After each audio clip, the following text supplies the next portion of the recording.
Okay. All right. I apologize for that.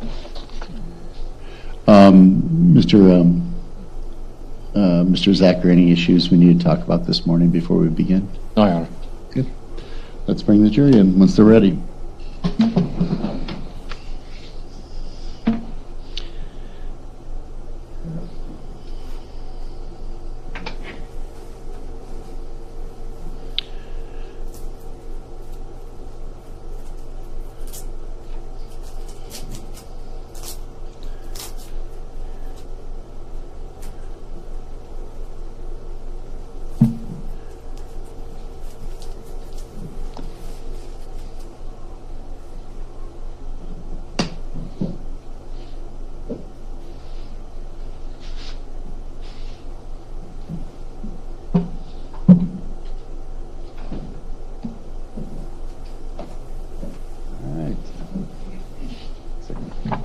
Everybody may be seated. Morning. Morning, ladies and gentlemen. Thank you for being here promptly, and we were able to start a little bit early again today.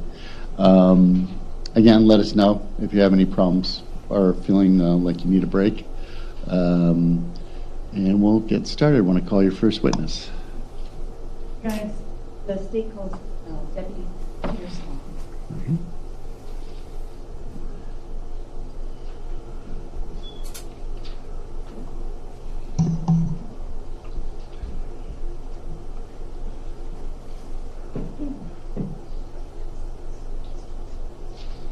Bit number 79, Mark. There's.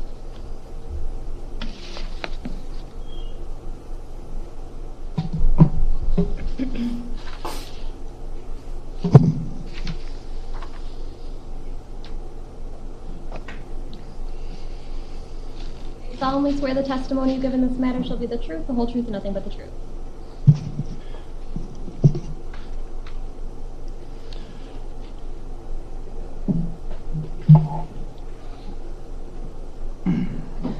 Good morning. Good morning.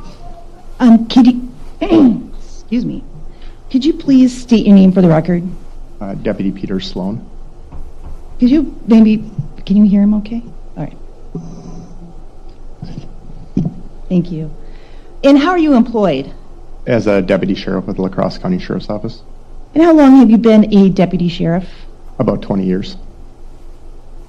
Were you working for the La Crosse County Sheriff's Office on February 23rd of 2019? Yes, I was. And on that day, what capacity were you working? I was temporarily assigned to our detective bureau at that time. So you were working as an investigator? Correct. And on that date, were you called to the Phillips residence on County W in the town of Onalaska? Yes, I was. And was that to assist in the investigation of the death of Mark Phillips? Correct. What were your primary duties on scene that day? I assisted investigators in collecting evidence and correlating some routes, travel routes. Did you take any photographs? I did. Can you explain when you strike that? What were some significant pieces of evidence that you located that day, if you remember? There was a pair of sunglasses in the driveway, as well as a can koozie.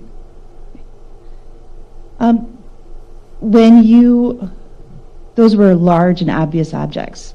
Correct. Did you take any other steps to locate other evidence in the area? We did. Can you explain what that was? We searched the scene for any other objects that would appear suspicious or in relation to the death of Mark. Okay. And do you have a process that you do that so you don't miss anything? Correct. Can you explain that process? We just kind of go over the scene with a fine-tooth comb to search for any objects, photograph any evidence, record it, stuff like that. So. And was your primary search, or can you describe where your primary search of that outside area was? For me, it was primarily the driveway area, so on the west side of the residence as well as the north side of the residence. The north side, meaning the parking pad between the house and the man cave? Correct. And when you say fine-tooth comb, are you searching in a pattern or something so you don't overlook a particular area? We've used that method. Otherwise, we'll assign areas to where certain personnel will assume responsibility for certain areas. And oftentimes it's double-checked by another person as well. Were there any other items of note located laying in the areas that you searched? Not that I recall, no. Was a diamond earring ever recovered from the driveway? No, it's not. And were you searching for items even that small? Correct.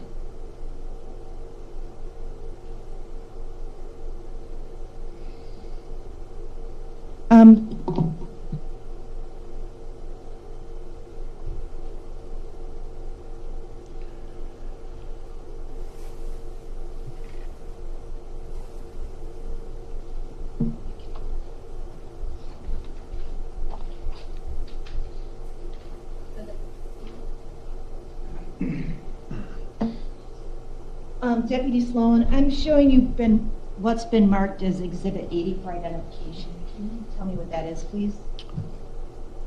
It's a can koozie that was located in the driveway next to the truck. It's titled "Tits My Birthday" on the outside of the can koozie. No, it's fair to say it's a novelty can koozie. Correct.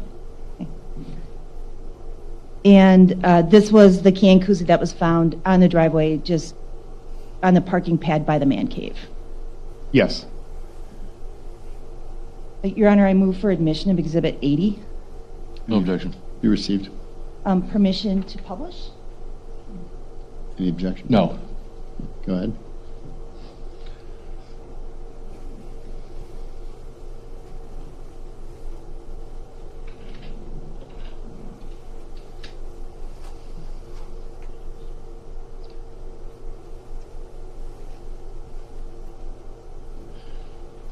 Tell you what, turn the other way. Keep these lights on. Turn off those lights on. See if that works. Didn't. Yeah. Sorry about that. I was trying to figure out how to get rid of the glare. Go ahead. So this is the can koozie that you recovered? It is. And is this a picture you took when you logged it into evidence? Yes, it is.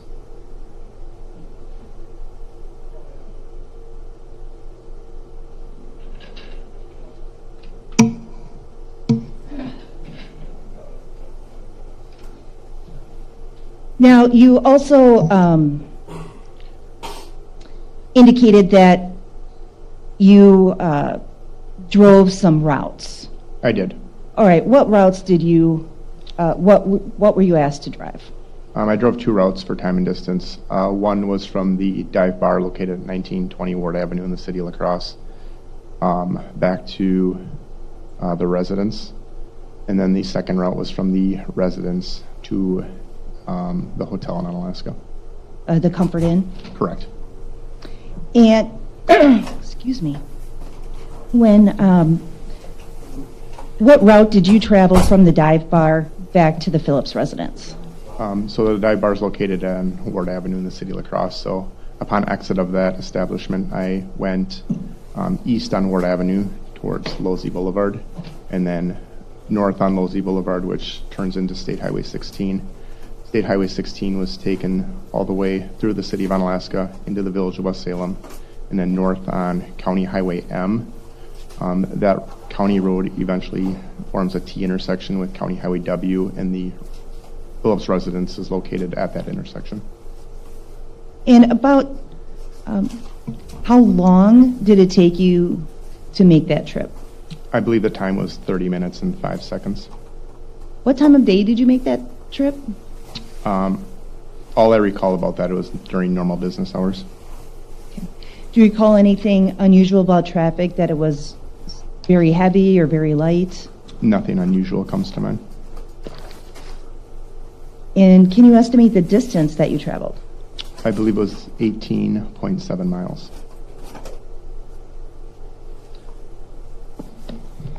And do you recall the distance between the residence and the Comfort Inn in Onalaska? 12.2 miles.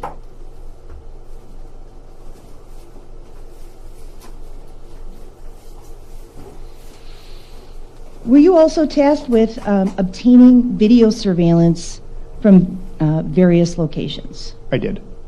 And which locations did you obtain video surveillance? Sloopy's, the Dive Bar, Woodman's, and then the Baymont Hotel. And were you able to establish some time frames when you obtained those video surveillance? I did.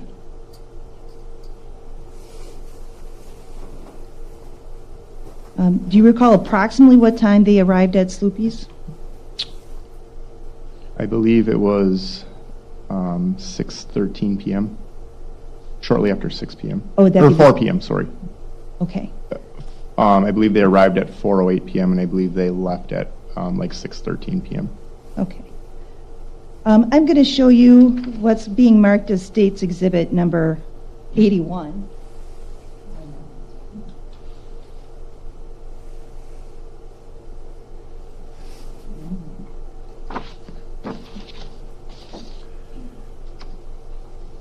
With it, Exhibit 79.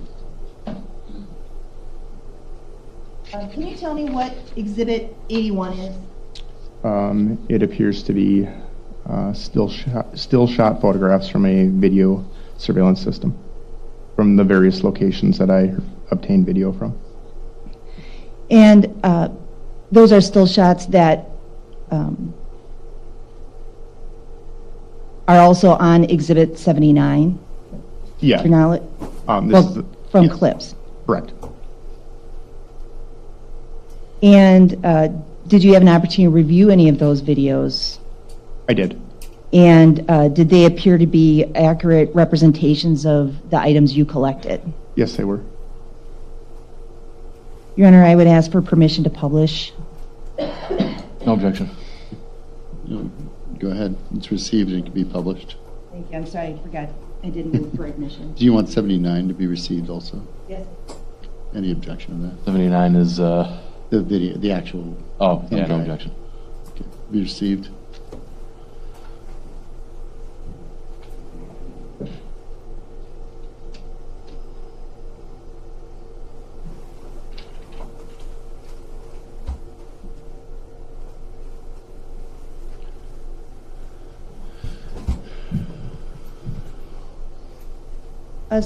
Deputy Sloan, can you just briefly describe this video, or this still shot? This is a still shot from inside of Sloopy's bar from their camera system. And does this appear to be when Mark and Lori Phillips are arriving? Yes. And can you see them on the far left? Far left, yeah, there's a hallway back there by the bathrooms, and they came in through the back door, which is located on that side of the building. Next slide, please. And this is another view of Sloopy's. Do you recall about when this was taken? Or is this from appear to be from the end of their evening at Sloopy's? Correct. And they are towards the left, appearing to exit. Yeah, again, going out the back door, I'm assuming they probably parked in the there's a parking lot located on that side of the building. Okay. And the next location they went to after that, based on your understanding, was where? The dive bar. Next slide, please. And based on the evidence that you collected from the dive bar, do you recall what time they entered? I believe it was around 6:32 p.m. Could you please play this video?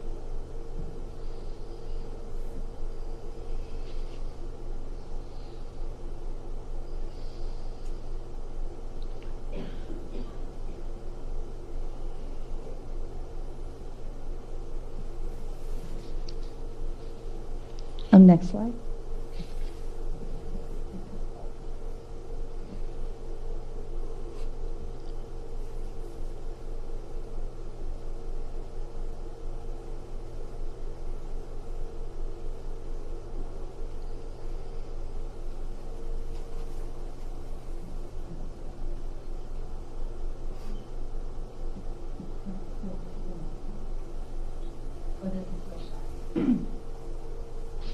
So this is a still shot from the dive bar, is that correct?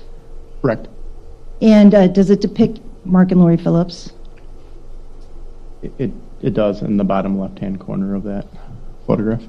Now, based on your training and experience, can you tell me why their clothes look light in this picture versus dark as they were in the other picture? I'm assuming it has to do with the camera system and the night vision mode or whatever it may be on that camera system. Okay, thank you. Next slide.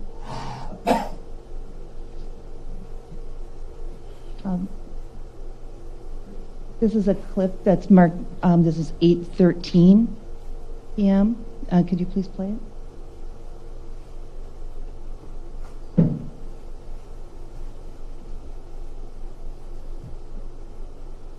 And that clip, what did that show? That shows Mark and Lori both leaving the dive bar.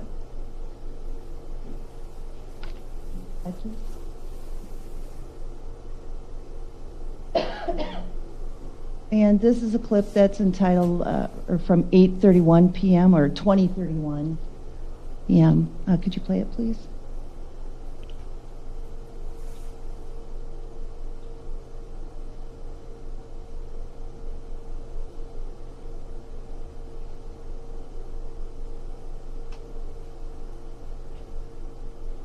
And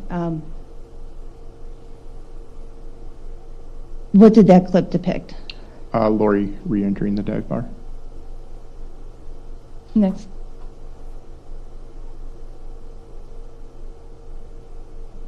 This is a view of the dive bar, the interior. Can you play it, please?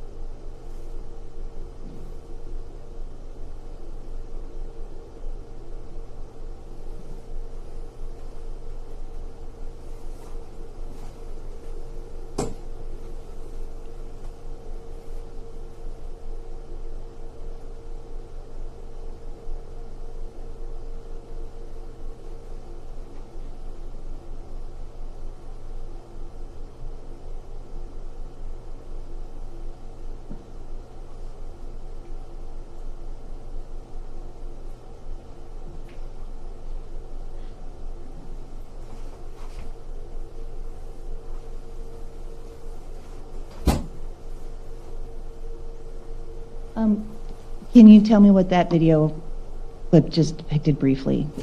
Them walking around the bar. Was that Lori? Correct. Okay. Next slide, please.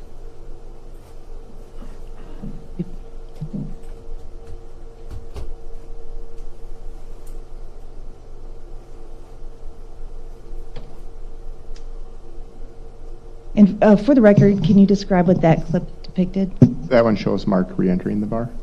And is that, the timestamp there is 8:45 p.m. or Yes. 20:45? Correct. Thank you.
Right, that was a clip between 8:45 and 8:47 p.m. Can you just briefly describe for the record what that depicted?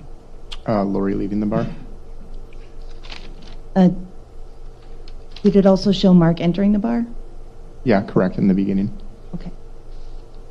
And then also, they were at the table, Correct. I guess, speaking to each other. Yes. Okay. Next slide, please.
That clip was from about 20:46:30 to 20:48:27. And what, can you briefly describe for the record what it depicts? In the beginning of that video, it shows Mark leaving the bar with Lori following, and then towards the end of the video, it shows them re-entering the bar. Next slide, please.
That video was timestamp 2048, I think about 30 to 2050, 42.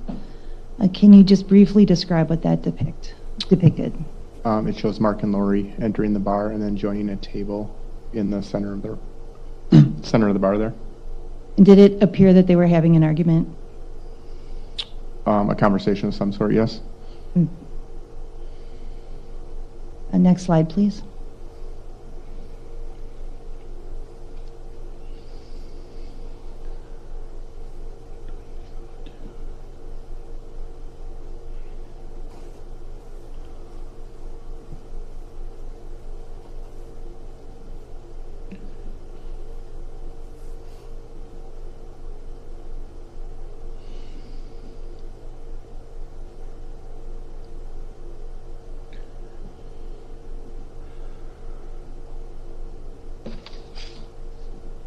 And that was a clip from 220230, which is that 10:02:30 Yes. to 22:02:55. Can you briefly describe for the record what that depicted? It showed Mark Phillips leaving the bar. And was he following Lori out? Correct. She had left earlier. Next slide, please.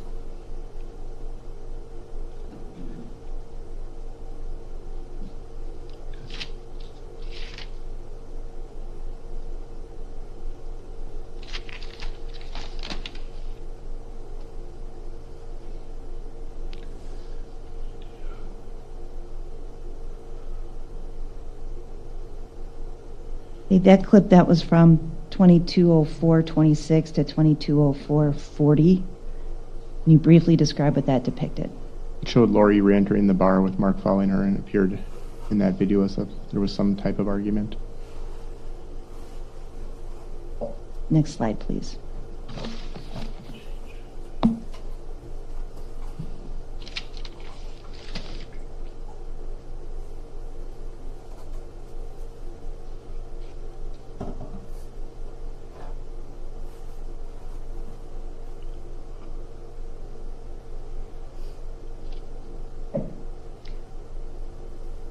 And that was a brief video that ended at 22:09:50. What did that depict? Lori leaving the bar and Mark following. Again, there was some type of argument or confrontation in the vestibule area there.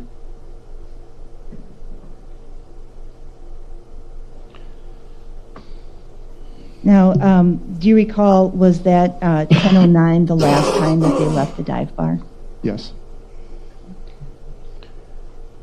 Turning your attention to a video from the Baymont Inn. Do you recall approximately what time she arrived? With the video collection that you received? I'd have to refer to my report. Okay. Or would the exhibit help you? It would. Next slide, please.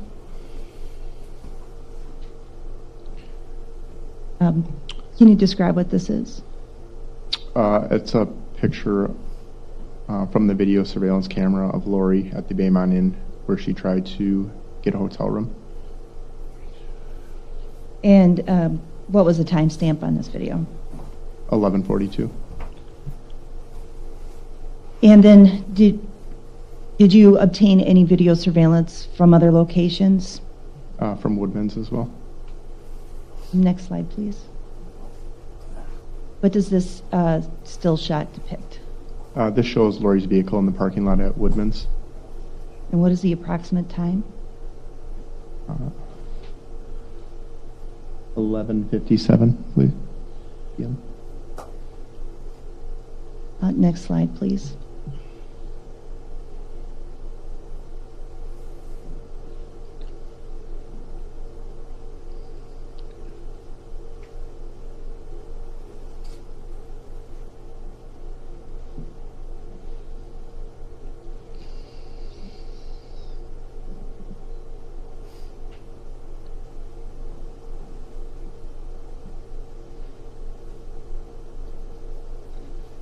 Deputy Sloan, this video clip started at 1:43, I think 46, and ended at 1:44:00.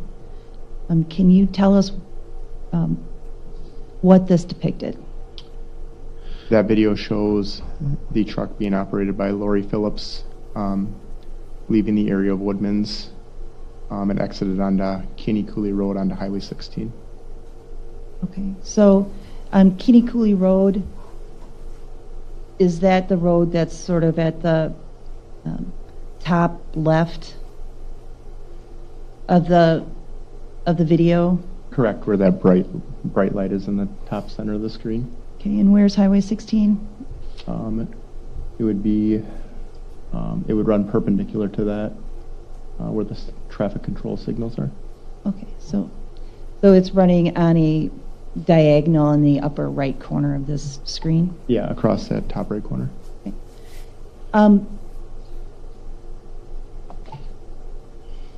Okay. How would she have gotten home from that location by turning, is that eastbound onto Highway 16? Correct.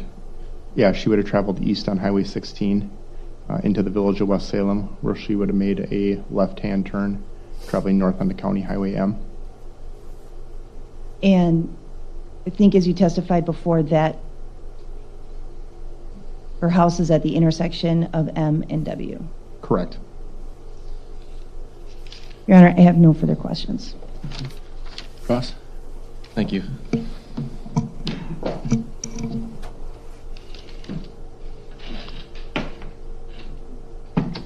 Morning, Deputy. Good morning. Just want to talk to you a little bit about some of the footage that we reviewed. Fair to say that there were multiple camera angles at the dive bar beyond the camera angles that were shown? Correct. I believe there were 5 or 6 camera views, is that correct? I don't recall, but there was multiple cameras. And on all of those views, we had multiple hours worth of footage, correct? Correct. Did you review all of that footage? I reviewed the footage shown. You didn't review all of the various camera angles that were provided to you by the dive bar? No. Now, you agree that the selections that were shown in the course of Ms. Kemp's presentation does not represent all of Mr. and Ms. Phillips' movements on the evening of February 22nd of 2019? No. That was poorly phrased by me. Do you agree or do you not agree? Do I agree that they showed all the movements? Yeah, there are certainly movements among the parties that were not depicted in the exhibits that Ms. Kemp showed you, correct? Correct. Now, you did some driving between the dive bar and the Phillips home, is that correct? Yes. And that took you approximately 30 minutes and 5 seconds under normal conditions? Yes. So assuming that the Phillips left the dive bar around 10:09 p.m., that would be approximately 10:39, 10:40 if they had left immediately and traveled directly home. Correct. And we don't know how much time was spent outdoors at the dive bar prior to going back home. Is that correct? I don't know that. There was no footage from the outside of the dive bar, as I understand it. Is that correct? Now, were you able to identify any of the other individuals coming or going inside of the dive bar during that time frame when Mark and Lori appeared to be coming in and out? I don't know their identities. You made the drive between a subdivision approximate or some distance to the west from the Phillips home to the Comfort Inn. Is that correct? I drove from the Phillips home to the Comfort Inn. And that took you 16 minutes and 30 seconds? Yeah, 16 minutes and 36 seconds, correct. Okay. Now, I want to go back to one of the clips that Ms. Kemp was showing you, and it appeared to be a clip that was at 20:48 and 22 seconds. Do you recall seeing that clip? I'd have to review it again. Well, do you recall Mr. Phillips flailing his arms around, kind of like I'm doing right now? Yeah, And do you recall Mr. Phillips kind of hovering over Ms. Phillips? correct. Appeared to be, you said conversing, right? Yes. can't tell whether or not that's yelling and screaming at that point, A conversation of some sort is correct. because we don't have volume from those surveillance footage, correct? Right. And at that point, or after what appears to be Mr. Phillips flailing his arms around and hovering over Mr. Phillips, or hovering over Ms. Phillips, he storms off, right? Yes.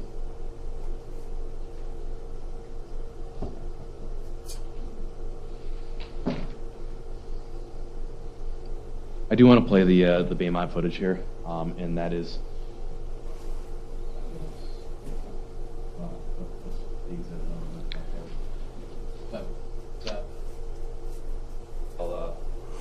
Video footage, and it's labeled Baymont FD, presumably for Baymont front desk. What's that?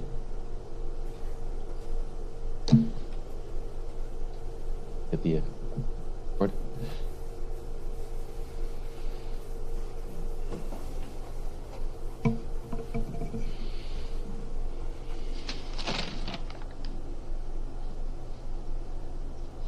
Your Honor, I would offer this like a sub-exhibit, Baymont FD view.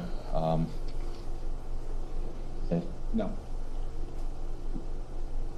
Did I get my video screen switched?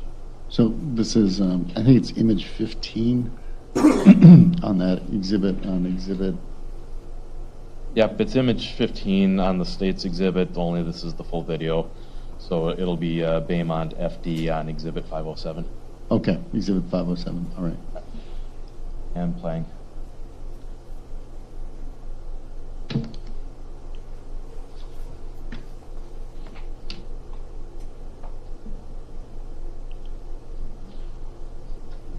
sounds like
All right, and the video appears to have concluded. Deputy Sloan, did that footage look familiar to you? We can take it off the screen.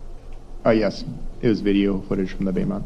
Is that the footage that you reviewed of Ms. Phillips at the Baymont Inn? Yes. And it appeared in that footage that she's taking out her driver's license and a credit card as if to check in? Yes. And Ms. Phillips appeared to be walking and moving ordinarily when she was in that video? Yes. I want to switch gears here and talk about an incident that you responded to back in 2018. When did you first join the La Crosse County Sheriff's Department, Deputy Sloan? 2002. And were you working in the capacity as a deputy sheriff in August of 2018? I was. You recall being on duty on August 4th of 2018. Yes. And in that capacity, were you dispatched to the Phillips home following a 911 call from Ms. Phillips? Correct.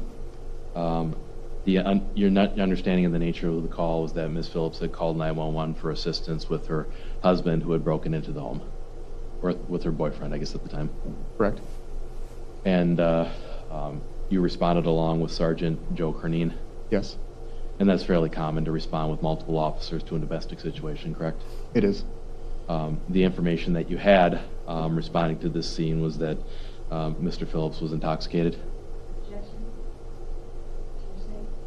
Sustain. When you arrived at the scene, Ms. Phillips was there, She was. and she appeared to be quite upset. I don't recall that. This was in the aftermath of her calling 911 for you to respond, right? It was. And she was describing to you why she called 911. Is that correct? I don't know that she spoke with me personally. I don't recall that.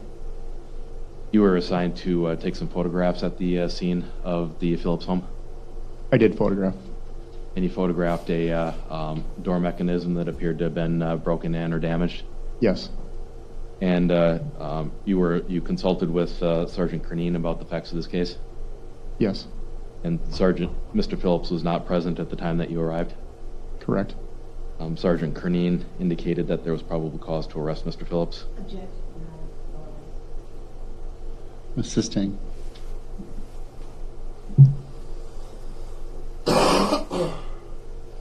You and Sergeant Kine assisted Ms. Phillips with a 72-hour no contact request at that point. Overruled. Go ahead. I don't recall that. That would have been standard practice at that time, correct?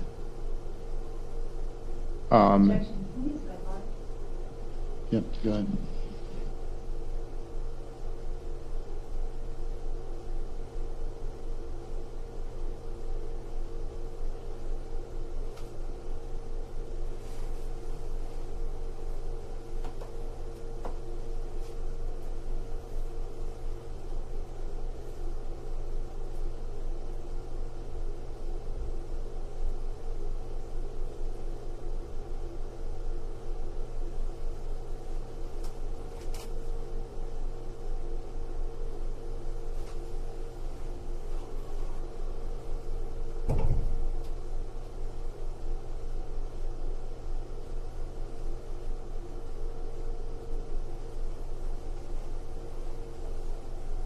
Sustained. Objection sustained. Go ahead.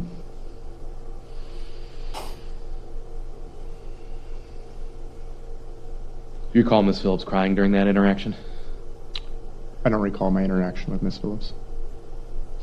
Nothing Or further. a reaction with Ms. Interaction with Ms. Phillips. Nothing further. Any redirect? Yes, and Your Honor, I also move to strike the objected to question. I'm sorry. Yeah, the question is struck too. Go ahead.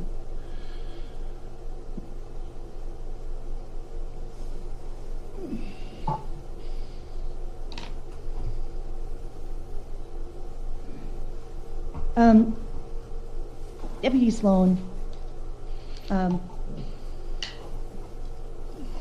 Zacher asked you about a particular clip from the dive bar at it was 8:48 p.m. and he was describing Mr. Phillips' gestures and behavior.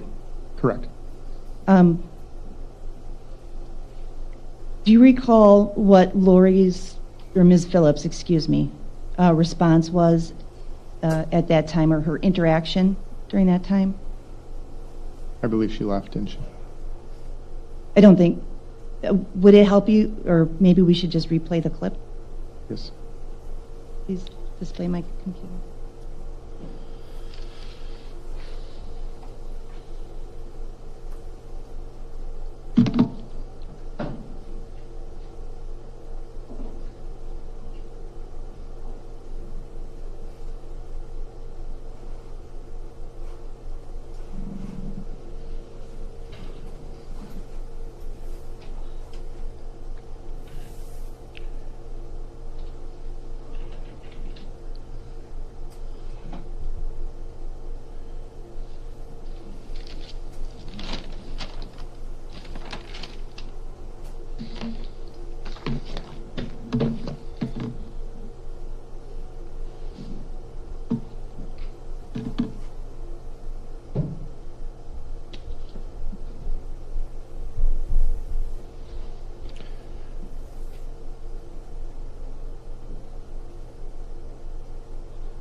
Hey, can we try it now? Can I just point, this is Exhibit 81 clip, is it number 11? 11, yes, thank you.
In reviewing that clip, could you describe Ms. Phillips' reaction to Mr. Phillips' behavior? She appears to be engaged in an argument. She's conversing with him. She throws her arms up.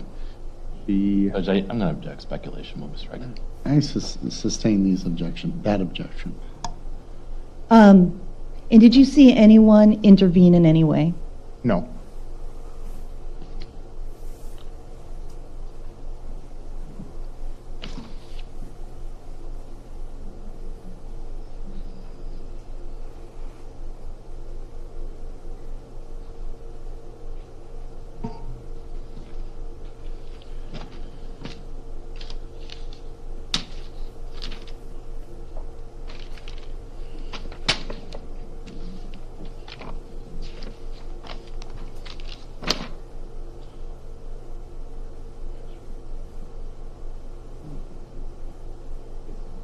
I think it's 15.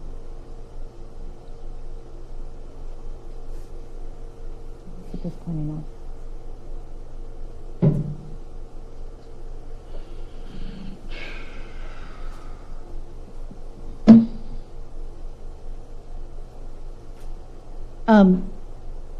You reviewed the other video clip and then this still shot that Mr. Zacher showed you the video clip. Yes.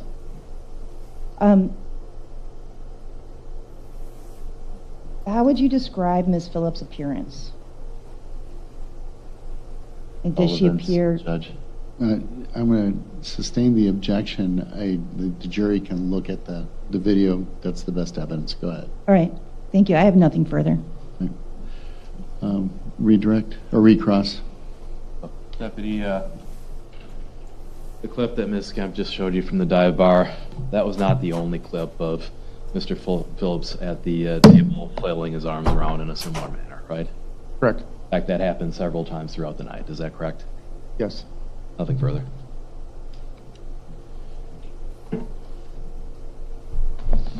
Any redirect?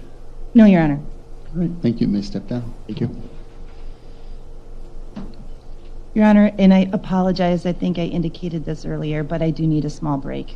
Yeah, we need about a 5-10 minute technical break. We'll say 10 minutes, just to Okay, we'll be just say safe. 10 minutes.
All right, everybody may be seated.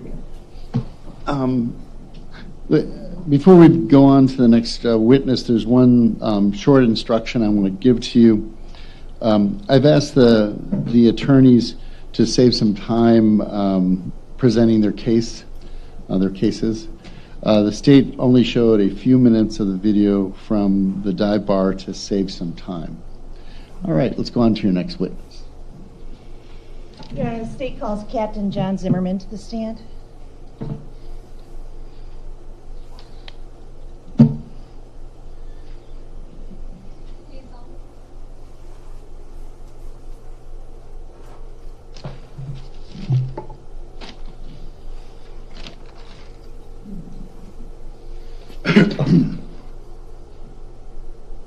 Good morning.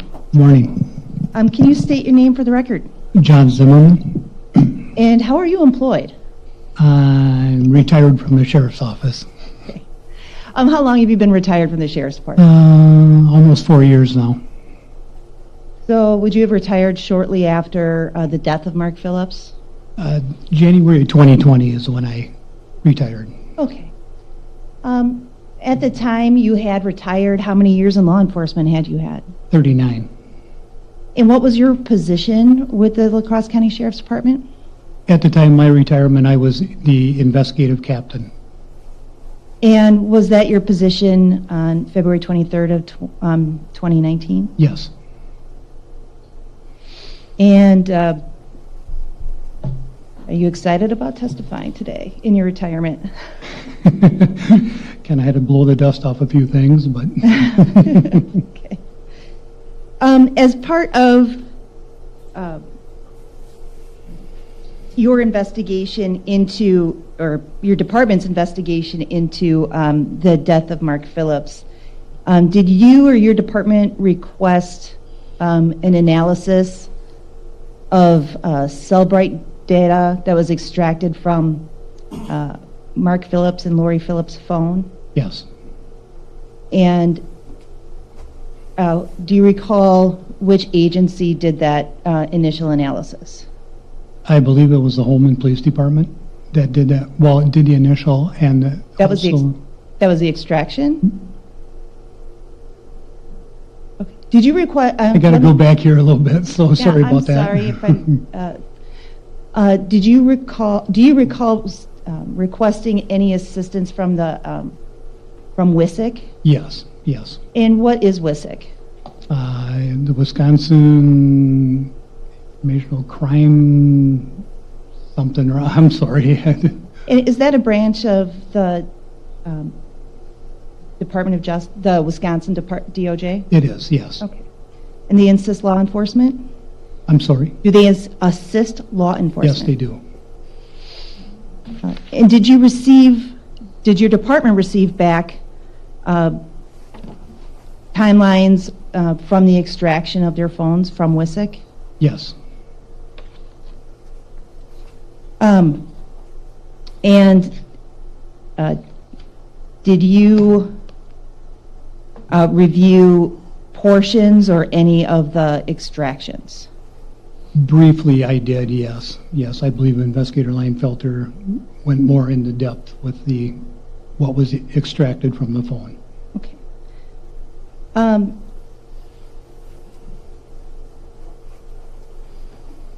I'm just going to show you some portions of the extractions Okay.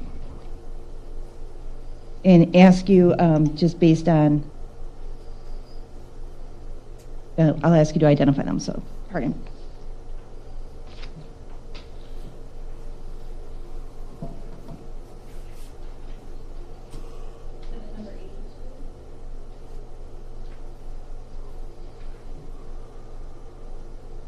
I'm showing you what's been marked as Exhibit 82, which is I guess I'll call it a screenshot or a clipping from Cellbrite extraction from Mark's iPhone.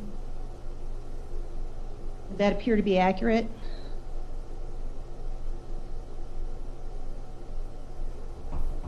Yes, it does.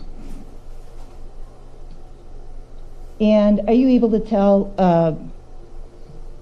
let me just ask, is that a true and accurate depiction of what was extracted from Mark's iPhone? It does appear to be that, yes. Your Honor, I would move for admission of Exhibit 82. Judge, can we approach? Yep.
Are you withdrawing then the objection? I withdraw my objection. Okay.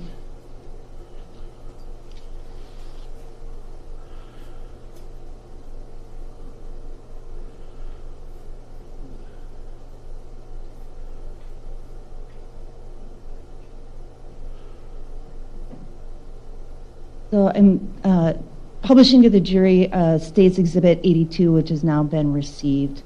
And can you just explain a little bit about the layout of this clipping, if you can? I'll try my best here.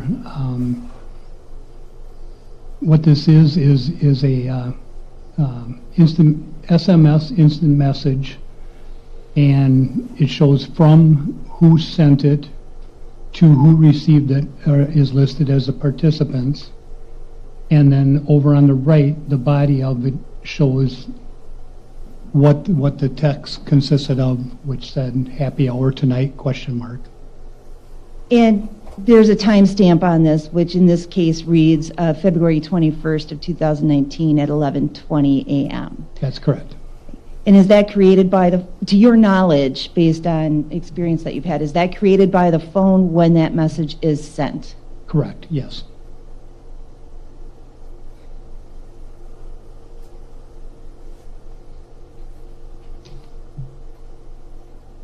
I'm showing you another, well,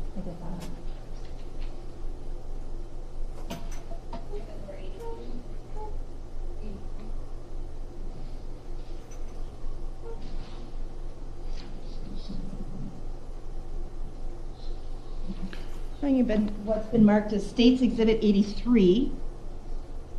This clipping is not as clear. What does that appear to be? I'm sorry? What does that appear to be? Another, it says on here instant message, which was created on February 22nd of 2019 at 8:52 p.m. And it's from, and it lists the number, to, it lists a number. And then the body of it is, "I'm so sorry, period, I love you," with 3 exclamation marks.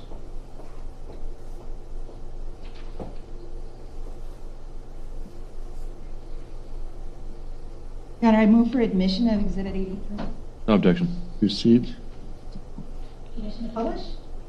Objection. Go ahead.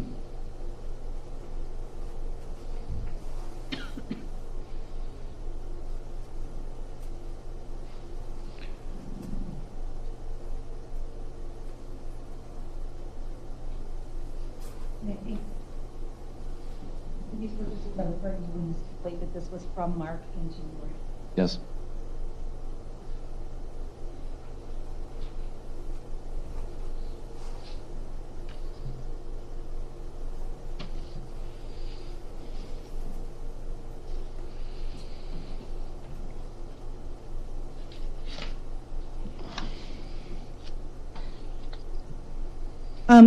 Sir, or Captain Zimmerman, are you also aware that Cellbrite extractions can, in addition to text messages, call logs, that it can contain either Wi-Fi connectivity or internet connectivity information? I believe so, yes.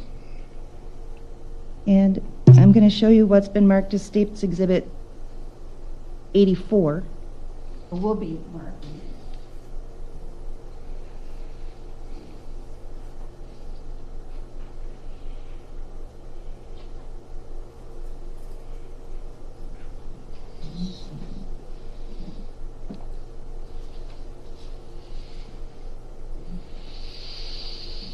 Can you tell me what that is, please?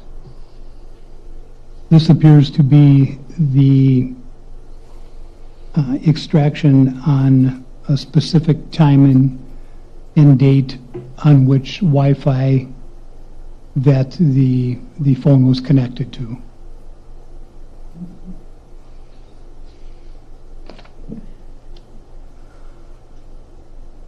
And I have nothing. I don't have any questions about that. Thank you. The other information that you received would have included items searched from WISIC, items that were searched on Lori's phone. Is that correct, or do you believe Correct. that?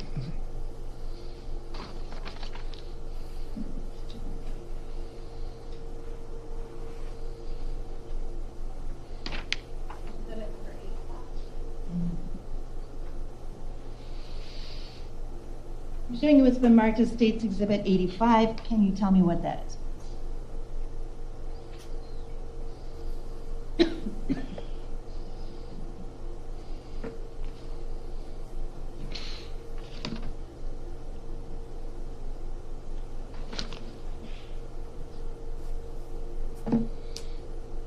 This appears to be a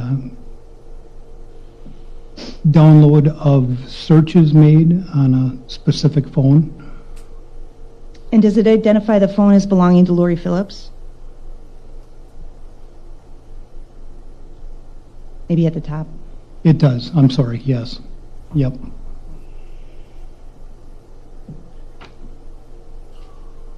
And does it also have date and time stamps for each item searched? Yes, it does. Your Honor, I'd move for Exhibit 85 to be admitted. No objection. Received. Permission to publish? No objection. Okay.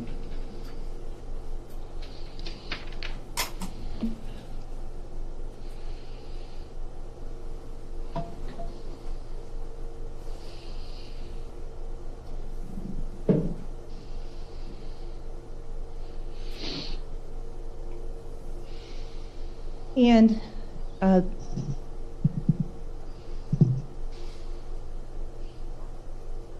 starting at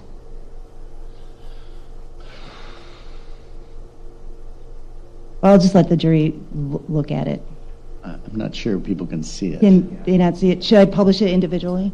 Well, can you zoom in on it so the court can see it too?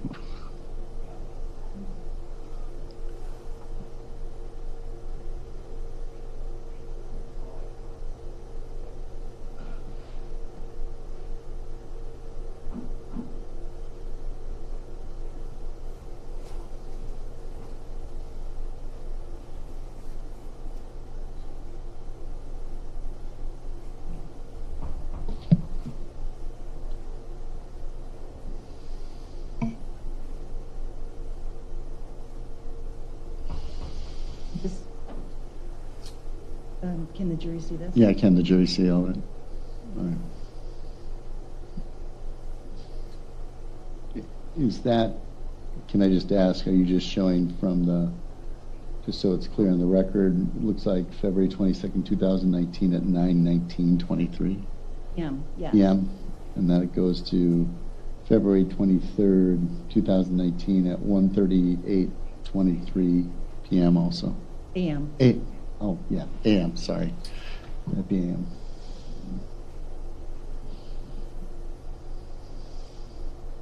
Everybody ready for me to take this down? Everybody see it okay? Sure. All right, so there's a request to see the top. Go ahead.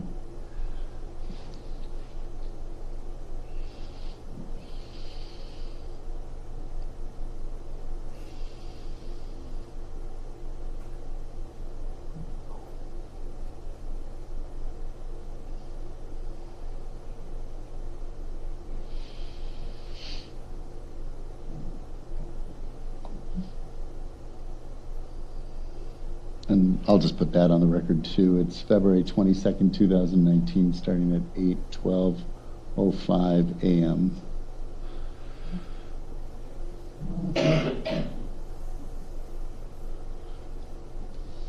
I'll remove it when everybody's. Everybody ready? Okay, go ahead.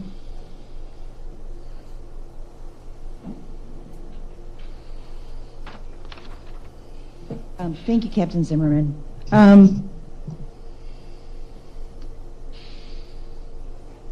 Do you recall discussions about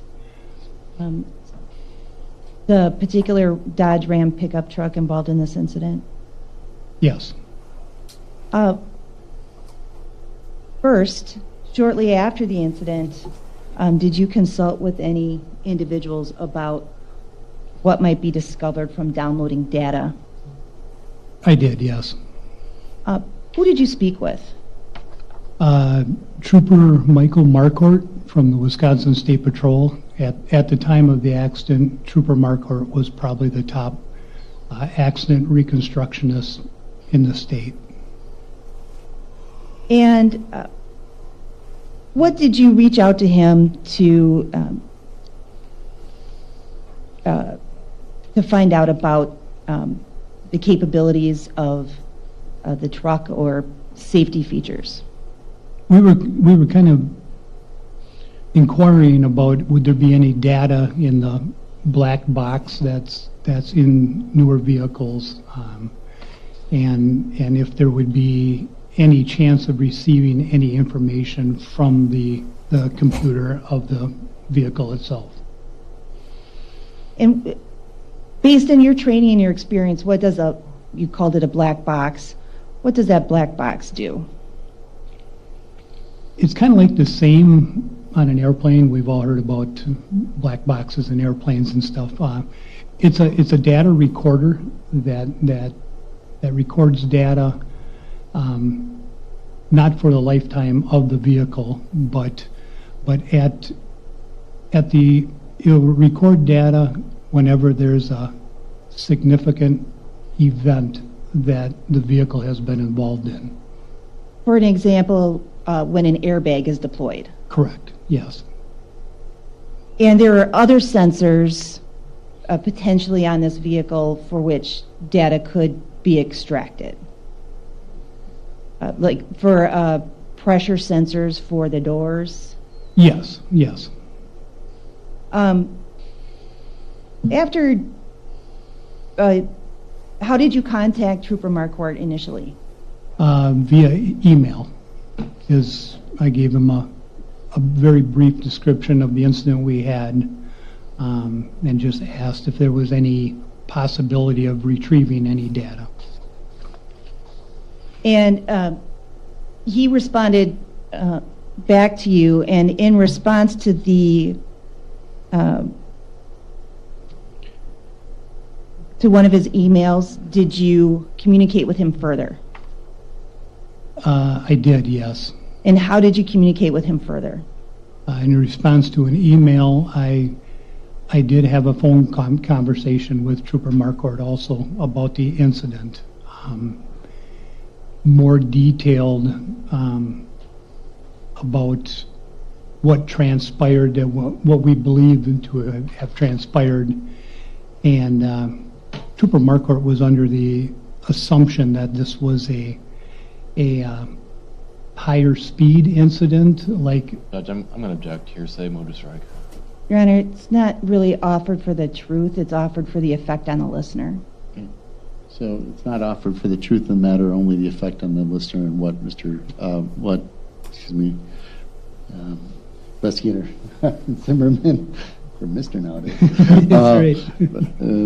Investigator Zimmerman did, so go ahead.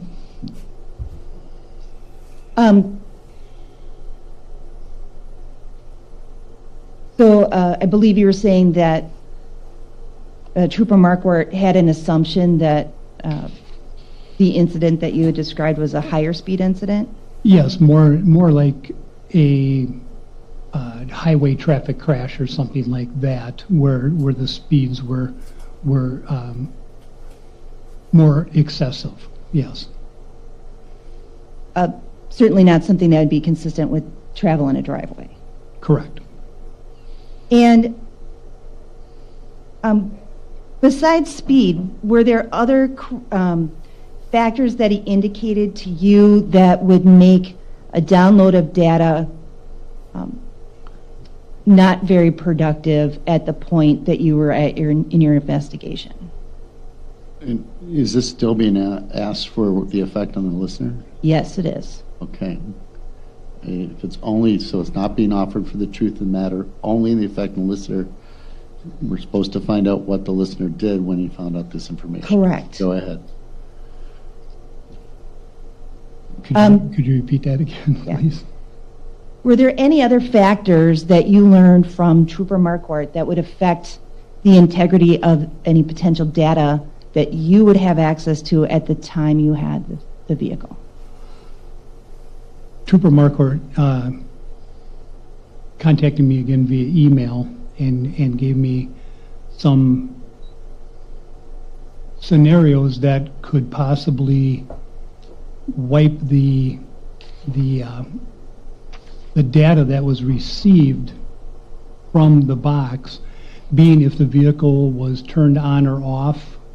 Sometimes that, if there is not a significant event that is recorded, that non-significant event would be wiped from the computer of the vehicle, and that if the vehicle had been turned on or off, that vehicle, or I'm sorry, that information would be cleared from the box itself.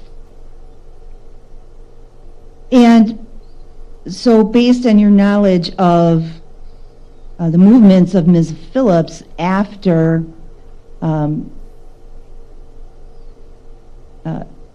she left the residence on County W at about 11 p.m., did you believe that it would have contained, or I'm sorry, strike that.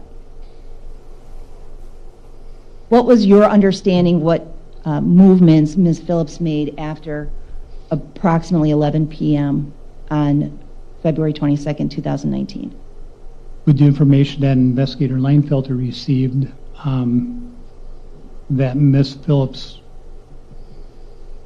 traveled just down the road from the residence a short distance to a subdivision, and then traveled to Onalaska to a hotel and to Woodman's.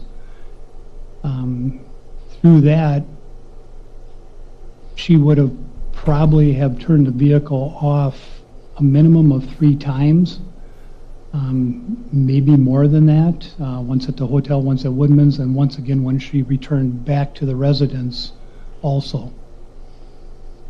And so did you use that information to make a decision about whether or not your department would be pursuing a download of any data from the 2019 Dodge Ram? Yes. And what decision did you make? We determined that we would not download the black box, being the number of times that the vehicle would have been turned on and off There was probably one other time too that the ignition would have been turned on is when it was hauled on a flatbed tow truck from the residence to our secure impound area. So for the numerous times that the ignition would have been turned on and off, we elected not to download the black box for that reason.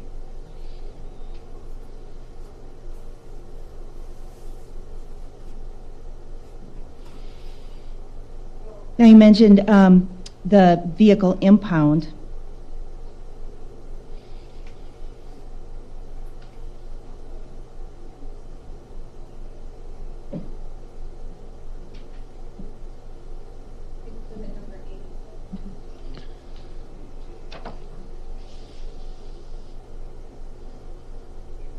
Captain Zimmerman, I'm showing you what's been marked as Exhibit 86 for identification.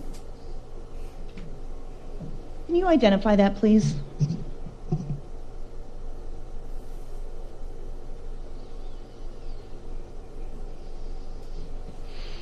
By the looks of it with the parking lot here, this would be our Sheriff's Department garage and also Dee's muffler. Be on the intersection of 4th Street and Pine, I believe. Badger, maybe? Or Badger. Mm-hmm. Pine, Badger. And does this is an aerial photograph? Yes. And does it fairly and accurately depict the area as it would have existed also on, I believe it was March of 2019? Yes.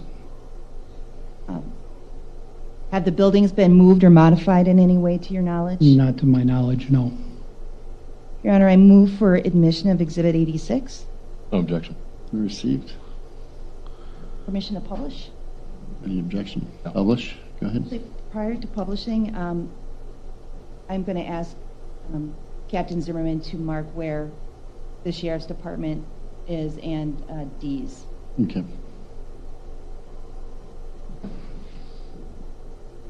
Where the garage is for our secure? Garage. Okay.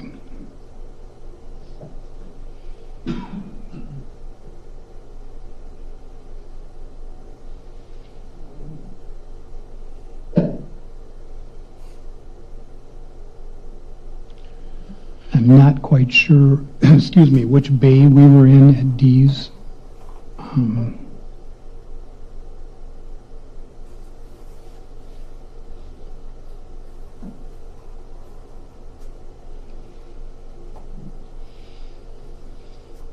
I put an X on there and there.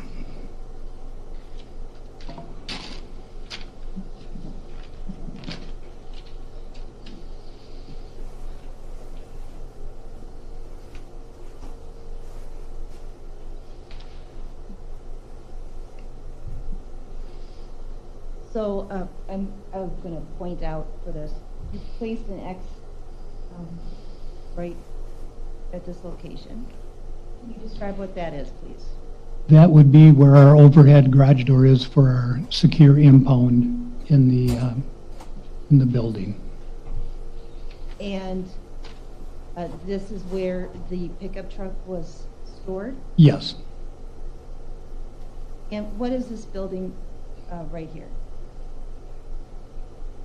That would be D's muffler. You placed an X right there. Can you explain what that is?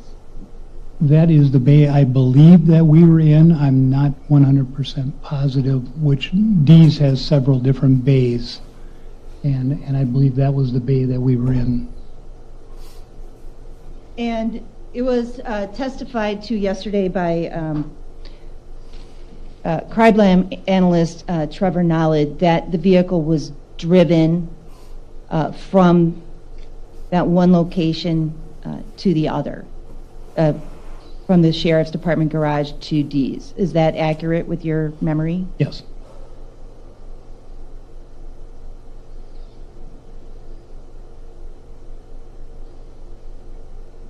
Thank you.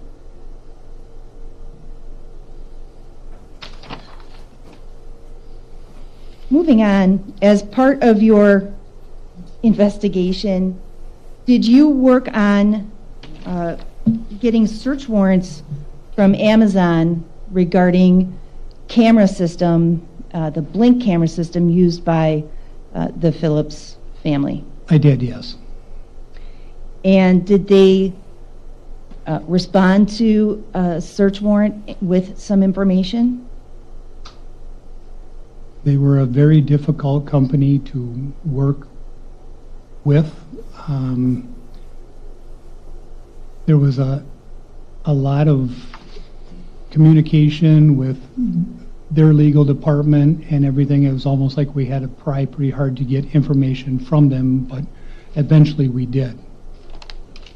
And you got a list of readouts that was they called a camera log? Yes.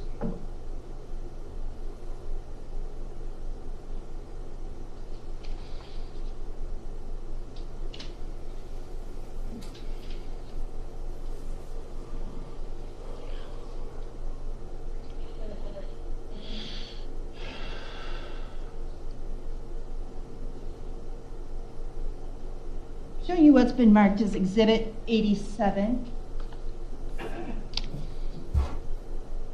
Can you tell me what that is, please? This appears to be the camera log that I did receive from Blink or Amazon from the cameras at the Phillips residence. And this is this portion covers, can you, what time period does this cover? This covers from February 21st of 2019 at 3:27 p.m., which is Eastern Standard Time, so it would be 2:27 p.m. our time. Okay. Actually, and could you, I'm sorry, could you look at page 3, the bottom of page 3? Oh, okay. Okay. So from February 20th of 2019 at 9:48 a.m. to February 23rd of 2019 at 11:07 p.m.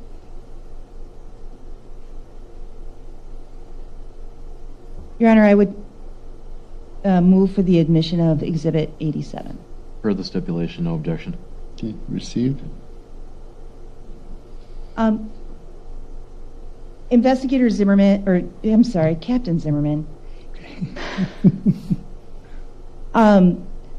While you were communicating with Amazon, did you receive any basic information or learn basic information about how the Blink camera system worked? Very little. I know that I had contacted them. Our main thing was to see if there was any portion of the camera events that were deleted, at which time I was advised that there was none that were deleted. They were all recorded on the log itself. And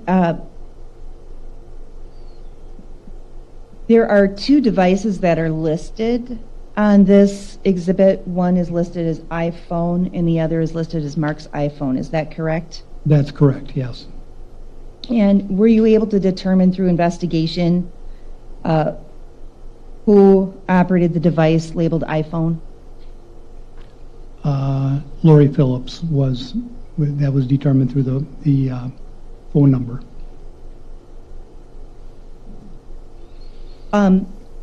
In reviewing this, were there any significant, or what information did you receive that was relevant to your investigation?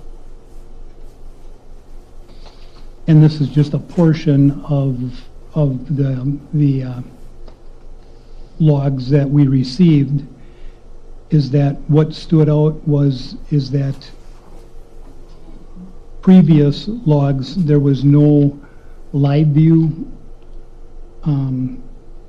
connections, and what stood out was on the on February 23rd, 2019, starting at, it would be 11:08 a.m. to 1:36 a.m. that there was several attempts to live view the cameras, which previously were not that much activity for a live view from the cameras. And this log also contains what commands are received by the server, like arm and disarm, and who presumably is doing that. That's correct, yes. Or which phone the commands were coming from. Yes.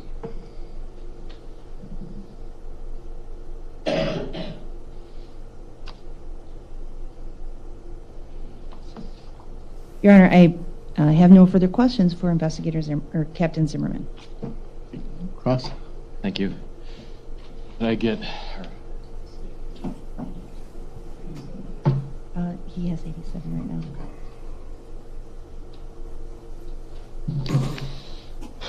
morning, Mr. Zimmerman? Good morning.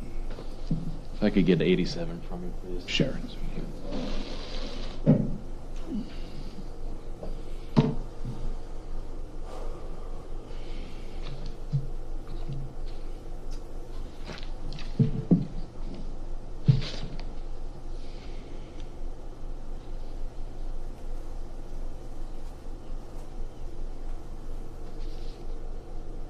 So,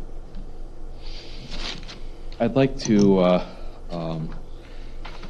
start with Exhibit 82, where the state kind of began talking to you about the Cellbrite analysis. Do you recall viewing that instant message? I can show it to you again if you'd like. If you could.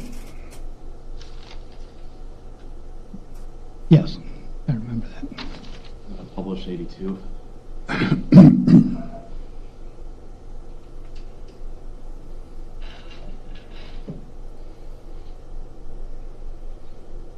All right, and this appears to be what you might call a group text, right?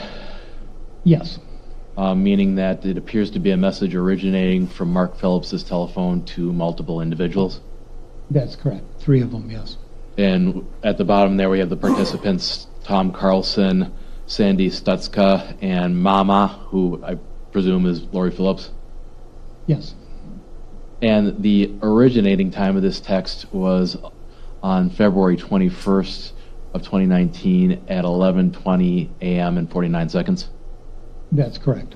Mr. Zimmerman, in the course of gathering phone records, occasionally you'll see instant messages like this pop up or be received by a phone at a later date. Is that correct? I'm not sure about that. You're aware that this message was received on Ms. Phillips's Cellbrite data late in the evening on February 22nd of 2019?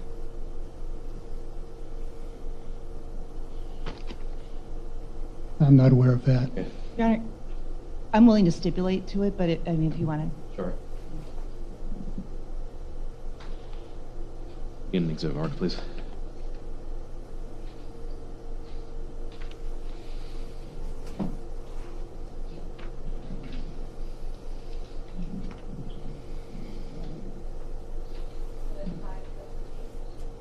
Five 518.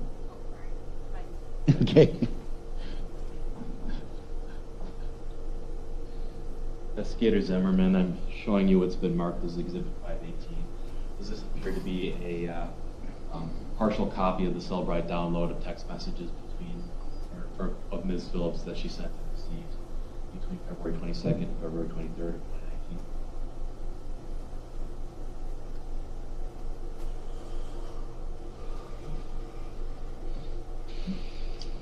Yes, it does.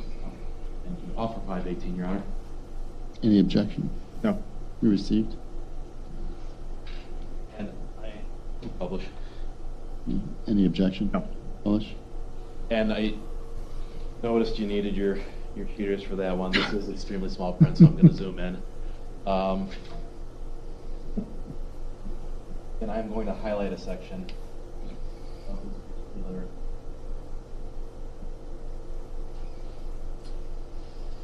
document. Zoom into that. All right. Investigator Zimmerman, do you see the left there with the phone number ending in 0822? Yes, I do. That would indicate that the text message was coming to Ms. Phillips's phone. Or that was the phone number associated with Lori Phillips? For the phone number 0822 on the 22nd at 23:44, that looks like an outgoing text message. Yep, and you recognize that you're not sure how that text message appeared on Ms. Phillips's cell phone at 23:44:32 on February 22nd, correct? Correct. And the content of that text message appears to be identical to the content of the instant message from February 21st? Yes. All right. Now, we'll go over some more of this in a little bit, but I want to focus on Ms. Phillips's response here. I'm going to highlight that section as well.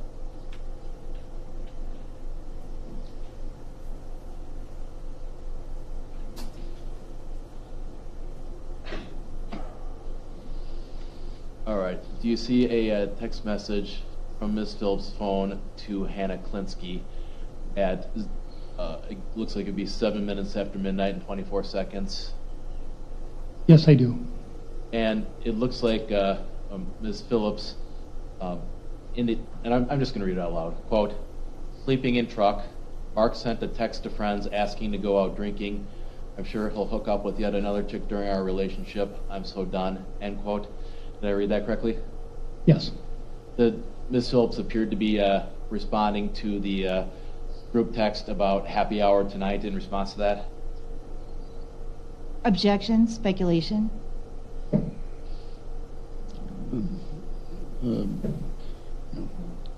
I'll sustain that objection. You had a chance to review all of Ms. Phillips' text messages from that evening, right, Mr. Zimmerman? Several years ago, yes. Yeah. And certainly you would have been aware of Ms. Phillips's response at that point, as depicted at 7 minutes after midnight. Is that correct? That's correct. And certainly you and the other investigators would have considered what Ms. Phillips was referring to when she referred to her husband sending out a text to go out drinking. Is that correct? Objection, Your Honor. Again, speculation. No, it's asking what he would consider. Yeah. You would have considered that in the course of your investigation, right? Objection, relevance. Overruled. Go ahead. Possibly, yes. Because you were aware at the time that an element of reckless homicide is that somebody be aware of the reckless act that they're committing, correct? I believe at the time we did not know the particulars in the case, so that would be hard to answer that. Would you agree with me, Captain Zimmerman, that there are other text messages in this exchange of texts where Ms. Phillips seems to indicate that she believed that Mr. Phillips was alive and well? From what I recall, Okay. it'd be tough to say, I'm sorry. Sure. So I am going to highlight a text message exchange towards the bottom of Exhibit 518.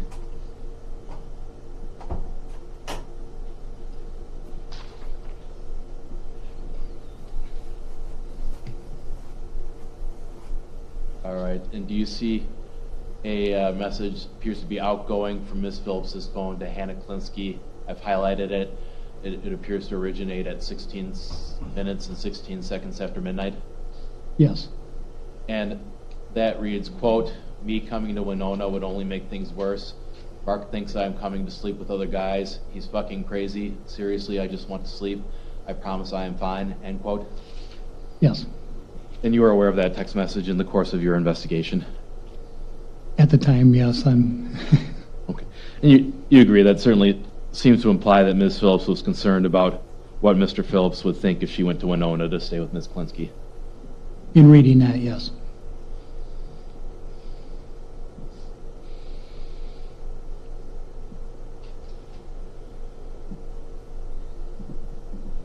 All right.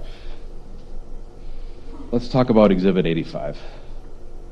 And this is the list of internet search terms. Do you recall this? I'm showing this to you, or would you like me to show it to you again? I recall it. Okay. And I'm going to publish 85. Objection. All right.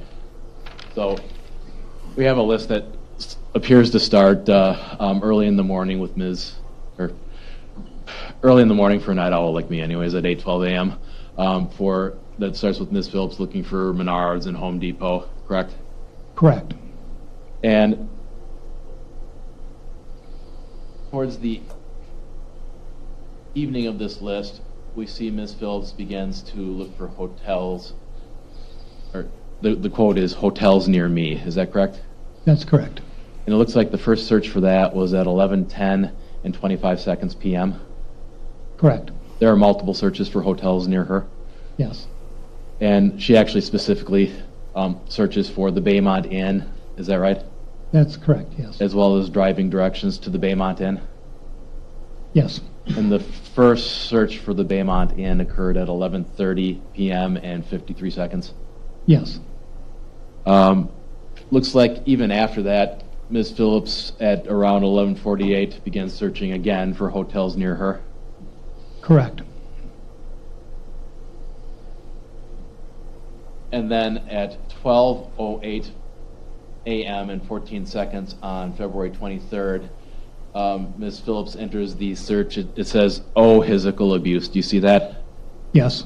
At the time that you saw that, presumably you assumed that she meant to type physical abuse? I believe we did, yes. And it looks like she must have hit enter in quick succession under that "oh, physical abuse," because that search term appears twice within the same second. Yes. That is followed by a search at 12:08 a.m. and 24 seconds for, again, it's misspelled, "oh, physical abuse quite." Is that correct? Yes. And your understanding at the time was that Ms. Phillips was searching for physical abuse quit or quote or something along those lines? I believe so, yes. And certainly that's a relevant part of the phone findings to your investigation. Would you agree? Yes, it is.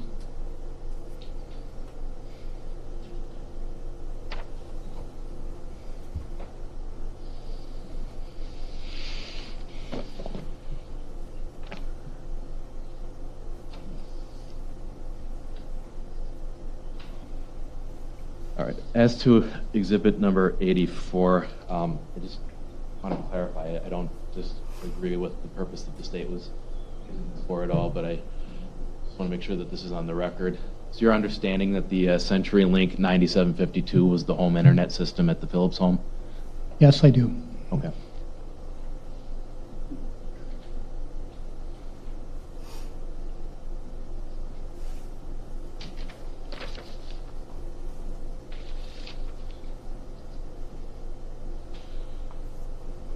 Captain Zimmerman, you would agree that in the text messages that you recovered from Ms. Phillips, that she made numerous references to being physically abused by Mark Phillips on the evening of February 22nd of 2019? I don't know if, all I know is what was on the query search of the. Sure. I'm going back, I'm jumping around a little bit. I'm going back to the text messages that I was highlighting and we were reading out loud earlier. Okay, I'm sorry. You agree that, and I'm not going to go through all of these with you, but you agree that there were numerous messages between Ms. Phillips and her associates that seemed to imply that she had been physically assaulted by Mr. Phillips? Yes. And that's certainly a relevant part of the investigation as well. Correct. All right. So you retired in January of 2020, is that correct? That's correct. So essentially you were overseeing this investigation from about February of 23rd of 2019 until January of 2020?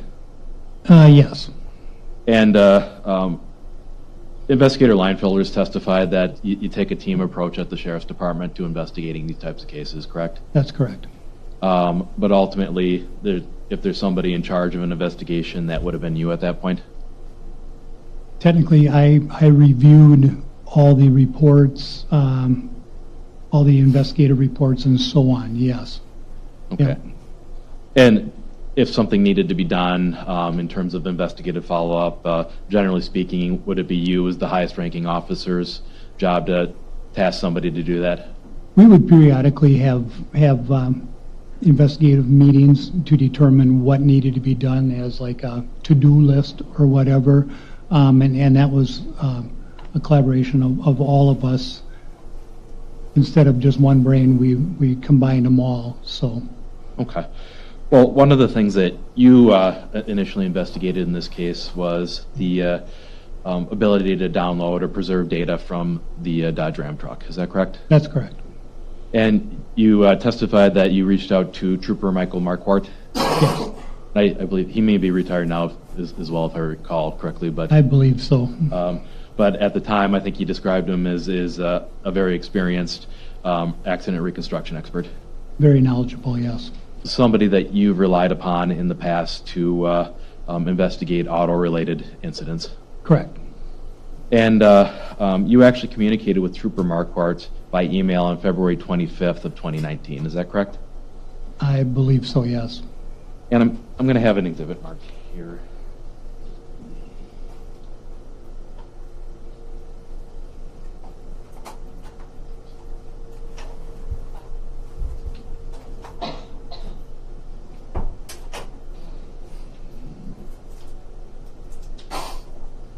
Mr. Zimmerman, if you could take a look at that and just let me know when you're done.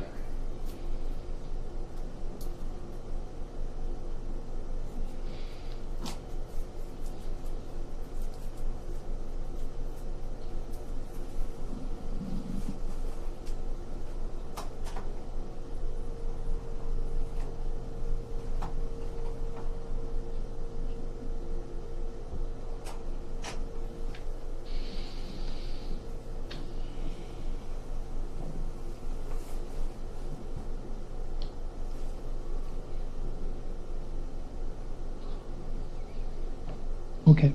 Okay. Thank you. Do you recognize that email and the attachments? Yes, I do. Does that appear to be correspondence that you had with Trooper Marquardt in the course of this action? Yes. Offer 519, Your Honor. Objection. Be received. Vote to publish. Also no objection. Go ahead.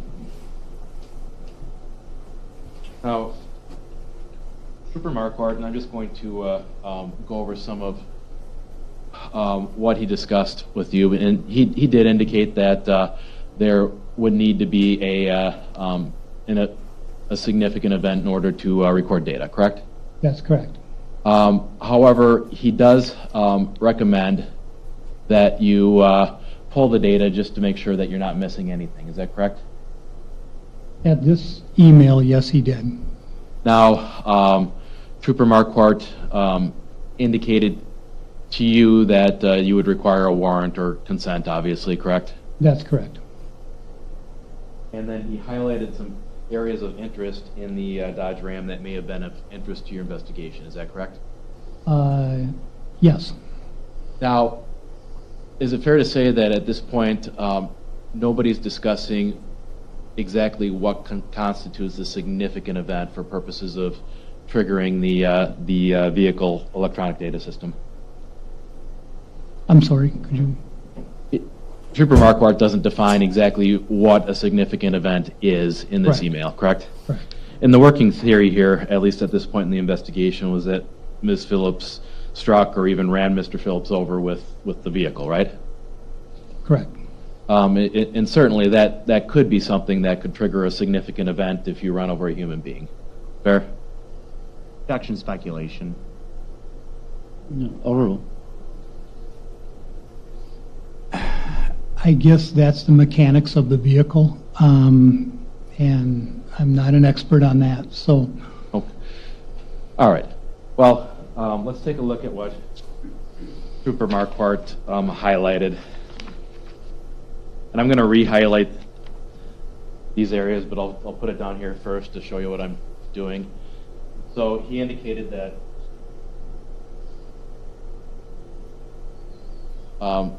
the safety belt status for the driver would be relevant. You agree with that? Yes, That the passenger safety belt status would be relevant as well? yes, And that could show who the occupants were during any particular significant event, correct? I believe that would just show that the safety belts were applied, yes. The seat track position, is that correct? Correct, Tending to show where the seat was located at the time of the significant event? that's correct. And you could use that to determine whether or not it was being driven plausibly by a taller individual like Mr. Phillips or somebody shorter like Ms. Phillips? Correct. The occupant size classification?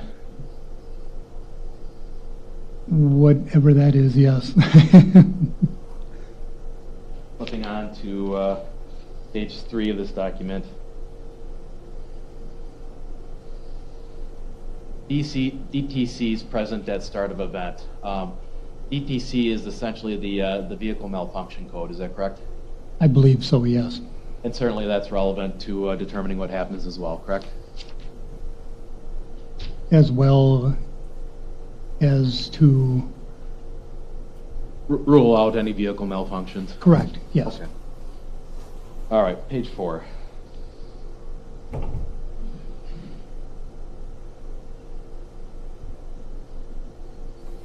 All right. We've got the left and the right door pressure sensors, is that correct? That's correct. And obviously that would be important in this case to either corroborating or disconfirming Ms. Phillips' event of fleeing her husband so quickly that the passenger side door was still open, is that correct? That's correct. Speed indicated on the vehicle, is that correct?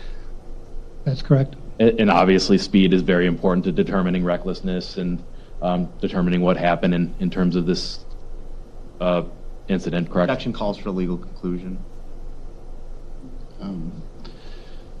Overruled. Go ahead. Speed is something that you commonly look at when you're looking at determining the causes of collisions, is that correct? That's correct. The accelerator pedal indicating the percentage that it was depressed by the driver, is that correct? That's correct. ABS activity, anti-lock brake systems. Correct. Steering input, is that correct? Yes, And that's showing the input that a driver would move a steering wheel either left or right leading up to the incident. possibly, yes. Yep. And obviously that could be relevant to determining in which direction Ms. Phillips was attempting to flee at the time that she left the house. Correct. Braking system, is that right? The maximum braking, yes. Yep. Indicating whether or not there had been a hard braking event, correct? Object of interest distance, correct? Yes. Okay. And that is something found on newer model cars where it identifies hazards off into the distance, is that correct? Like other vehicles and so on, yes. Yep. And then finally, the forward collision warning lamp status, is that correct? Correct. And in a vehicle like a newer model Dodge Ram here, that would be an indication that a collision was imminent in front of the vehicle, correct? With another object, yes, and like another vehicle, yes. And certainly that would be relevant data to have in determining what happened in this case, correct? If it would detect it, yes.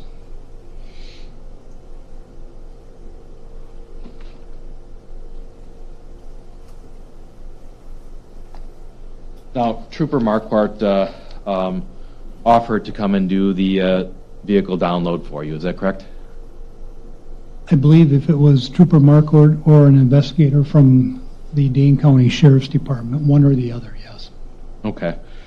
And Trooper, it's something that Trooper Marquardt's done for your department in the past, right? I believe so, yes. And in this case, you agree that Investigator Leinfelder actually got a search warrant on March 19th of 2019 to download this vehicle data. I'm not sure what the description in the search warrant was, how it was spelled out for what was to be searched. Okay. Well, you wouldn't have asked, or you wouldn't have had Investigator Leinfelder seek out a search warrant for any vehicle data download if you didn't think it would be relevant, right? I don't recall him completing a search warrant for vehicle data. The only search warrant I recall is when the crime lab conducted their investigation and so on. In a case like this, all that's required to do the download is have Trooper Marquardt or a similarly trained professional come out and just physically connect to the vehicle and download the data, right? Again, I'm not a professional in this field, but I believe that it has to be removed from the vehicle to be downloaded. In other words, the only thing that you would lose if there was no data would be the individual time that the officer spent trying to download that. Is that fair? That's correct. Let's talk a little bit about the telematics system. That was distinct from the vehicle data, is that correct? I'm sorry, which system? So let me ask you, do you recall having a conversation with Trooper Marquardt about downloading data from the telematics system in the Dodge Ram? Briefly, I do, Okay. yes. And a telematics system is those fancy multi-purpose displays where you can hook up phones and navigations and music and everything in your car. Okay, yes, yep. And as a matter of fact, you were forwarded to some emails from the City of Madison Police Department, correct? That's correct. Indicating to you that the City of Madison had specialists trained in downloading data from the telematics system. Yes. And that data could have been relevant to your investigation as well, is that correct? I believe at the time we couldn't figure out what data would be in there versus the black box of the truck. I believe that showed Bluetooth connections and so forth like that, so. Navigation as well? Navigation, yes. And that was something that you explored with the rest of your investigative team, doing a telematics download of that data, is that correct? I believe we did, yes. And you wanted to make sure that you included that system just to make sure that the crash data wasn't encompassed within the telematics system. Is that fair? Included that information in... Meaning that you wanted to include telematics in what you were looking at, just to ensure that it wasn't, just to ensure that the crash data wasn't included in the same patch of data. I personally myself did not know that data was available, and I believe that Trooper Marquardt reached out to the Madison PD detective who furnished that information. But I believe that information was like 3 years old that he furnished, furnished us, so. Okay. Did you personally contact any member of the Madison Police Department to see if they would be willing to come down and do a telematics download? I did for you? not, no. And you're aware that the scope of investigator search warrant permitted the download of telematics data? If it was included in the search warrant, yes.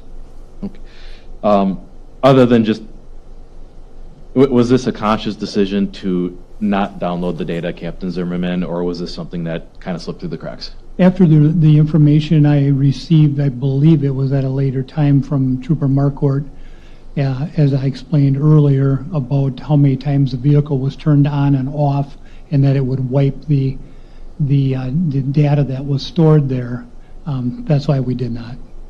You're saying that's specific to the telematics data as well, or specific to the crash data? Crash data. Is there, was there a conscious decision to not try to independently download the telematics data? I imagine there was. Like I said, I don't recall that, so. Okay. And I'm just going to highlight a section of Exhibit 519 here.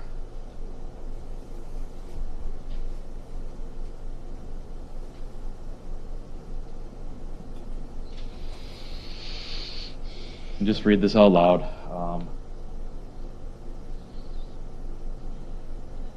Here's that Trooper Marquardt indicated to you that, quote, just running over the mail may not have set one off, but if it was substantial, then my recommendation is that we pull the data just to be sure you are not missing something. Did I read that quote correctly? Yes.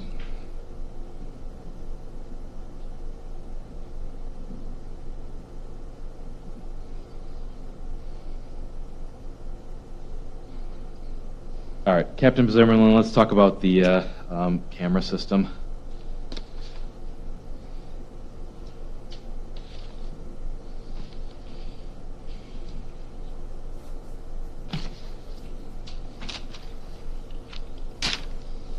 I just want to ask you this, that you agree that there's no evidence that Ms. Phillips deleted any videos when she accessed that system on February 23rd, correct? That was the information I received from the Blink company, yes, is that there was no deleted files.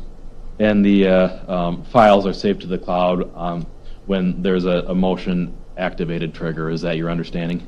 Yes, it is. And your understanding was that those cameras were originally disarmed by Mr. Phillips's cell phone on February 21st of 2019? Yes, You've been able to corroborate that via the records? yes, Now, the feeds that Ms. Phillips were viewing were live, is that correct? correct. Those are live feeds, yes. And those feeds will not generate cloud-based storage, is that correct? That's correct. Did you have a chance to review any of the video footage that was preserved from the Blink security system in response to your warrant? Just briefly, I reviewed the storage from the cloud on the morning of the 23rd, when Ms. Phillips exited the residence. I believe that's the only one that I viewed. Okay. And did you view any videos from any other feeds showing the angle of where the cameras were positioned? You mean camera placement, or? Yes. No.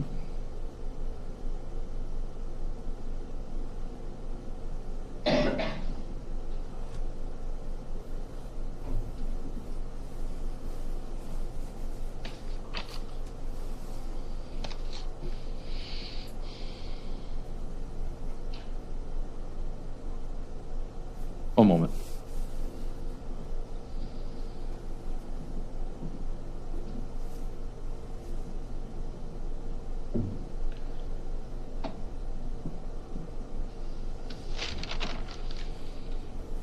Thank you, Mr. Zimmerman. That's all I have.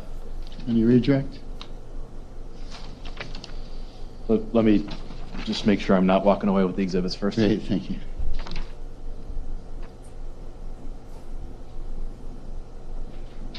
Your Honor, before redirect it sounded like an exhibit was an exhibit offered at the very end there, or I think I might have just heard Attorney Zacher. No, I think he was just making sure he wasn't walking off of the exhibits. Okay.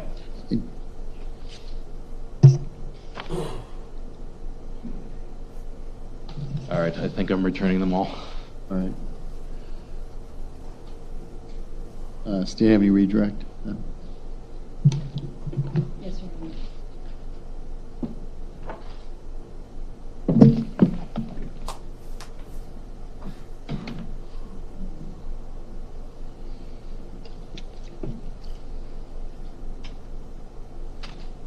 A moment to grab some.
Judge Levine planted this seed. So, Captain Zimmerman, Mr.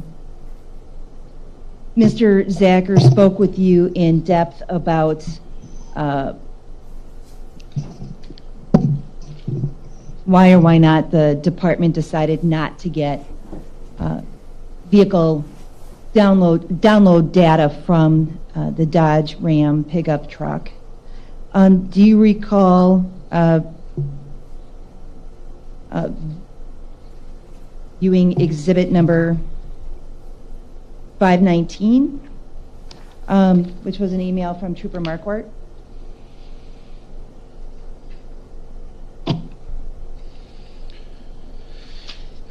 Yes. Now,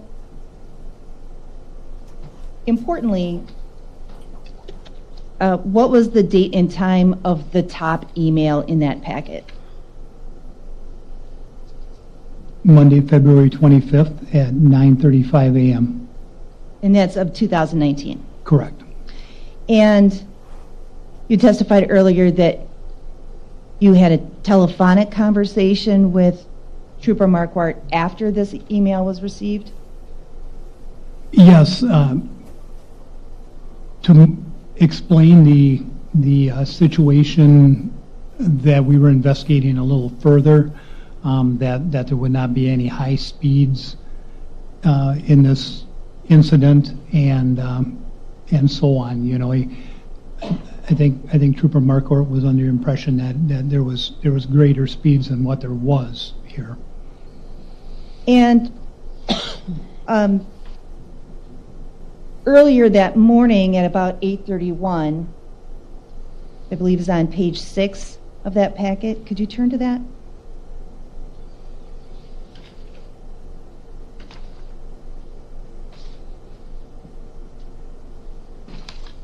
Yes.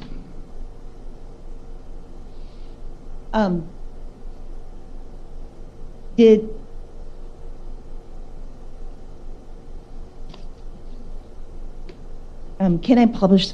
I will publish this for the jury. It's exhibit 519. 519, Go ahead. page 6.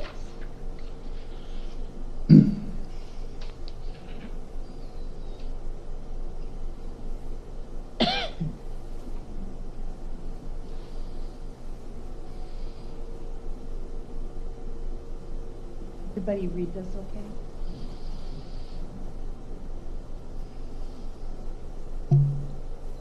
So, Investigator Zimmerman, in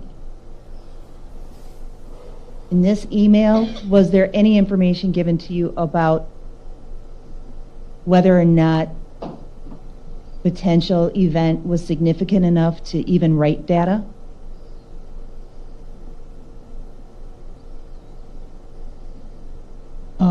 Just that, as in the first line, or likely we would need a non-deployment trigger event, which would involve some type of deceleration, maybe from 3 to 5 miles an hour, not acceleration, deacceleration. And then also he goes on to explain as I spoke about earlier, the power to the vehicle, which would overwrite being the ignition was turned on or off.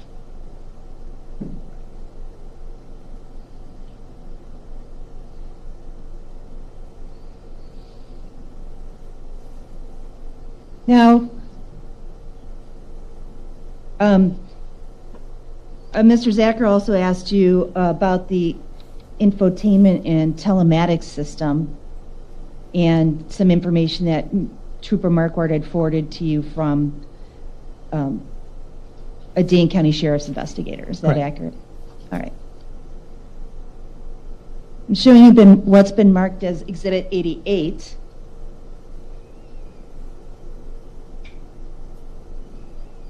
Do you recognize that exhibit, please? I do, yes. And what is that exhibit?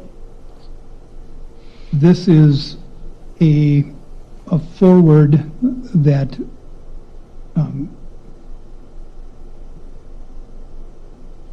Trooper Marquardt forwarded to me from Investigator Blanky from the Dane County Sheriff's Office.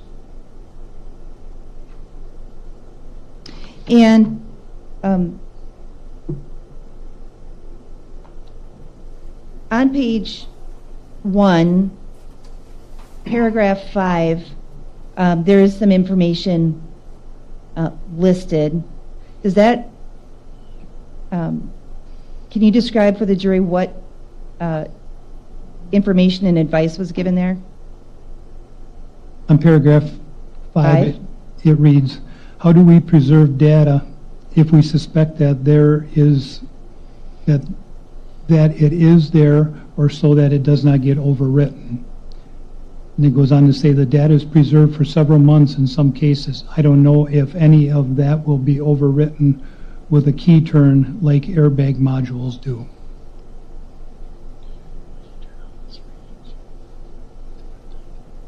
And again, this information was from September 2nd of 2016 that was forwarded.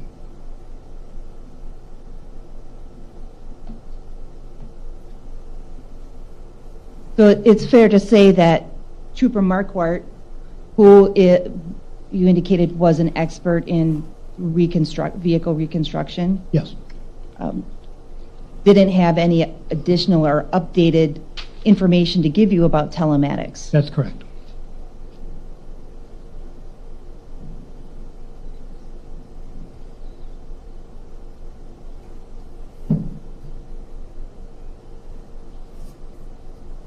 During the course of your investigation, were you aware of the timeline of what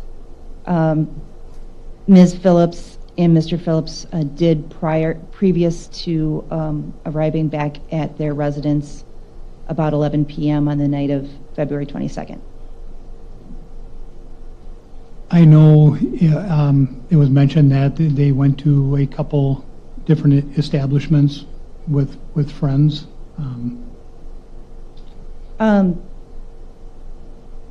Do you recall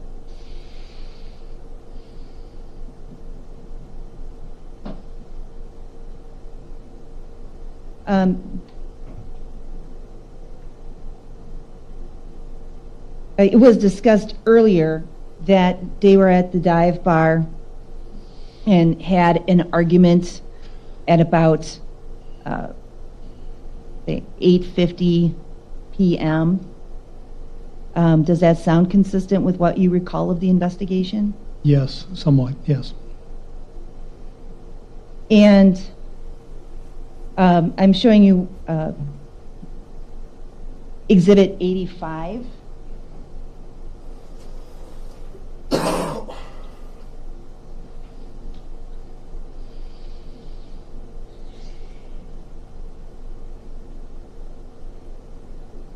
On that exhibit, can you refresh the jury's recollection as to what that exhibit is? This would be a printout of the Cellbrite extraction on queries that Lori Phillips had done. And what is the query that she made on February 22nd at 9:19 and 23 seconds? Spuds McKenzie. Who is Spuds McKenzie, if you know? I think he was a character for one of the alcohol companies, could be Budweiser or something like that. That's what you recall? That's what I recall. You recall what kind of character he was, or? Yeah, he was a dog Okay. with a black patch, I believe, over one eye.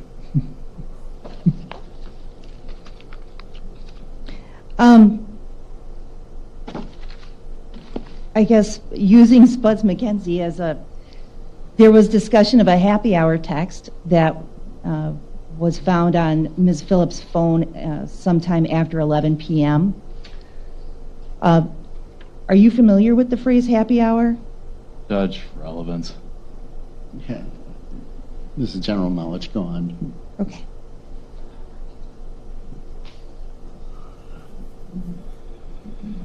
I'm showing you what's been marked as Exhibit 87. Can you refresh the jury's recollection what that is? This is a camera log that I received from Blink. Do you recall, sorry, strike that.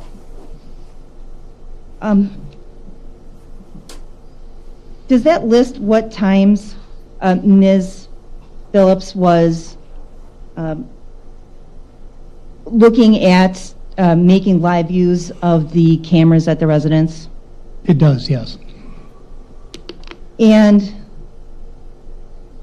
I guess because the earliest is starting at the bottom and moves up to the top. The earliest, what time and date was the earliest live view of the server? Judge, I guess I'm going to object at this point is beyond the scope of Crosse, as well as the document speaks for itself. It's been admitted. Yeah, he did cross Captain Zimmerman on the camera system, and specifically asked about the live view.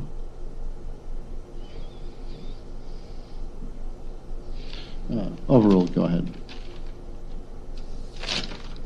The first live view was February 23rd, 2019 at 11:08 and 10 seconds. Actually, would that be February 22nd? Because that would be over midnight? Yes. Yes, I'm sorry. It's Eastern Standard Time, so. Okay. And is that consistent, to your knowledge, with the time that Ms. Phillips was in the Woodman's parking lot? Judge, I'm going to object for relevance and lack of foundation. Overruled. Overruled on relevance, foundation, unless he knows. If you don't recall the time that she was at the Woodman's parking lot, that is fine. I believe this is earlier than when she arrived at Woodman's parking lot, because this would be 11:08 p.m. So, yeah, I believe this would be earlier than when she arrived at Woodman's. All right. Perhaps consistent when she was at the subdivision? Could be, yes.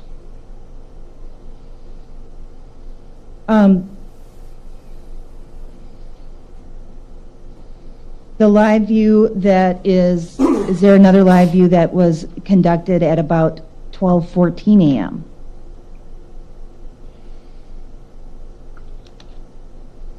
Or I'm sorry, 12:12 a.m.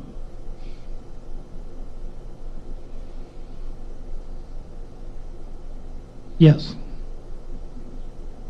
Is that consistent with the time that she would have been in the Woodman's parking lot? If you recall. If you don't recall, it's fine. I don't recall what the time frame was that she was at Woodman's. Okay.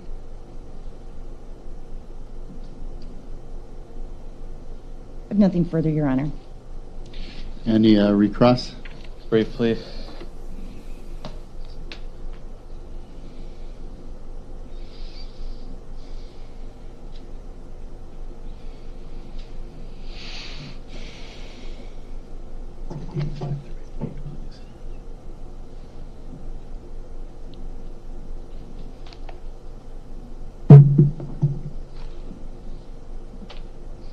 All right. So, Captain Zimmerman, showing you Exhibit 87 again. So your understanding, sir, that Ms. Phillips at various points accessed all three of the surveillance cameras at the Phillips home? Yes. In other words, there was one that was located kind of over the westernmost part of the driveway, correct? Correct, yes. There was one that covered the area from the back entrance of the home that you described seeing earlier, correct? Correct. And then there was one that led out to like the hot tub in the pool area? Correct. All right, and it appears from those records that Ms. Phillips accessed all three of them? Yes. Okay. I want to go back to what you testified to about whether or not there'd be a deployment event with high speed. What were you defining as high speed for purposes of that discussion with Trooper Marquardt?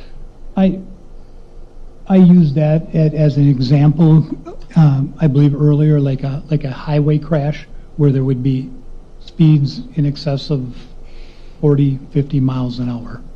So there would need to be something that would need to be tripped for that recorder to record. Well, you've certainly a seen event. vehicle downloads where a crash information data system is triggered at lower speeds than highway speeds, right? Well, yes, but I mean, it doesn't take much, just a collision or an event of some sort in order to trigger that recording system, correct? to a certain degree, yes, a significant event, yes. Okay, and you have no idea what the threshold was for a significant event on the 2019 Dodge Ram, is that correct? That's correct. Now, I want to just re-review Exhibit 88.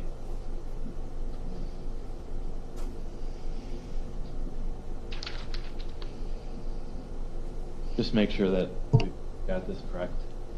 Can I get the envelope, please?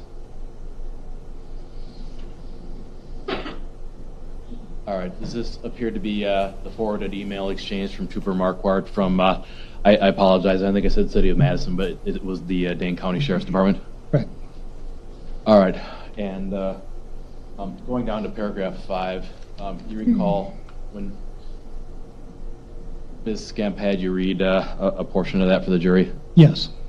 All right, and I just want to make sure that we got this right, because I think as you read it, it was, I don't know if any of the data will be overridden with a key turn, like airbag modules do. Could you read that last sentence for us out loud, please? I don't know of any that will be overwritten with a key turn like airbag modules do. I'm not trying to nitpick here, but the language there is that he's not aware of any data that would be overwritten by a key turn like the airbag module would. Is that fair? By reading that, yes. Okay. And Trooper Marquardt actually, in the exhibit that Ms. Skemp showed you, I believe this was 519.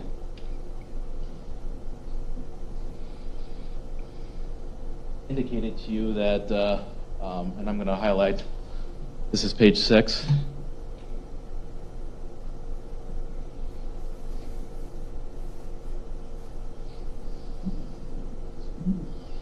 That with respect to the electronic vehicle data, quote, it would be a lot and may have some stuff that we are not even thinking of, like occupancy position weights or something similar that might be of real interest to you to support or refute a story, end quote. Did I read that correctly? Yes.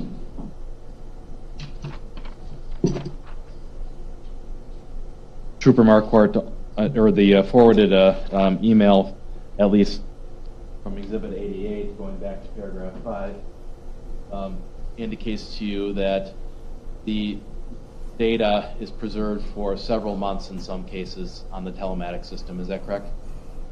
That would be from Detective Blanky from Dane County, yes, from 2016, yes. Okay.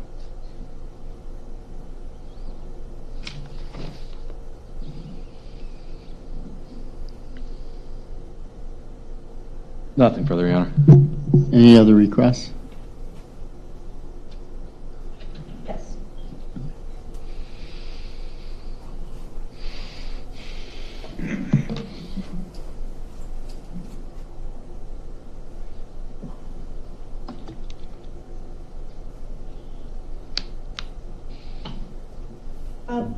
Captain Zimmerman, directing your attention to Exhibit 88.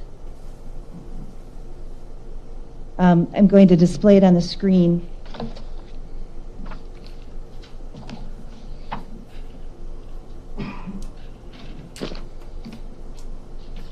In paragraph 1, does that explain what type of information is stored in the infotainment systems? Judge, I guess I'm Gonna object unless this is being used for his impression of what the data was, hearsay. It is for his impression. Overruled, go ahead. I'm sorry, could you repeat the question again? So when you reviewed this email to help you decide the direction of your investigation, right?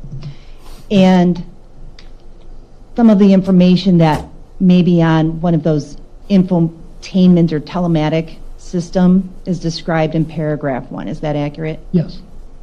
And was there anything there that is significant enough that would have been helpful to your investigation?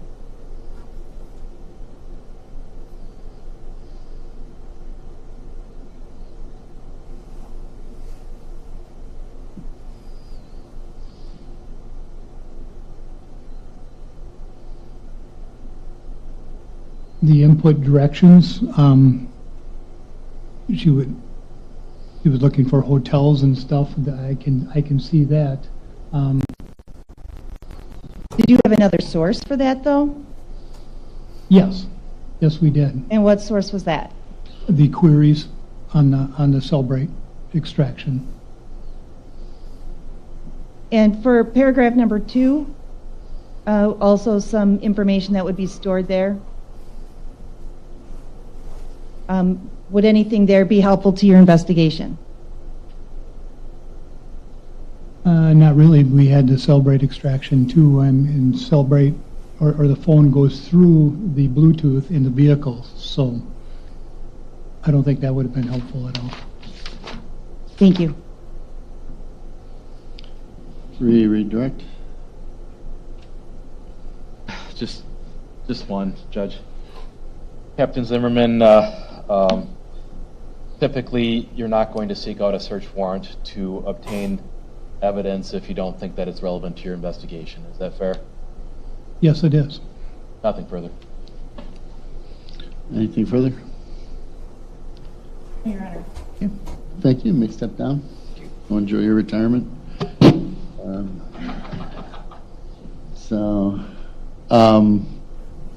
Can you be released from a subpoena? Or?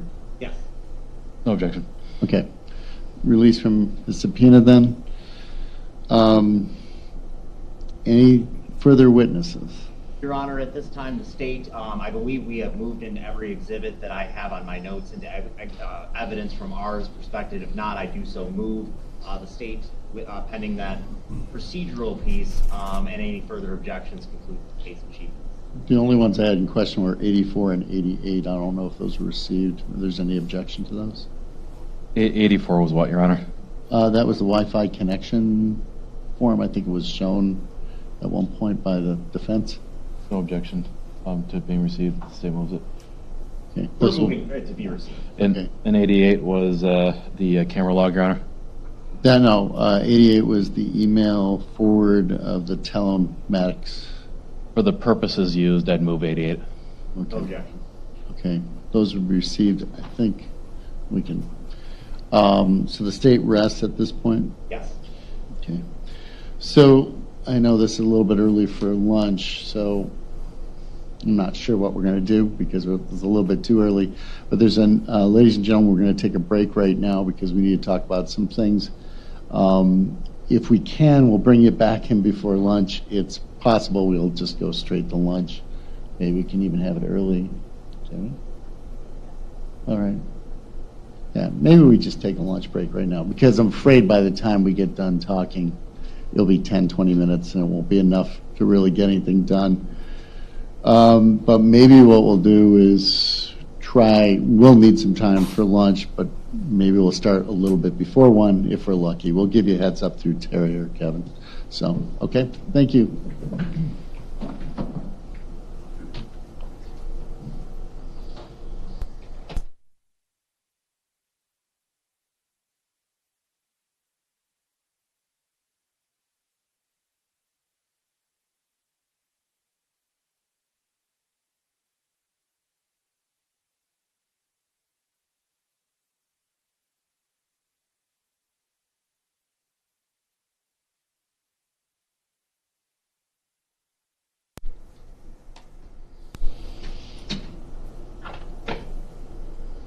All right, everybody may be seated. The state is rested. Usually there's a couple things we need to do after the state is rested. Are you ready to proceed with defense witnesses at all?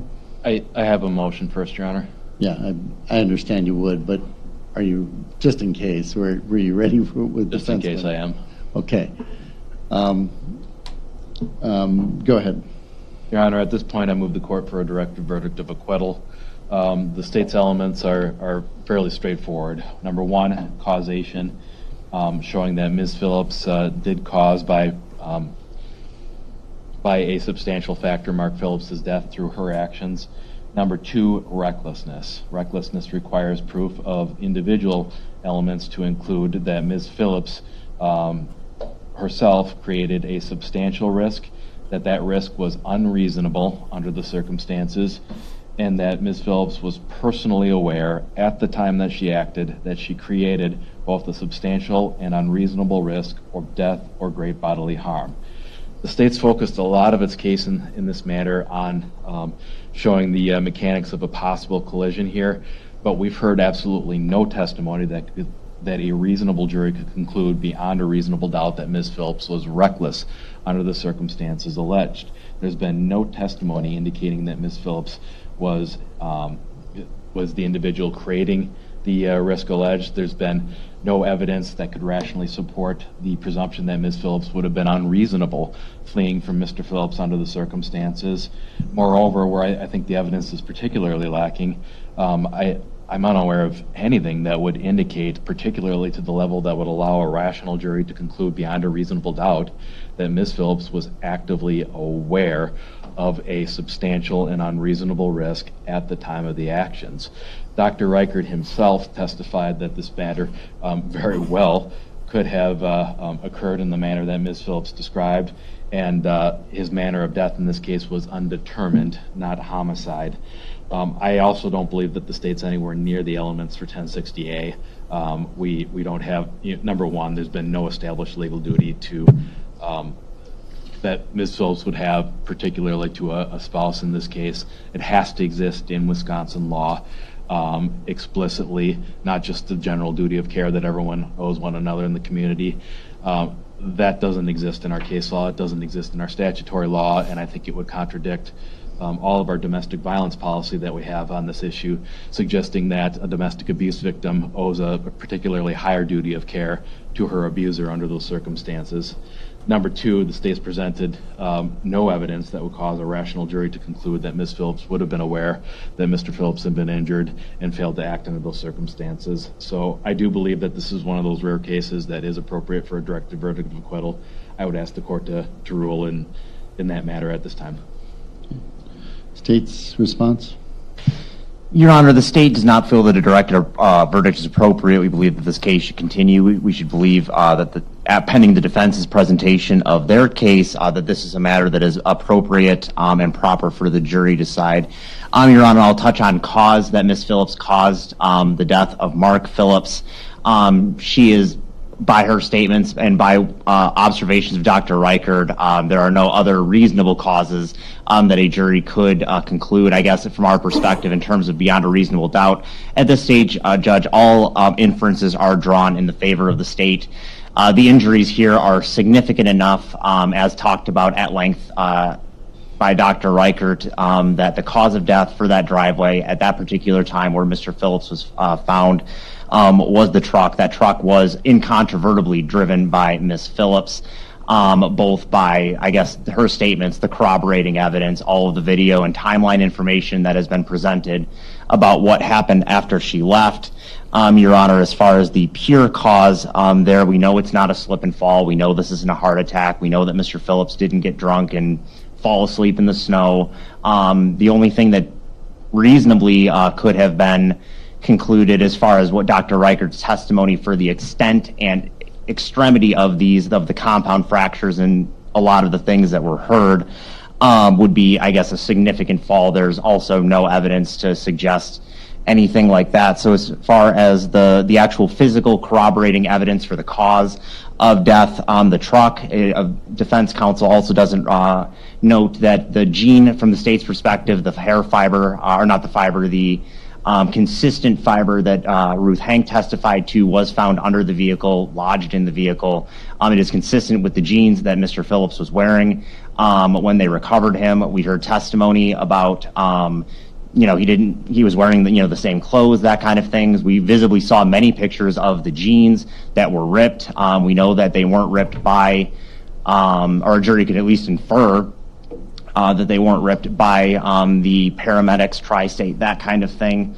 When they removed them, there was other testimony regarding that. So as far as the pure cause, that corroborating evidence with Ms. Phillips' version of events, that there was an argument in the driveway, that she left in the truck. She is the only person driving a vehicle in proximity to Mr. Phillips and had the opportunity to hit him. It is of the same character, nature, and everything we would expect as far as cause. We believe that a jury could conclude that the first element, cause, was met under those circumstances beyond a reasonable doubt, and it is certainly not something that no rational fact finder could determine cause. Attorney Zacher had brought up through questioning other types of, if he was dragged or hit with the mirrors or fell under the truck. But again, Your Honor, it's one of those, the actual causal mechanism for the death of Mr. Phillips was the weight of that truck, the driveway, him being in between those two forces in a vehicle driven by Ms. Phillips. As far as can I ask the state, what is the theory, because it's unclear to me, what is the theory of the accident by the state then? Is it that he got run over by a wheel? That doesn't seem to be supported by the facts. What is the theory of how the accident went down? Your Honor, we believe that the crushing mechanism and that it was the actual tire, the weight of the truck going through the truck into the wheel into Mr. Phillips' left side of his body is the cause. So there's no tire tracks, nothing on the body, but nobody's testified to that, right? There was no tire tracks in the body, that is correct. Okay, so the theory is that, I just want to understand what your theory is that he fell and then was run over by the back tire or something? Your Honor, our theory is that Ms. Phillips drove a truck, and I'll get to the recklessness element afterwards, and why we believe that's appropriate to continue. But our theory is that Ms. Phillips went over Mr. Phillips in the truck. Okay, you're not understanding my question. What I'm asking is, what are the mechanics? Did he go under the truck? Did he stay off to the side of the truck? And I'm sorry I'm not trying to be insensitive to the victims here. It's tragic he's died. What I'm trying to understand, what the theory is, the mechanics that the state is alleging here. Because you do have inferences in favor of the state. There's a piece of fabric which is consistent with his jeans that is on a drive shaft in the middle of the truck. And what the state is trying to infer is that's indicating the body was underneath the truck somehow. But so what's the inference, that he got run over directly, got run over from the side? What's the mechanics of the accident? So, Your Honor, I understand the court's clarification question. My understanding and argument of the law is that it's a substantial factor, and then also when we talk about the instruction and the law regarding what multiple substantial factors being used to determine cause. Still not answering my question. I understand you believe the truck was a substantial factor. I understand that. What you have no theory as to exactly the mechanism of the accident, of how the vehicle crushed the body. Your Honor, Mr. Phillips, our theory is that Mr. Phillips is coming around the front of the truck from the right to the left, and then Ms. Phillips hits the gas or takes off, or however she describes it, and she at that time went over Mr. Phillips with the truck. So he was never at the window. She's lying about that. Is that what you're saying? Your Honor, I will concede that in terms of whether it was the front or back tire, I cannot answer that. Okay.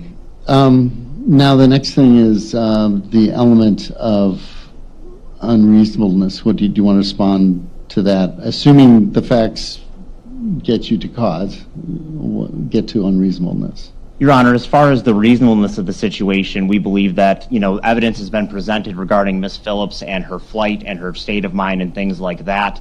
We've heard that the biggest piece of evidence in terms of what we would expect, I don't know.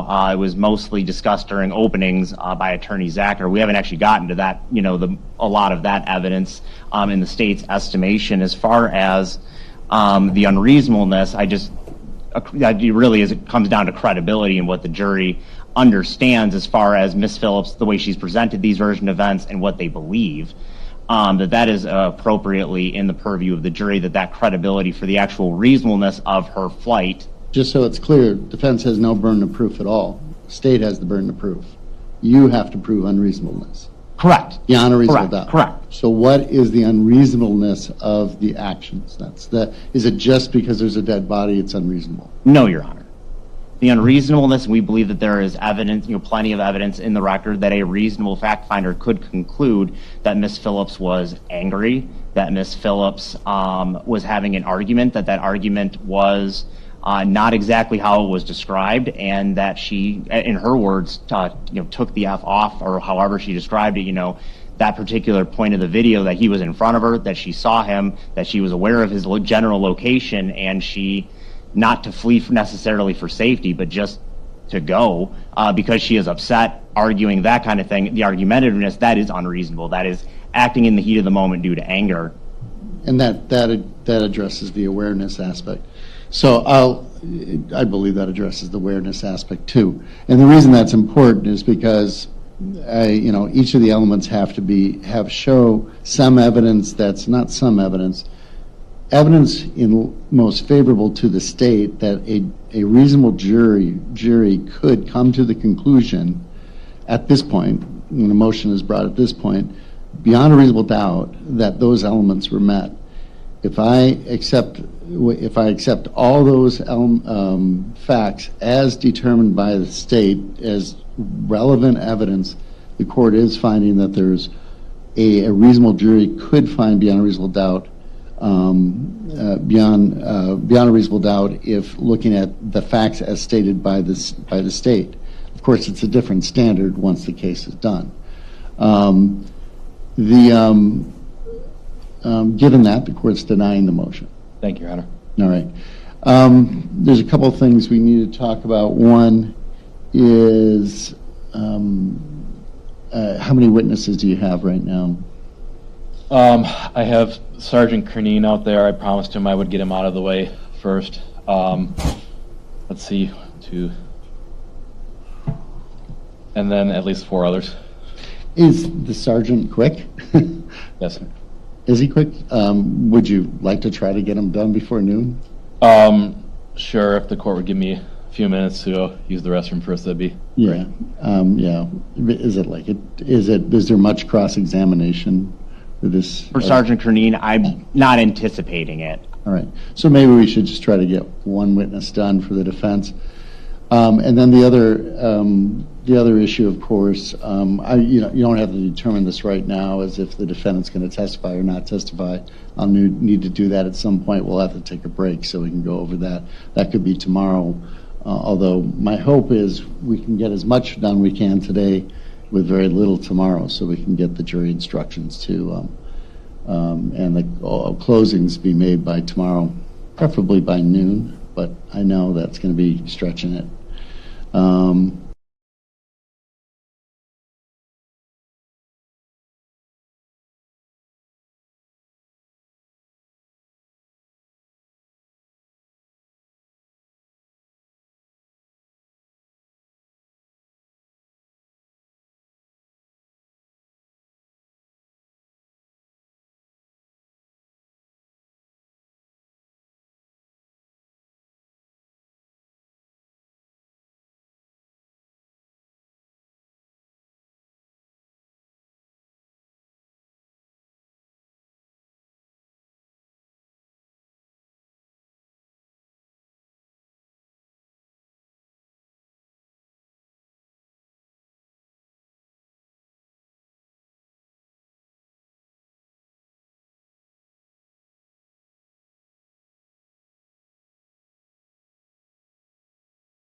everybody may be seated.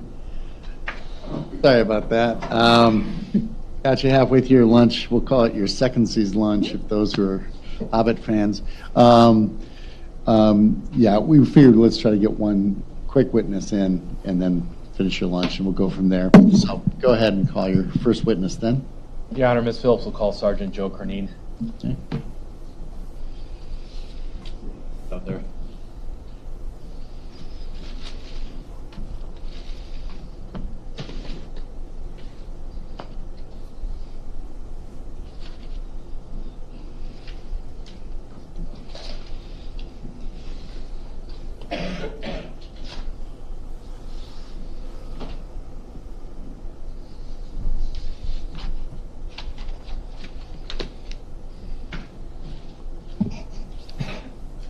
No, swearing right here. Thank you.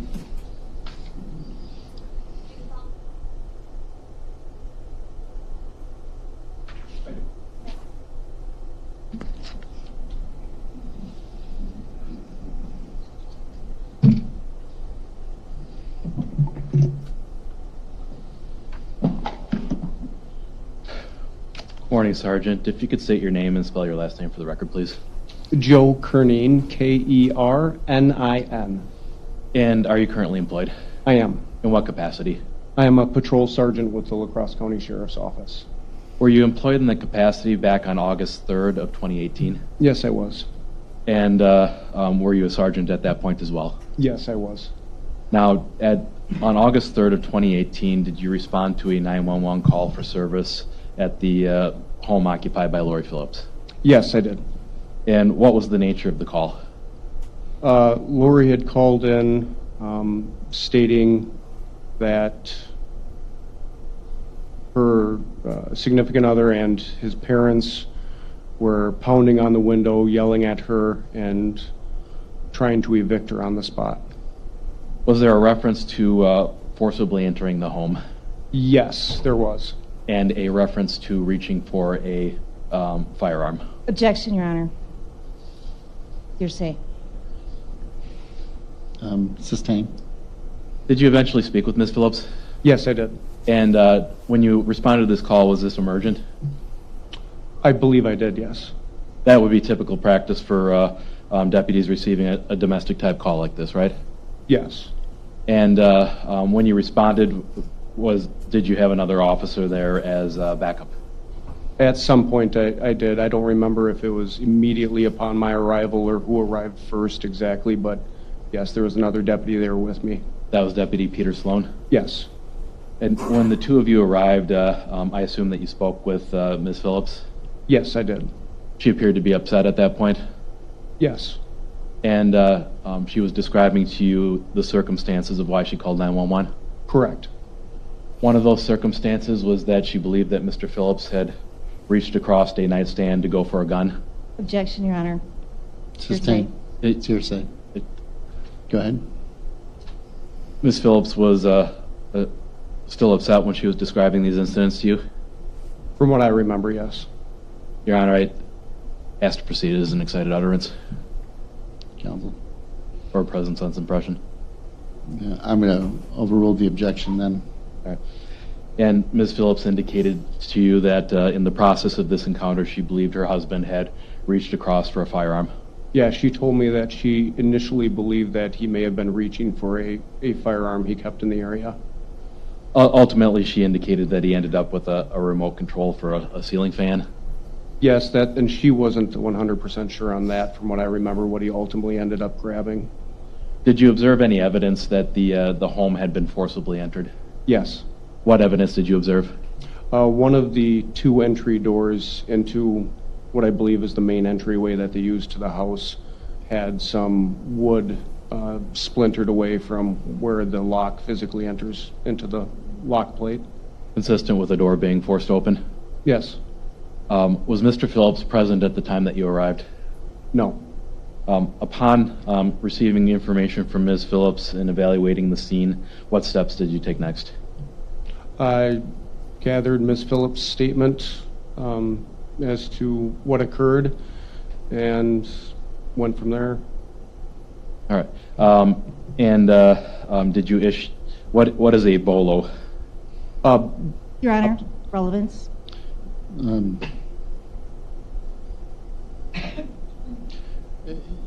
Overruled in this situation. Go ahead. Bolo, kind of like police jargon, for lack of a better phrase, be on the lookout. Was that issued for Mr. Phillips? Yes. And at that point, is it fair to say that you wanted to speak with Mr. Phillips? Yes, I wanted his side of the story as to what took place. And did you leave instructions for any other deputies or officers regarding Mr. Phillips at that point?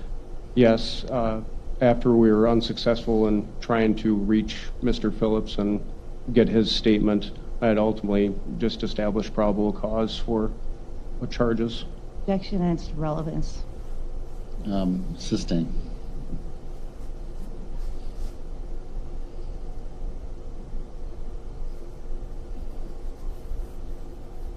Nothing further. Crosse.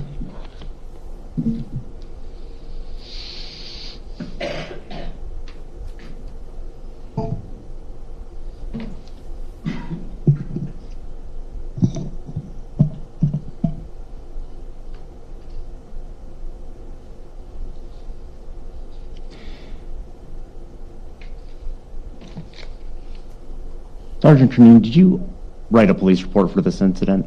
Yes, I did. If I were to ask you questions from that police report, would you recognize, I guess, the language? I would think most of it, at least, yes. Okay.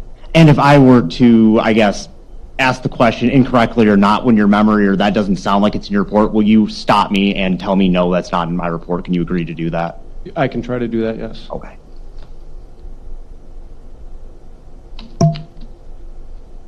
I'll start where Attorney Zacher left off. The question about the, I guess, the firearm or the gun, that's what Lori had indicated to you that she observed. Is that correct? Yes. And she believed that Mark had grabbed that item. From what I recall, she believed that's what he would have been reaching for at the time. That was her initial thought. So in your report, I'm reading, it turned out that Mark did not grab a firearm, but must have taken a fan remote, as she later saw the fan remote had been removed from the nightstand. Are you referring to Ms. Phillips' statement there? Correct, yes. So Mr. Phillips, to your understanding, based on that, I guess did not have a gun? My understanding is that... Speculation, lack of foundation. Sustain. You never recovered a gun?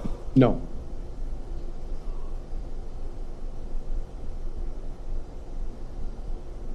In your report, I'm reading that Lori had told you, and correct me if I'm wrong, Mark suddenly lunged towards the nightstand along the bed and grabbed what she initially thought was her revolver she keeps on the nightstand. Is that an accurate statement? Yes. So did she tell you that it was her revolver? That's as it reads in my report, and that's, yes, that's what she told me from what I recall, that it was possessive for her.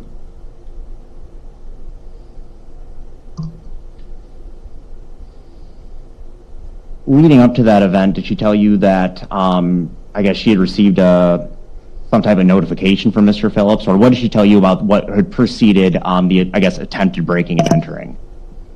That they were trying to evict her or get her out of the house. Who's they? Mr. Phillips and his parents. Mr. Phillips and his parents? Yes. So all three of them were there? Correct. So when I guess the actual door breaking came down, there were three people who were a part of that incident?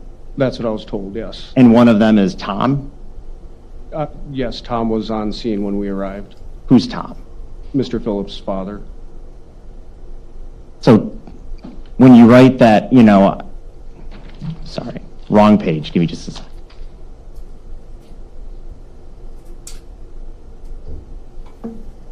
So when you indicate that Lori said she heard Tom pounding on the bedroom window where she was now lying and trying to sleep, yelling at her to open the fucking door right now before I call the cops, is that an accurate description of what Ms. Phillips told you? Yes. That's not Mark Phillips, correct? Correct.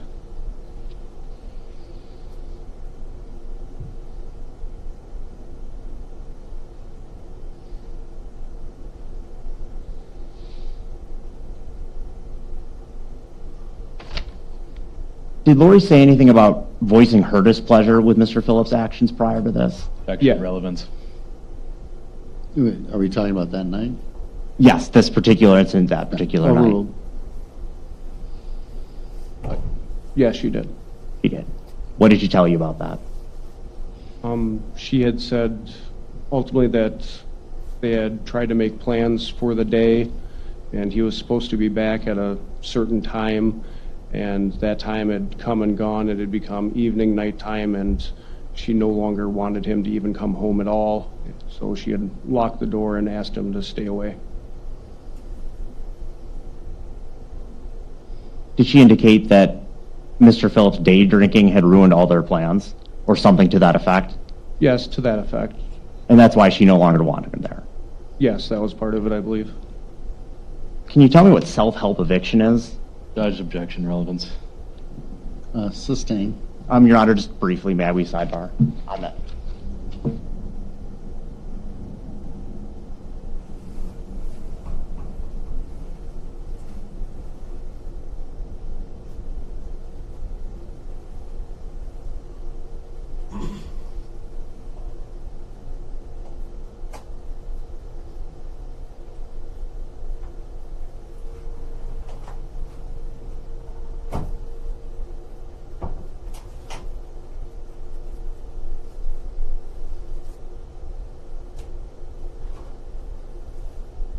No further questions. Thank you, Sergeant.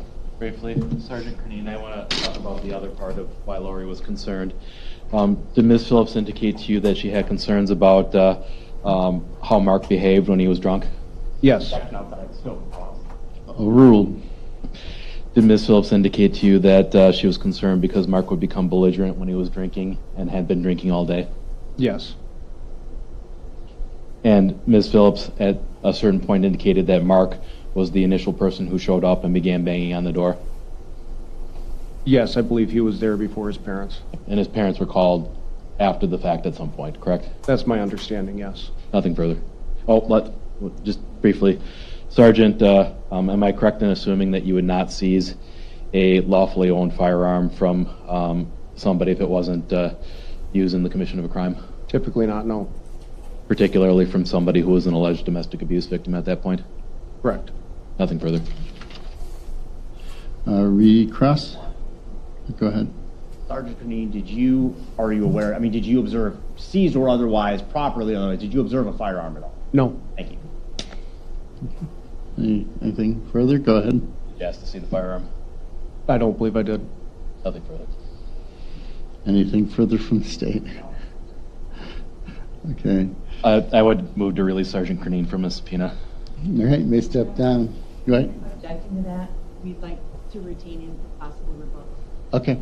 I'm gonna allow you to step down. You're still part of the subpoena. You can talk to the district attorney's office when they need you back. Now we're gonna have lunch. So we're gonna take a break now. You can go finish your lunch. Enjoy it. We'll see you afterwards.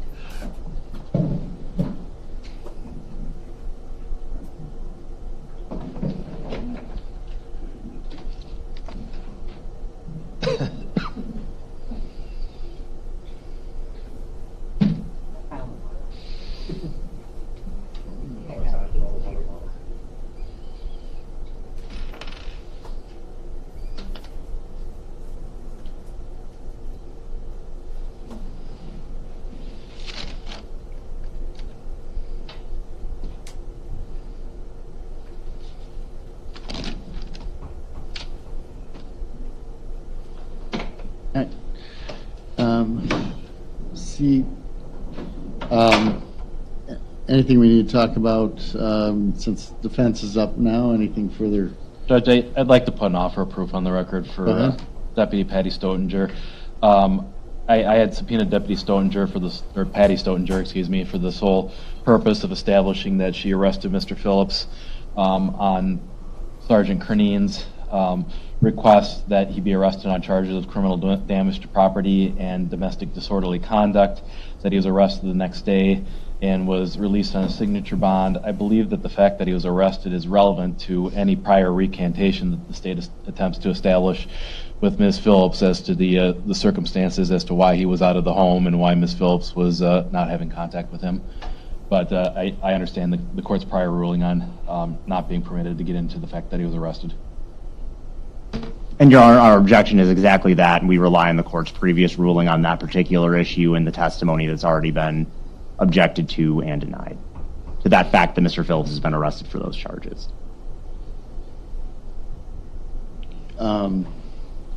Does the state, so the state's, I'm going to make this, if I didn't make this ruling before, the state's not bringing in the recantation from before, or you are? So, I mean, it sounded like when you decided not to release the sergeant from a subpoena that might be the reason for rebuttal, but the court's guessing. so Your Honor, I'm just give me just a second to talk with ADA Skemp on that, because there are multiple witnesses, and I just want to make sure that before I answer that question, that I know exactly.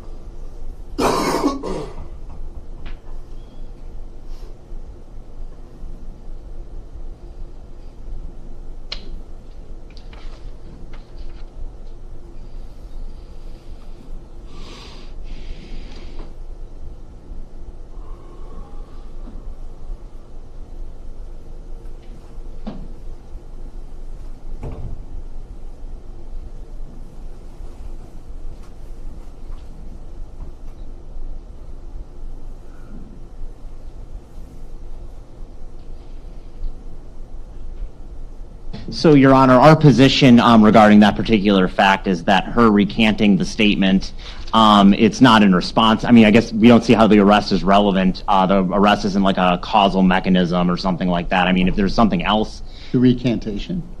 Oh, I'm talking about, yeah, we think the recantation is something that is independent of the arrest. We don't think that having the arrest on the record has anything to do relevance or bearing on the recantation, I guess, is the way I would answer that question. District Attorney's Office is saying arrests and charges have nothing to do with domestic violence recantation? Seriously? Your Honor, no.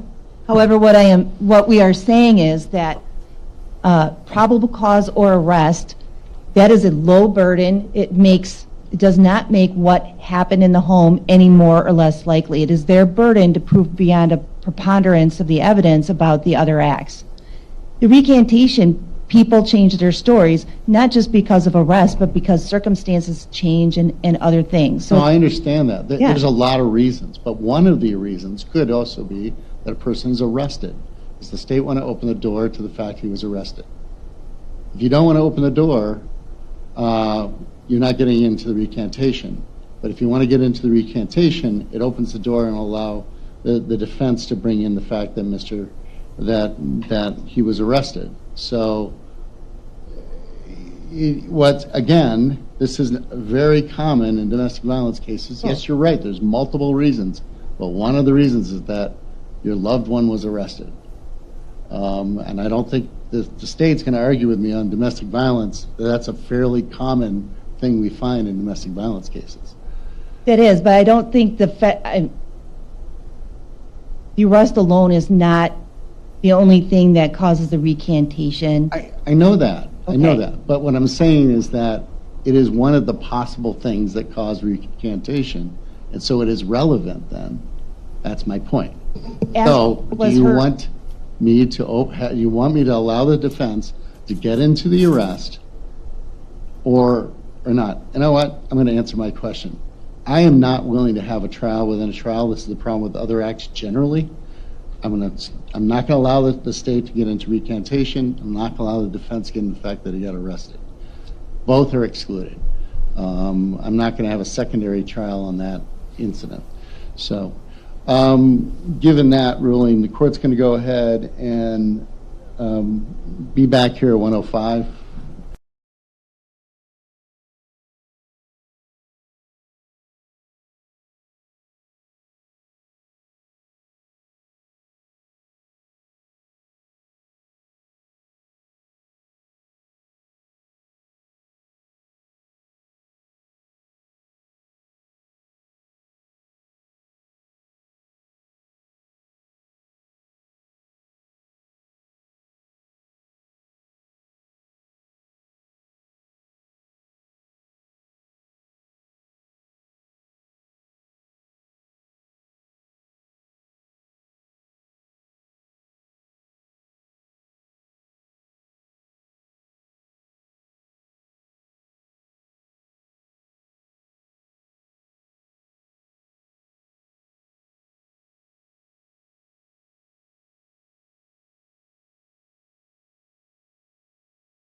Afternoon, Mr. Gierak. Could you state your name and spell your last name for the record, please? Yes, good afternoon, Matthew Gierok, M-A-T-T, last name Gierok, G-I-E-R-O-K.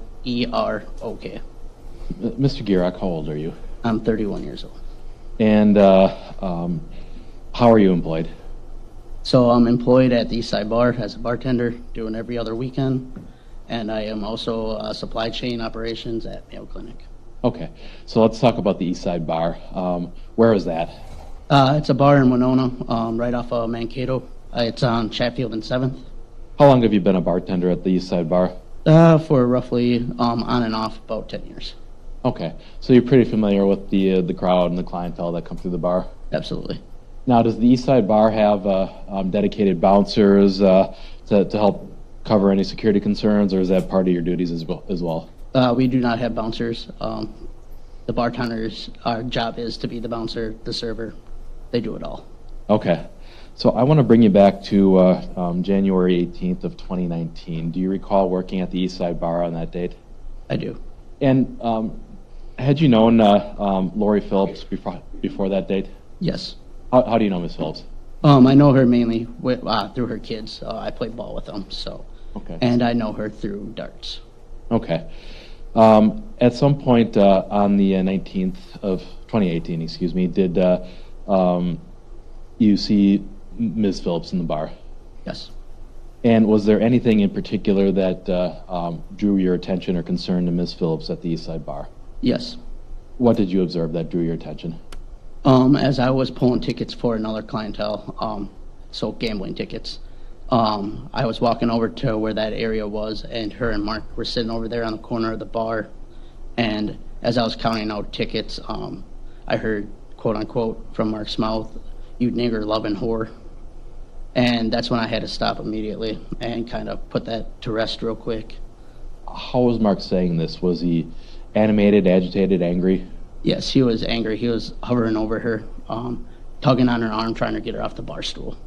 Okay. And I assume that you've seen your fair share of drunk people in your line of work? Yes. Do you often intervene in circumstances where somebody might be having a drunken argument? Not unless there's, like, physical contact. In this case, did you feel that it was necessary to intervene when you saw what Mark was doing to Lori? Absolutely. What happened next? So as he said that, I told him to chill out, and then I used the phrase that you're lucky her sons weren't here because he would have no teeth in his mouth.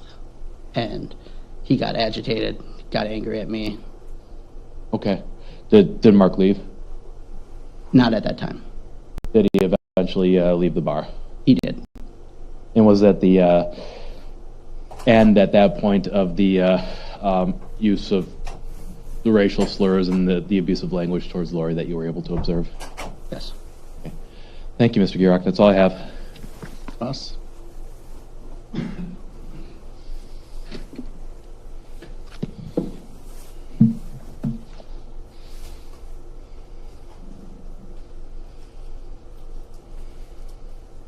Mr. Garrick, you had indicated that you knew Miss Phillips from before, Yes. and you knew her kids? I know her kids, Hunter and Brandon. Okay. Did you, I guess, what is the extent of your, without getting into too much, but what is the extent of your personal relationship with Miss Phillips? She's always been super nice to me, you know. She normally comes make small conversation. It's nothing more than that, to be honest, if I ever see her in the bar. Okay. So Miss Phillips has been nice to you in the past? Yes. Did you know Mr. Phillips? I did not. So you've never met him before this particular incident? Or Not like met, but I ran into them while being out, yes. So Miss Phillips isn't just another patron at the bar? I wouldn't say an everyday patron, but she comes in every now and then, yes. So for you, I mean, it's not like if I walked into the bar and you've never seen me before and I asked for a drink, Miss Phillips is personal to you, is that correct? In a way, I guess you could say, yeah, I know her from Winona. And Mr. Phillips is not? No. Apart from the incident or the what you just described, did you see anything else during their time in the bar that caused or rise for concern? No, I was kind of just serving drinks, doing my thing, and I caught it right at the right moment, I guess, when I'm walking over doing tickets. Okay.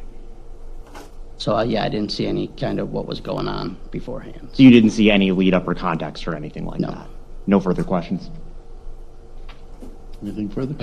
Mr. Gierek, am I fair in assuming that had it been a total stranger you observed where a husband or a boyfriend was pulling somebody off of a bar stool and using that language that you would have intervened just the same? Yes, you're correct. Nothing further. Anything further from the state? No. Okay. Thank you. I move to release Mr. Gierek from his subpoena. Yeah. All right. You may step down. You're released from your subpoena. Thank you. Thank you. Adam.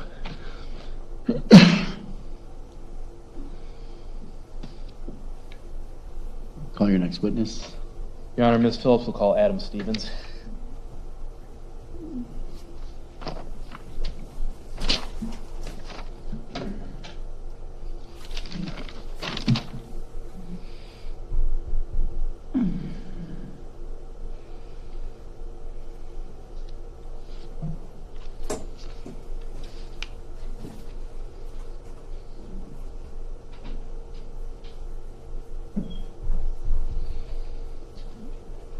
Mr. Stevens, you can just step up here and be sworn, please.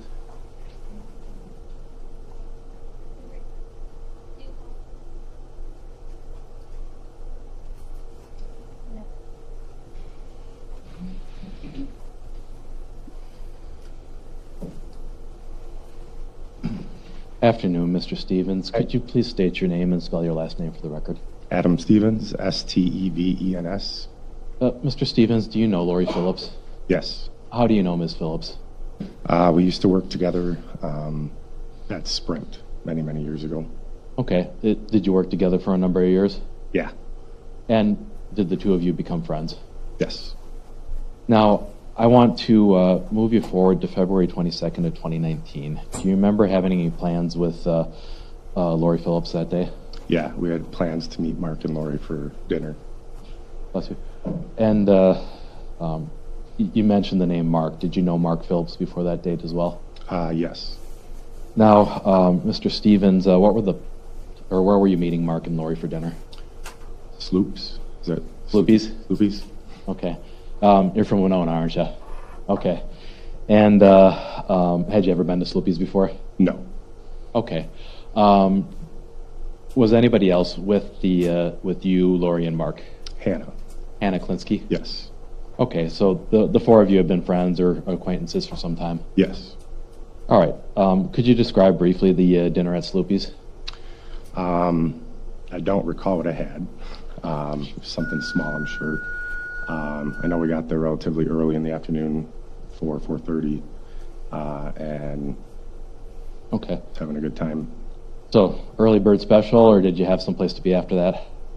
I had no plans to go anywhere, but I don't know if Hannah or Mark or Lori decided to go to the next place, but sure. At some point, and can we establish was the dinner at Sloopies, was that fairly uneventful? Yeah. All right. Did the four of you end up going to another location after Sloopies? Yes. Do you recall where that was? I don't know where it is. I just know it's called The Dive. Okay, so it was a bar called the Dive Bar? Yeah. All right. And do you recall why you went to the Dive Bar? There was some drawing that night. Drawing for some money? For some money, yeah. Do you recall whether or not the four of you were going to be meeting anyone at the Dive Bar? Hannah's family. Okay, so, and did you in fact meet Hannah's family over at the Dive Bar? Yes. Okay, so Mr. Stevens, I'm going to ask you, were you having a pretty good time on February 22nd of 2019? Yeah, it was like a last hurrah to say goodbye to Mark and Lori, as I think they were moving to Bismarck that following Monday. And what, if anything, were you doing to celebrate? Drinking. Okay. Were you drinking fairly heavily? I would say yes. I had a sober ride. Okay, so you were drinking because Ms. Kinsky was sober and was going to be driving you? Yes. Okay. So once you got to the dive bar, at any point, did you notice Mark and Lori appear to get into an argument? Yes. And is this an argument that you wanted to participate in, or is it something that, or let me ask, how did you respond to that? For the most part, I ignored it and just tried to focus on Hannah and her family, just because it was kind of embarrassing. Why was it embarrassing? Mark was pretty loud. Okay. And was Mark using language that was unpleasant towards Lori? I don't exactly recall the language. I tried to just drown most of it out. Okay.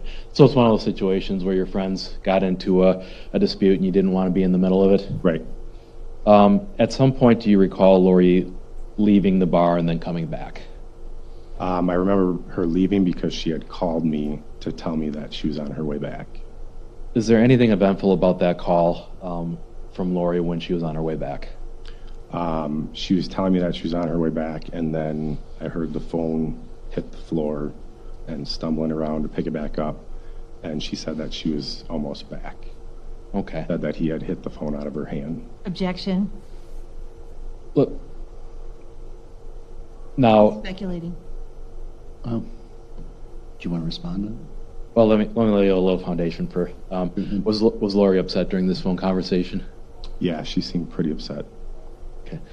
Your Honor, I would offer it as an excited utterance. You need to lay a little more foundation how we would know that. Okay.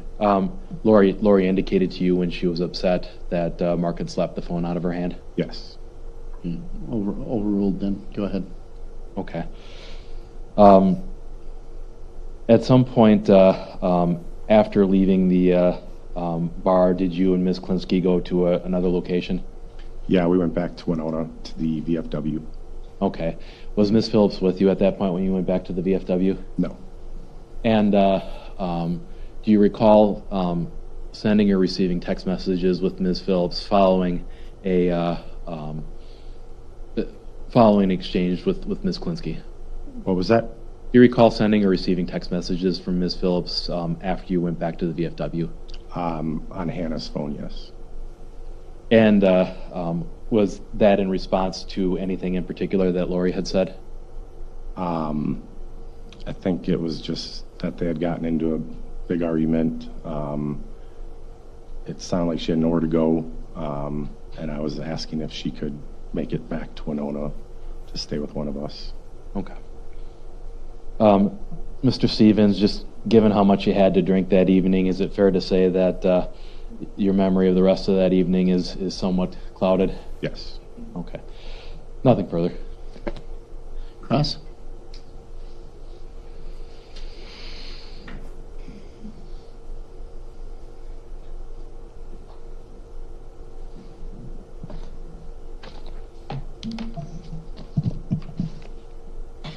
Mr. Stevens, you had indicated that your memory was a little clouded Yes, because you had been drinking. correct.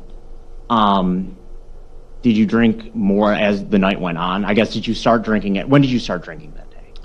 Right around when we were ordering supper. And then did you continue to drink? Yes, Did you get more drunk or more inebriated as you continued to drink? I would say yes. And did that impact your memory? A little bit.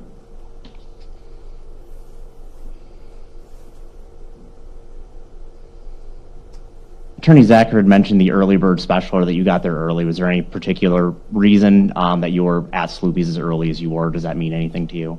No, I had rode with Hannah.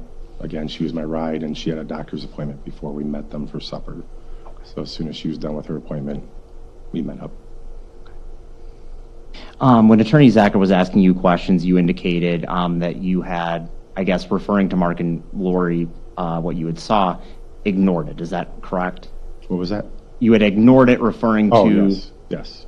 And that's referring to the way Mark and Miss Phillips were behaving with each At other? the table, yes. Okay. And then you said you didn't want to get in the middle of it. Correct. And is that after you heard the phone fall out of her, or get slapped out of her hand? I don't recall what the time frame was on that. I think it might have been after they returned or before, I don't know. So you were still at the bar when you heard or that the phone had gotten slapped out of Miss Phillips' hand? Yes. Okay. Did you and Miss Kinsky, did you leave the bar before Mr. and Miss Phillips? Yes. So you had gone on your way to Winona before they had left the dive bar? Yes. Just wait a little bit for him to answer his question. I'm sorry. Just let him finish, Okay. that's all. Thank you. If it was your understanding that Miss Phillips had her phone smacked out of her hand, why didn't you intervene? when they got back to the bar? I just didn't feel it was my place to get in the middle of that. I try to avoid as much drama as possible, but I didn't realize, I guess, the severity of it. And when you and Ms. Kinsky had left the bar, did you do so with Ms. Kinsky? I think you said her family was there. Yeah, her family was there. Did that whole group leave the bar? That I don't know.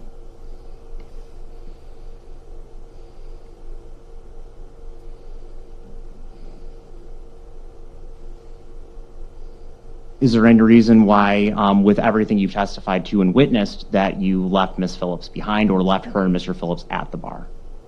I think at that... I'm asking his personal reasoning. Overruled, go ahead. At that point, they, I believe, were on decent terms, and that's why we left. So you personally did not believe at that time that she was unsafe? Objection, speculation. His personal belief. Dodge relevance. He testified already. Go ahead. Sustain. No further questions. Any redirect? Your Honor, I would move to reopen just briefly. Mr. Stevens, I neglected to ask you earlier. Objection. It's beyond the scope of cross.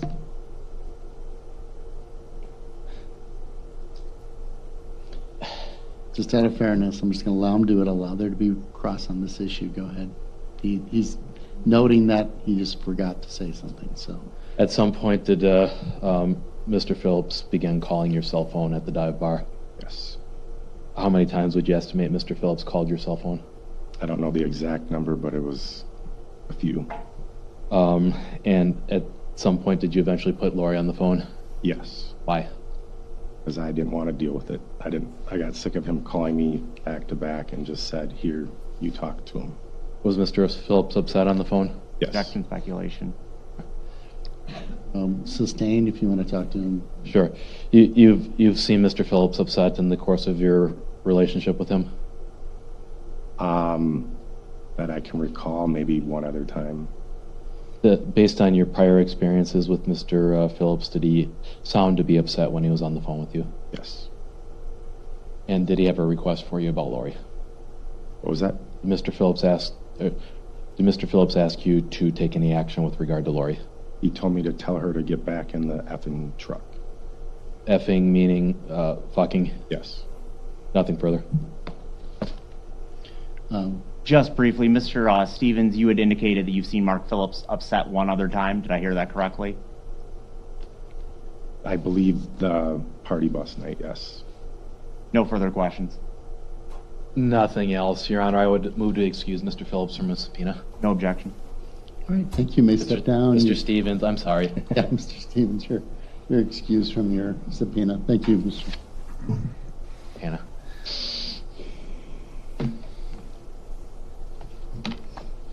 Call your next witness. Getting there now, Your Honor.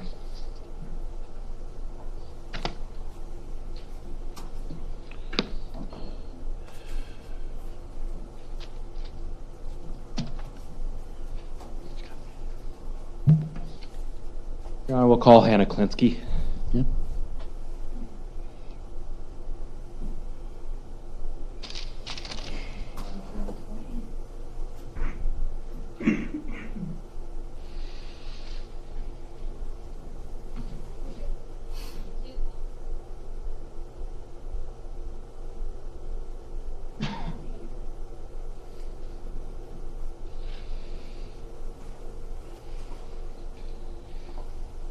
All right. Afternoon, Ms. Kinsky. Could you state your name and spell your last name for the record, please? Hannah Kinsky, Klinski. Ms. Kinsky, do you know Lori Phillips? I do. How do you know Ms. Phillips? We've been friends for several years. When would you say that the two of you first got to know one another? It was April of 2008. That's when we first started at Sprint together. Okay, so you, Lori, and Adam all worked at Sprint at one time or another? We did. All right. Now, I want to talk to you about your relationship with Lori. Would you describe yourself as friends? Absolutely. And did you get to know Mark Phillips in the course of knowing Lori as a friend? I did. What personally did you observe about, did you spend time with Mark and Lori as friends? Yep, I did. And how often would you see Mark and Lori in your estimation? Occasionally. Okay. Did you ever have any concerns that arose spending time with Mark and Lori? Unfortunately, yes, I did. What were those concerns? I was very worried about the controlling aspect of things that I kind of caught on to pretty quickly in their relationship, so much as their first date.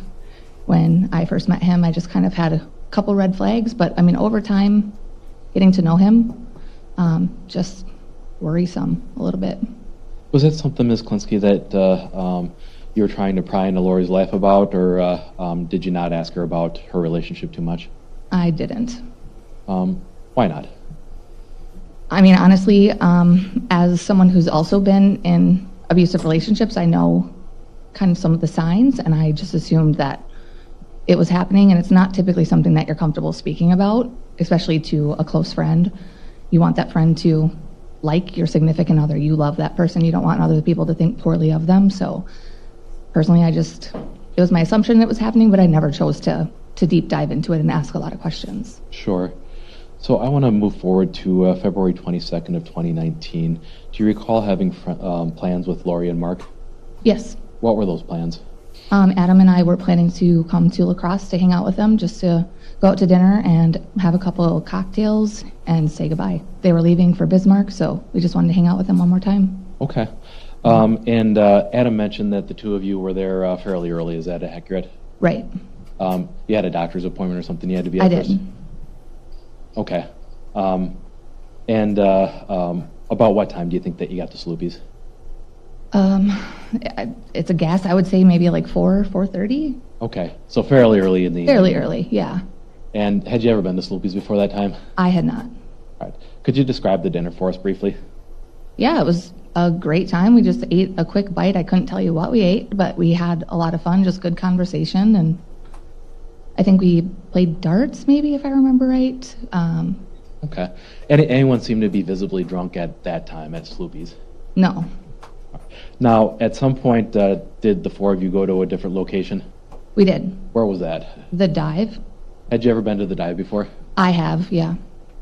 Why? How did the four of you settle on the dive as the second location? There was a drawing that night.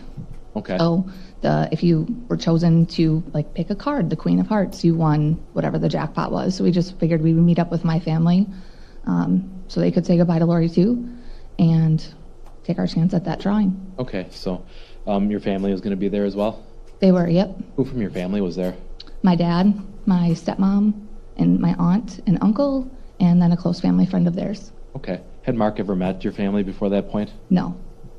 All right. So, when you got to the dive bar, at any point did you notice anything concerning between Mark and Lori? At first, no. What about as time went on? As time went on, yes. What did you observe that concerned you? There was a gentleman who had came up and just briefly asked Lori if she had remembered who Terry LaFleur was. She had said no. It was just a normal conversation. I didn't really think much of it, but later come to find out that that really upset him. I didn't know why at the time, but it was that conversation that set him off. Well, what did you observe about Mark that would lead you to believe that he was upset? When they had left and returned, he was very upset in the truck when he had dropped her off, saying a lot of nasty things, and then just learning more about the instance that happened in the truck when her and I and Adam were talking together at our table once Mark had came back and walked away. Okay. Well, let's talk about Mark in particular. Have you seen him angry in the past? Yes. Did Mark appear angry to you during these encounters? Yes. If you could quantify this, did he look angrier than you had normally seen him in the past? Yes. And what kind of things was he yelling and screaming at Lori? He was calling her, I don't like to say it, but he was calling her a slut, a whore, the C word. C word meaning cunt? Correct. Bitch? Yes. And what was Lori's reaction to this? Typical, trying to diffuse the situation and just kind of like, okay, Mark, okay, whatever, didn't want to lead into it and make it worse. Was Mark calming down at all that you could notice? No. And was there a point in time when you recall Lori coming back in that you saw her coming back in, or saw Mark coming back from the truck? Both of them? Yes. Yes. What did you observe? I just observed that they were arguing back and forth at that very moment. I didn't know exactly what it was about, but they were both having a heated discussion, her just trying to calm him down. And you said that you saw Mark outside of the dive bar by the truck. Did I hear that correctly? Correct. How did Mark appear during that time frame? Very upset. She was getting out of the truck to come back in with us. He was basically dropping her off, and he was just upset about her being with us. Did he appear to be angry at that point? Yes. Did Mark immediately follow Lori back in, or did he stay out there for a while? I honestly don't recall. Okay. Now, Hannah, did you have any concerns after Lori came back in to the bar and Mark was visibly upset outside? Yes. And is that something that you tried to talk to Lori about at the dive bar? I did, yep. Did the topic about whether or not it would be healthy for Lori to move to Bismarck come up at any point?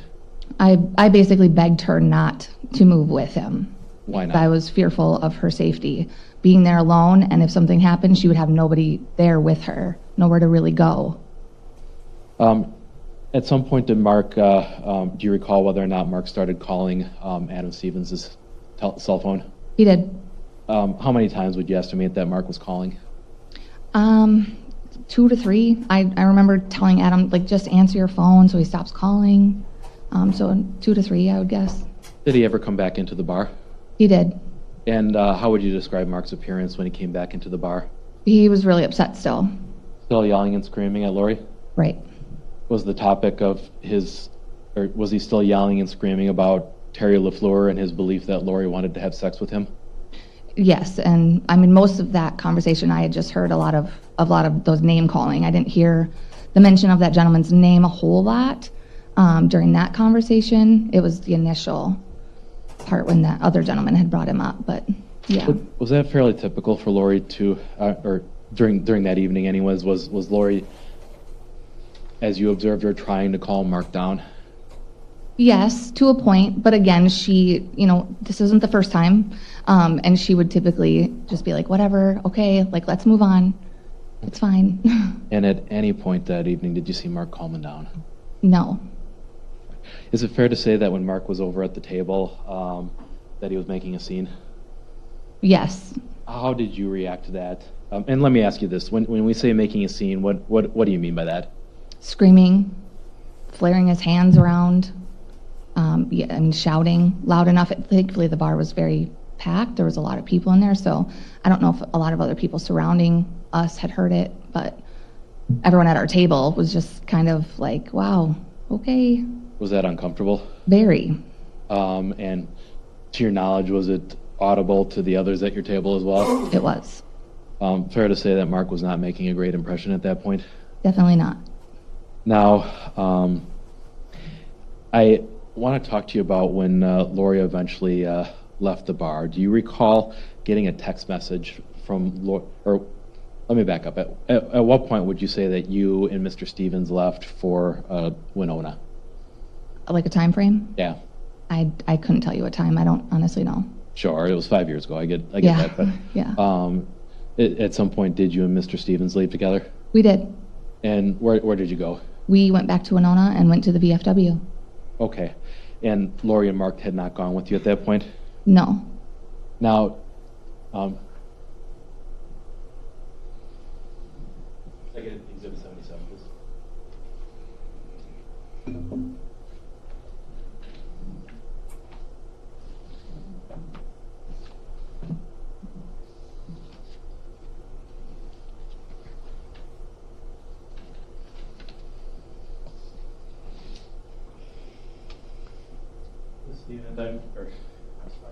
Kinsky, I'm going to, it's been a long day. I'm going to show you what's been marked as Exhibit 7. Does this look familiar to you? It does. And does that appear to be a series of photographs taken of your cell phone communications between you and Lori? Yes. All right. Your Honor, I'd ask to use the envelope. No objection if you're asking. Okay. It'll be published. Go ahead. So, Ms. Stevens, it appears that Ms. Phillips's text messages are on the left, and yours, Ms. Stevens, I'm sorry, I'm so sorry, Ms. It's okay. and your text messages are on the right. Is that correct? Correct. And it looks like that Lori at about 10:07 p.m. texted you, quote, "Shit just got real. I'm deleting this message. Don't reply back," end quote. Do you recall receiving those text messages? I do. What was your reaction to that? I knew that Mark typically went through her phone, so I respected her request and I didn't respond back immediately. But once I didn't hear back for quite some time, I was getting worried, so I just kind of played dumb and asked, "Where'd you guys end up going?" Okay, and that we're getting to the next text here at 10:35. Said, "Hey, how are things? Where did you guys end up going?" End quote. Is it your testimony that you were kind of checking in on Lori at that point? I was. I knew where they were going Okay. Why did you feel the need to check in on Lori? because I hadn't heard from her, and I was scared because of what had happened prior. Okay. So going then to the text exchange after this, it appears that Lori texted you at 10:51. He just freaked again. He was at the passenger side of the truck and tried to come at me around the truck, but I took off. I don't even know what to do. He has lost it tonight. He promised he would never touch me. He lied. Do you recall receiving that text message? I do. How did you react to that? I was extremely worried at that point, wondering what exactly had happened, what he did, what she did, like what's going on. Okay. And I'm going to go to your response here as well. It appears that you texted in response, quote, "Lori, this isn't even okay in the slightest. Did he hit you? Are you okay?" End quote. Do you recall sending that text message? I do. Had the argument reached the point where you were concerned that it may have become physical? I was. All right. Now, Ms. Phillips described some more of what had happened throughout the evening to you throughout the course of these text messages. Is that fair? Correct. And do you recall Ms. Phillips coming back in to the dive bar after initially leaving with Mark earlier in the evening? I do. Is there anything about her that you noticed at that point? She was very upset. If you knew Lori, she's usually pretty bubbly and happy, but she was extremely quiet and just withdrawn. And I think confused as to why it escalated the way it did. Did you notice whether or not Lori was wearing only one earring? I didn't notice that. She had told me, and that's when I noticed. I saw that it was missing. Did you notice anything else about Lori that caught your attention when she came in after initially leaving the dive bar? She had a broken fingernail, which I just kind of assumed was from something physical happening in the truck. Okay. Now, did Lori want to talk very much at that point about what had happened with Mark in the truck? She just told us that he had swatted the phone out of her hand when she was trying to call us to say she was coming back, because she, I think, intended to come back so she could just come to Winona with us. And did you want to press Lori at that point for more details? No, I felt like she kind of told me everything that I needed to know at that very moment. Okay. Now, and is it fair to say that that was the point in the evening where you started to express some concern to Lori about whether or not she would be safe moving to Bismarck with Mark? Yes. Mr. Stevens, what was his condition at that point? I mean, he was having cocktails right along with Mark and Lori. Okay. Having fun. Was Mr. Stevens fairly drunk at that point? I mean, legally, yeah, probably. Okay. Well, you've seen Mr. Stevens drunk before, right? Yeah, I have. Did he appear to be drunk? Yeah. Okay.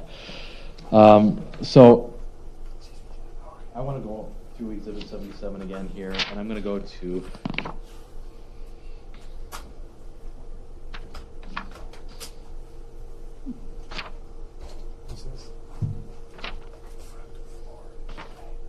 page, this will be page 3, or 4, excuse me. Do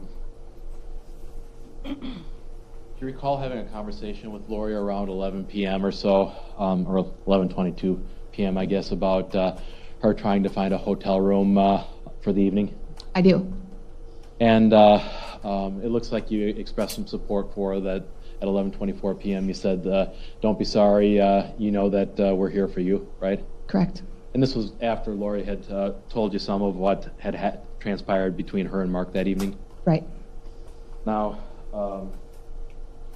at what point Lori indicated to you that she had booked a hotel room for the wrong night? Is that correct? She did.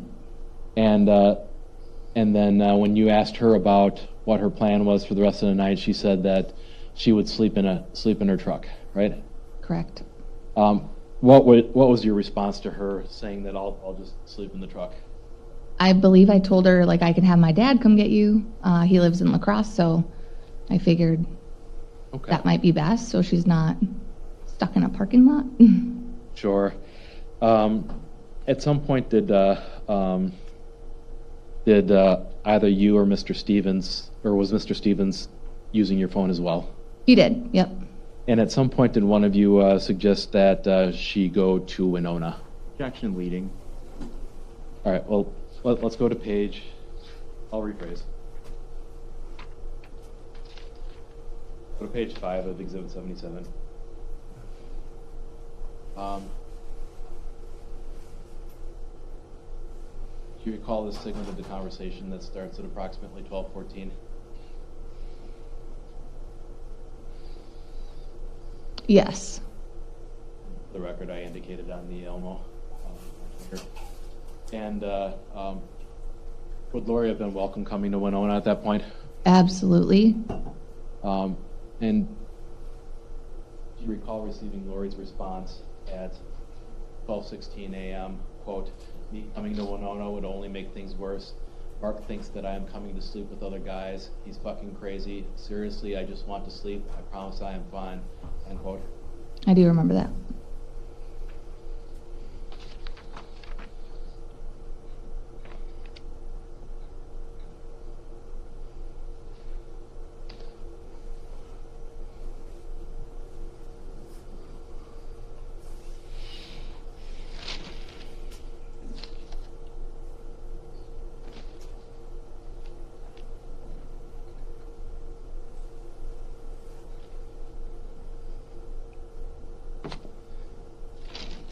Ms. Kinsky, when Lori was texting you that Mark had been physically abusive that night, how did you react to that? I was pretty upset that that happened because it happened when it shouldn't have. Now, at some point on February 23rd, did you learn that Mark had died?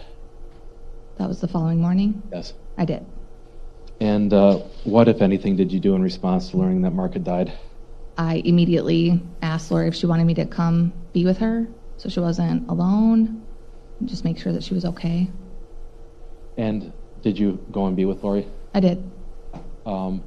Did you end up, how much time did you spend with Lori that day? I spent the night and I think most of the following day also.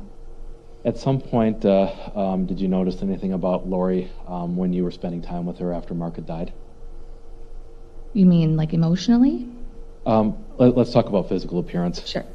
I did. There was a point where we were in her bathroom where she took off some of her clothing and showed me several bruises that were all over her body. What was your reaction to seeing those bruises? It was pretty upsetting to see that happened to her. And do you recall whether or not you suggested to Lori that maybe somebody take some photographs of that? I honestly don't remember. I feel like in that moment I would have assumed that the police would have done that already since they had been there and left by the time I had gotten there. Could you describe some of the bruising or injuries that you recall seeing? I recall, the main one that I recall seeing was on either the back or side of her leg. And I remember vividly looking at that thinking, that's a footprint. Like it looked just like a footprint. I also remember seeing what looked like fingerprints on the back side of her arm. There was a breast bruise. I think there was up by her neck. There was also bruising. And was it your assumption at that time that the police had likely already documented those injuries? She already testified on that. Yeah, it's been asked and answered. All right. Well, So, yeah, it's already been answered, so go ahead. Okay. Got a couple of exhibits marked here.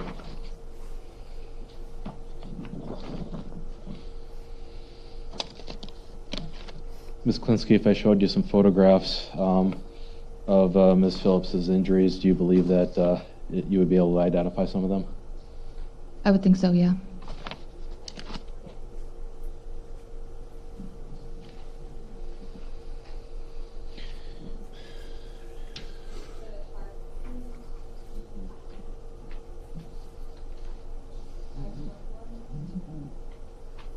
And Your Honor, I'm pretty sure I know what Attorney Zacker's presenting, but could we get a copy of those?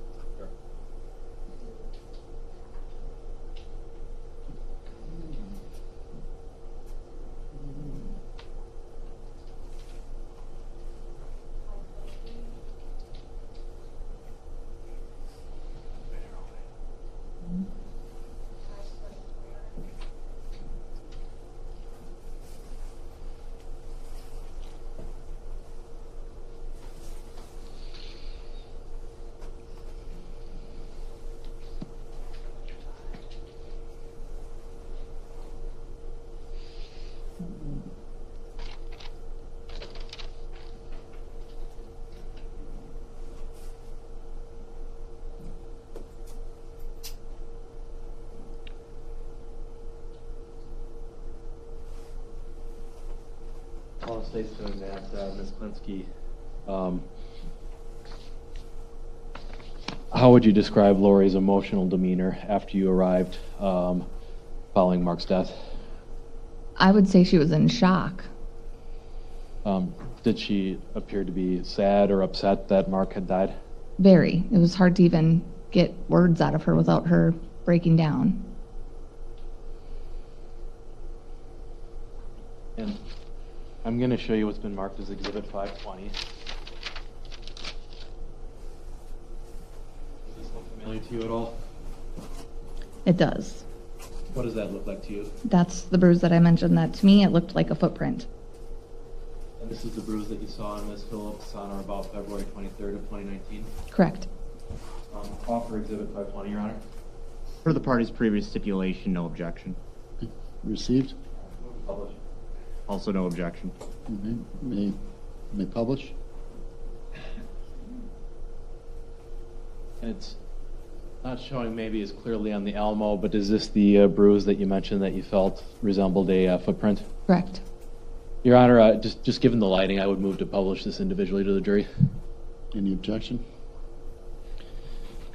No. Given the lighting, go ahead.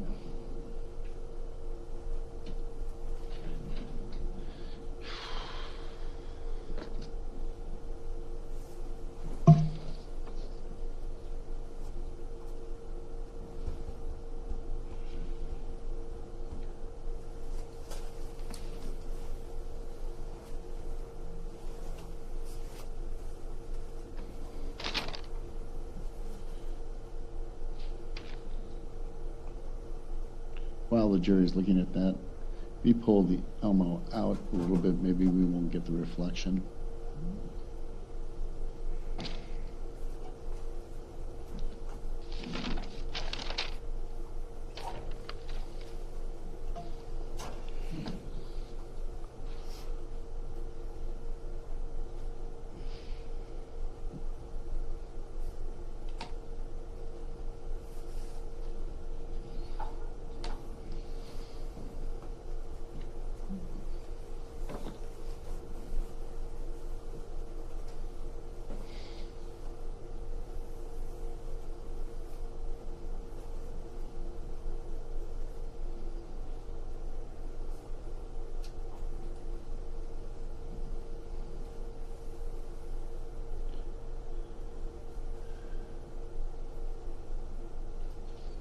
Thank you. Ms. Kinsky, I'm approaching with what's been marked as Exhibit 522. Does this appear to be a photo of a different injury on the leg? It does. Is that consistent with an injury that you observed on Lori on or about February 23rd of 2019? It is. Offer Exhibit 522. No objection. Received. Publish. Also no objection. Okay. Go ahead. It's a little bit lighter than the last one, correct?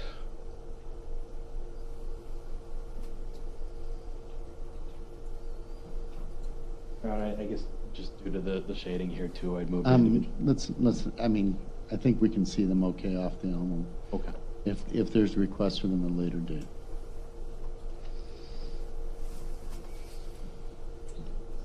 For them at a later time. Okay. If there's, anyway. Ms. Kinsky, did you also describe seeing some bruising to Lori's arms?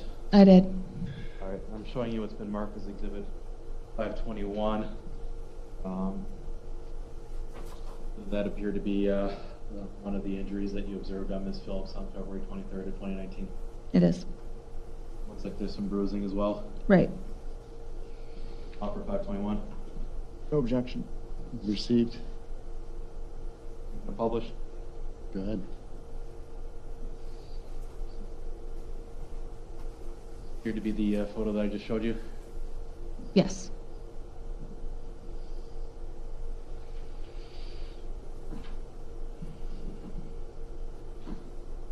I'm showing you what's been marked as Exhibit 523. Do you recognize this photograph?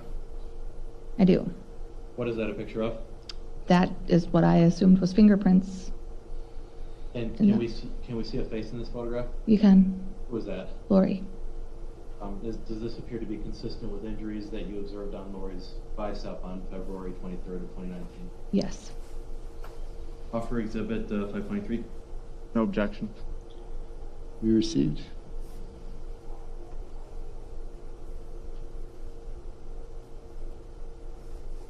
The area on this photograph, as I'm publishing it on the Elmo now, does there appear to be visible bruising around her bicep that in that photograph, Ms. Kinsky? Yes.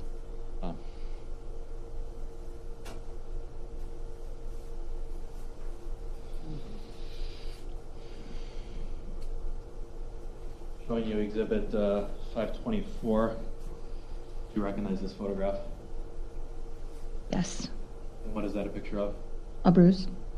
Does that appear to be Lori in that photograph? It is. And does that appear to be a bruise on a different part of the arm, I guess? Yes. Closer to her armpit? Correct. Is that how you observed Ms. Phillips on February 23rd of 2019? Yes. Offer Exhibit 524. No objection. Received. And Your Honor, I'll just say there's no objection to any of the packet that Attorney Zacher has shown me. Okay. I'm publishing now. Can we see that area of bruising kind of in the area adjacent to her armpit? Yes.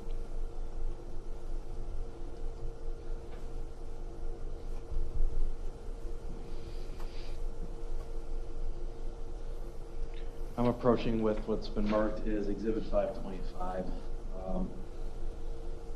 Do you recognize this photograph? I do. What is that a photograph of? Of a bruise on her breast.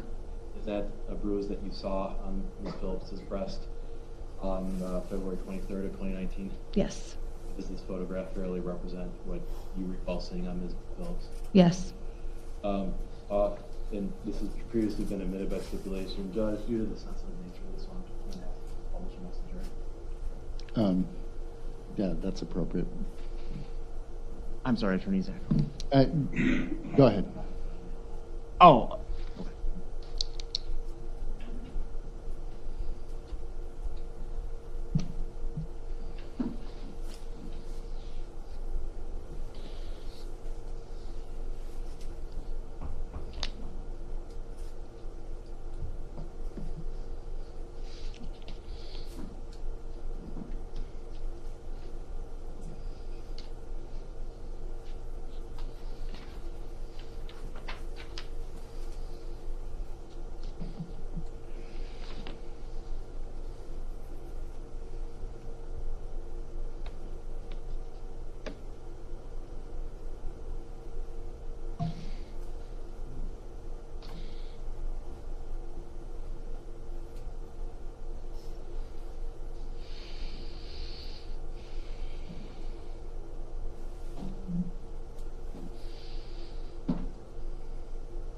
I have no further questions, Ms. Kinsky. Thank you. All right, Crosse?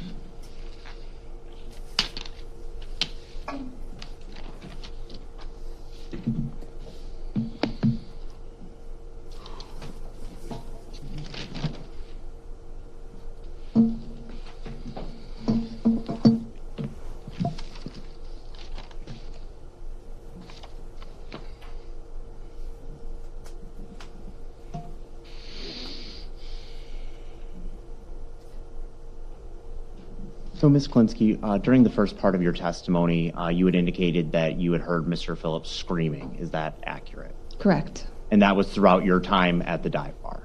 Not the entire time, not when we first got there, but shortly after, yes. Okay. And, of course, not the time when he wasn't there? Right. Okay. Right. But the times that you were all at, you and the people you've talked about were at the dive bar, you heard that after a certain period of time fairly consistently? Correct. And I guess, who else was at the dive bar with your table? It was my dad, my stepmom, my aunt, my uncle, and then my uncle's close friend. Did you observe how they reacted to Mr. Phillips screaming? All of us were kind of trying to kind of ignore it. It was the first time that they had met Mark, so they didn't feel like there was really a place to tell him to stop, but we were just kind of carrying on with our own thing, trying to focus on each other instead of their argument. And you described the bar as pretty packed? It was pretty packed, yep. Okay. So, I guess, and you've been to the dive bar before? Right. About how many people do you think were in the bar? What is pretty packed is what I'm asking. I mean, that drawing was drawing in a lot of people. I couldn't give you an exact amount. I would say maybe 150. Was the drawing, was that at the dive bar or was that at Features? The drawing that we were at was at the dive bar. I believe they were going to Features for a different drawing. We're talking about two different drawings. Right. There was one at Features that they were going to after the dive bar. Or that was their plan. I don't think that ever happened. So I'm not asking you for a head count, but in terms of pretty packed, I mean more than 50 people? Yes. More than 50 people? Yes. Okay. More than 100 people? If I had to guess, yeah. Yep. Okay. At the dive bar? At the dive bar. Okay.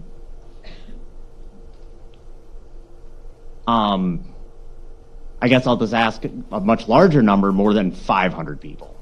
I wouldn't think that Okay. many. Yeah. So you think more than 100, less than 500, how about 150? Sure. Yep. That's kind of what I originally quoted. Okay. If I had to guess.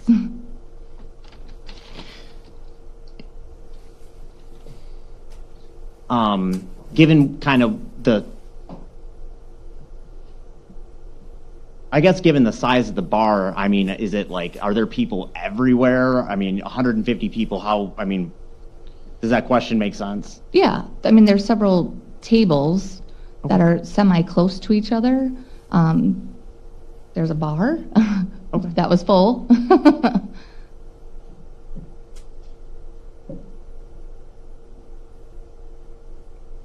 At some time, you testified that Mr. Phillips and Miss Phillips had come back in to the bar from the parking lot. Right. And that's when you were at the table. Yes. And that's when Miss Phillips had told you about what happened in the parking lot. I was actually, when they came back, I was outside, and I witnessed what he was screaming at from the truck when she was getting out to come back. And then they both eventually came back inside when we were all back at the table. Okay. I just want to understand your testimony. So when you're all at the table, that's when Miss Phillips told you additional details? Is that? Right. When they were both back in the bar, Mark had walked away, and that's when she proceeded to tell Adam and I more of what happened, what got him so upset. Okay. And that's when she showed you the broken nail, or you observed the broken nail? I believe I observed the broken nail. I did not observe the earring until she had mentioned that. So she told you about the earring? Right, yep. And you observed it on her left ear, that it was gone? I believe it was her left ear. I'm not sure which ear it was. I just know that one ear was missing an earring. Okay, but you observed it? I did. And she had like a hat on that night, right? Yes. And she had like, I guess, I'm going to describe her hair as kind of shoulder length. Right. So she had to pull her hair back to show you the earring that's missing. Is that correct? I believe so, yes. Okay. So is your understanding that was all at the dive bar? Yes. Okay. When Ms. Phillips texted you later at 10:51, and she had indicated that, Mr. Phillips, referring to him, had freaked again, you testified that. And do you remember about that? I'm so sorry. Can you repeat that? When Ms. Phillips begins texting you later in the evening, Yep. She had indicated that Mr. Phillips freaked again. Yes. Okay. And that is in reference to he was at the passenger side of the truck and tried to come to me around the truck. Do you remember that? I do. Okay. So at that particular juncture, you believe she's talking about what happened in the driveway. Is that accurate? Accurate, yes. Okay.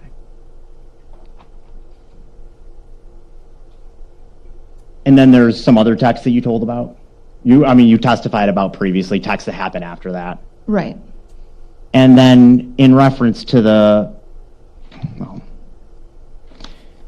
and then at 10:55, you remember getting a text that said he tried to pick. Do you agree that it was later a typo fixed to punch? Yes. Okay, and Ms. Phillips fixed that typo? Yes. Okay. He tried to punch the window in on the truck.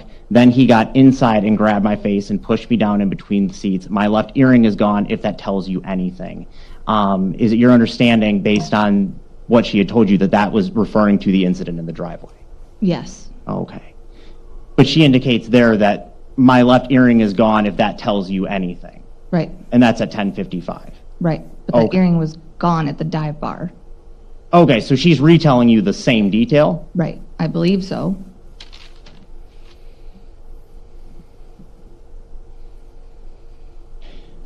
But in the detail about the earring, do you agree, based on everything you've testified, that that happened at the dive bar? Yes. From what you personally observed? Right. Not in the driveway? Right.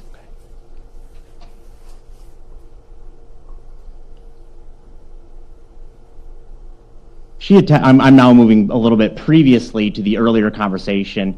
Ms. Phillips had texted you, he promised me he would never touch me. He lied.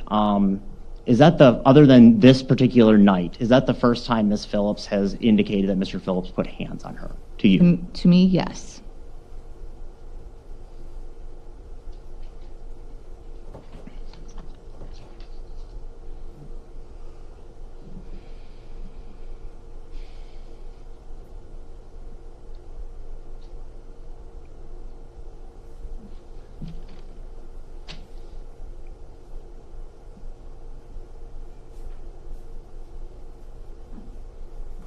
Did you observe any of your, members of your family that you had talked about? Were they coming and going in the bar, or were they at the table the whole night?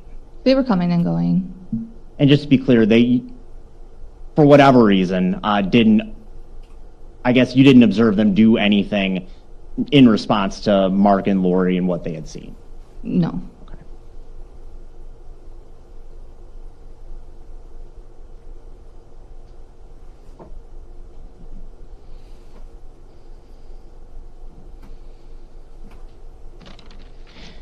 You said that Lori had come with you to stay the night of February 23rd?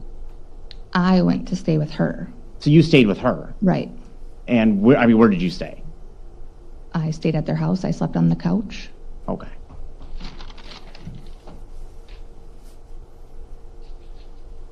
And what time did you get there?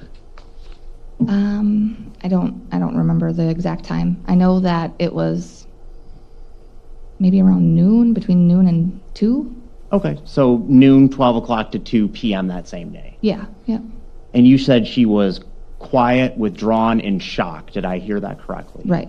And she could barely say a word? She was breaking down, just like in awe of what happened, just couldn't believe what had happened.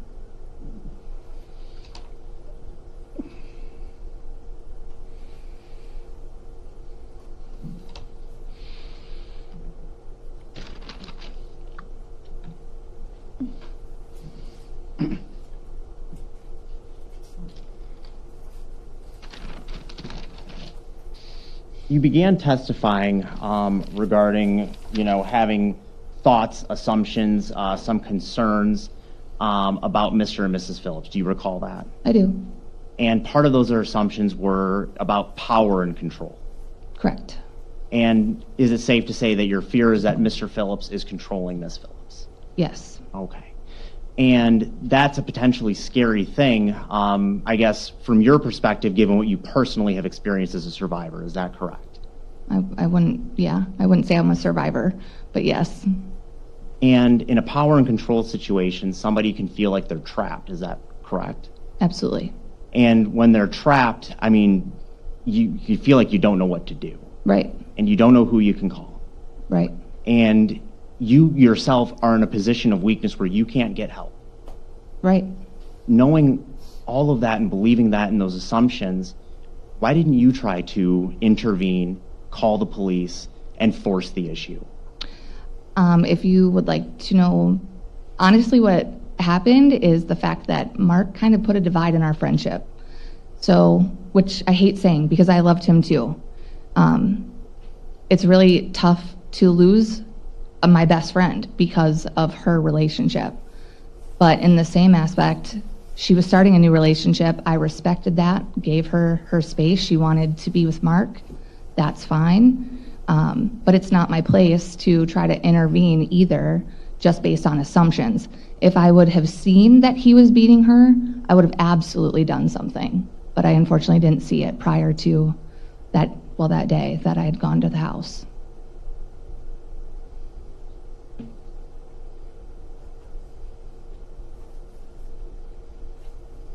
But to be clear, you had saw the cracked phone and the missing earring at the bar, right? I saw the missing earring. I don't recall seeing a cracked phone. I remember hearing about a cracked phone, but I did not see a cracked phone. Did you observe any blood or markings on her ear? No. So am I understanding, so you didn't see abuse, is that your opinion? At the dive bar? No. Verbal abuse? Yes. Physical? No.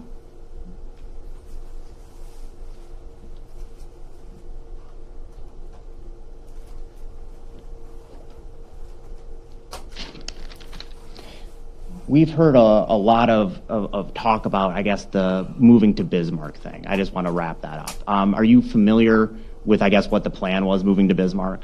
Yes. Can you tell us about it?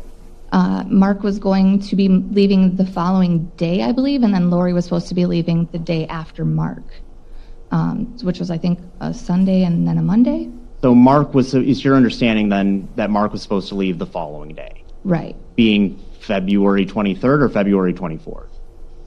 I believe it was the next day. I guess I don't know. Sorry, that's a bad question, and that's on me. That's okay. When you say the following day, are you referring the night at the bar? That Yes. following day? Yes, the following day from the night at the bar. Wait for a question to be asked and then answer it. If you cannot jump over answers, go ahead. So the day following everybody meeting at the bar, that's when Mark was going to leave? I believe so. And Lori was going to go some other time? The day after that. Yes. So they were traveling separately? Correct. No further questions, thank you. Any redirect? No, Your Honor. Thank you, Ms. Kinsky. I would move to release her from her subpoena. No objection. So you may step down and you're released from your subpoena. Thank you. Thank you. No.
Okay.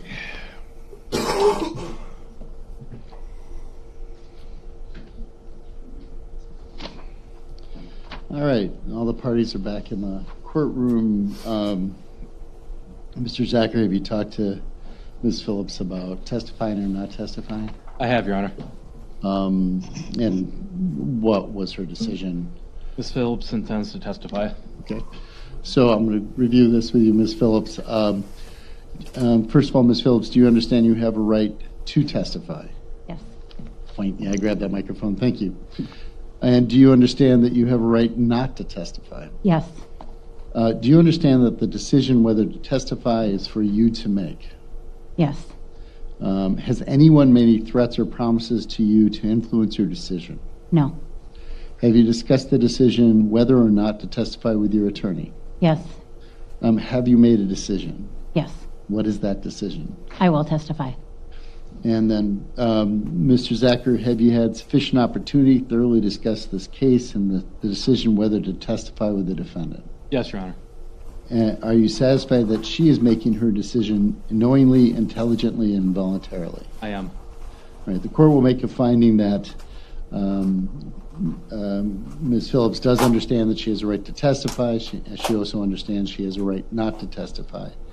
She understands that decision is up to her to make that decision. No one has made any threats or promises to influence her decision. She has discussed it with Mr. Zacher. In fact, we took a 15-minute break here. I was indicated they had enough time. She has made a decision to testify. I'll find that she had sufficient opportunity to talk to her attorney, and her decision to testify is knowingly, intelligently, and voluntarily made. With that, is your intention to call her as the next witness? It is, Judge. Could you give me a few minutes just to tell you we have various exhibits from various witnesses I'd like to get ordered? Okay, go ahead.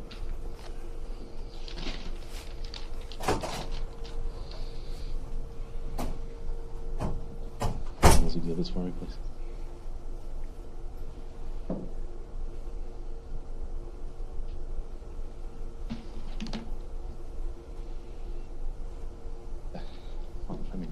What's one, please?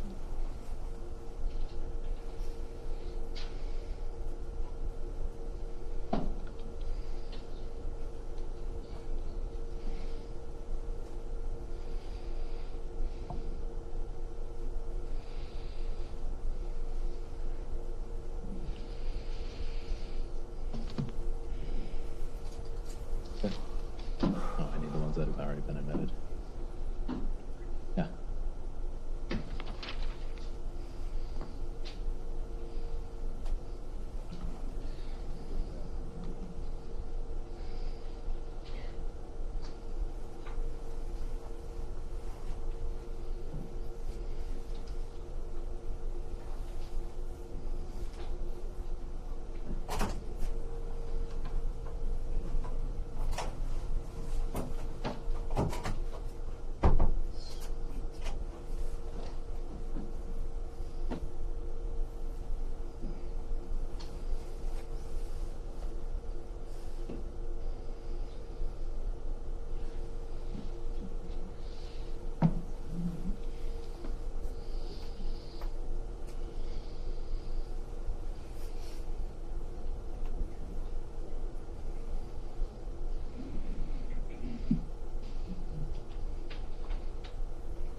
Should we bring the jury in? We're ready. Okay, let's bring the jury in.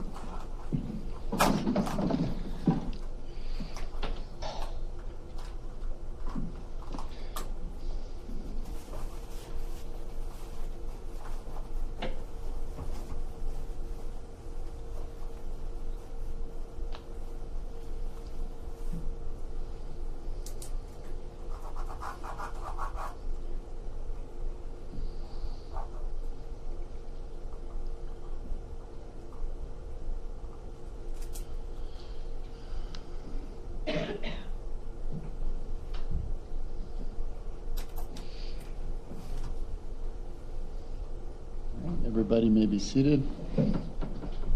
And Mr. Zach, you want to call your next witness?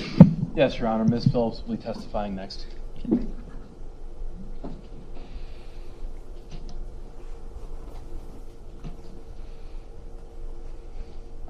Do solemnly swear the testimony you give in this matter shall be the truth, the whole truth, and nothing but the truth. Have a seat over here.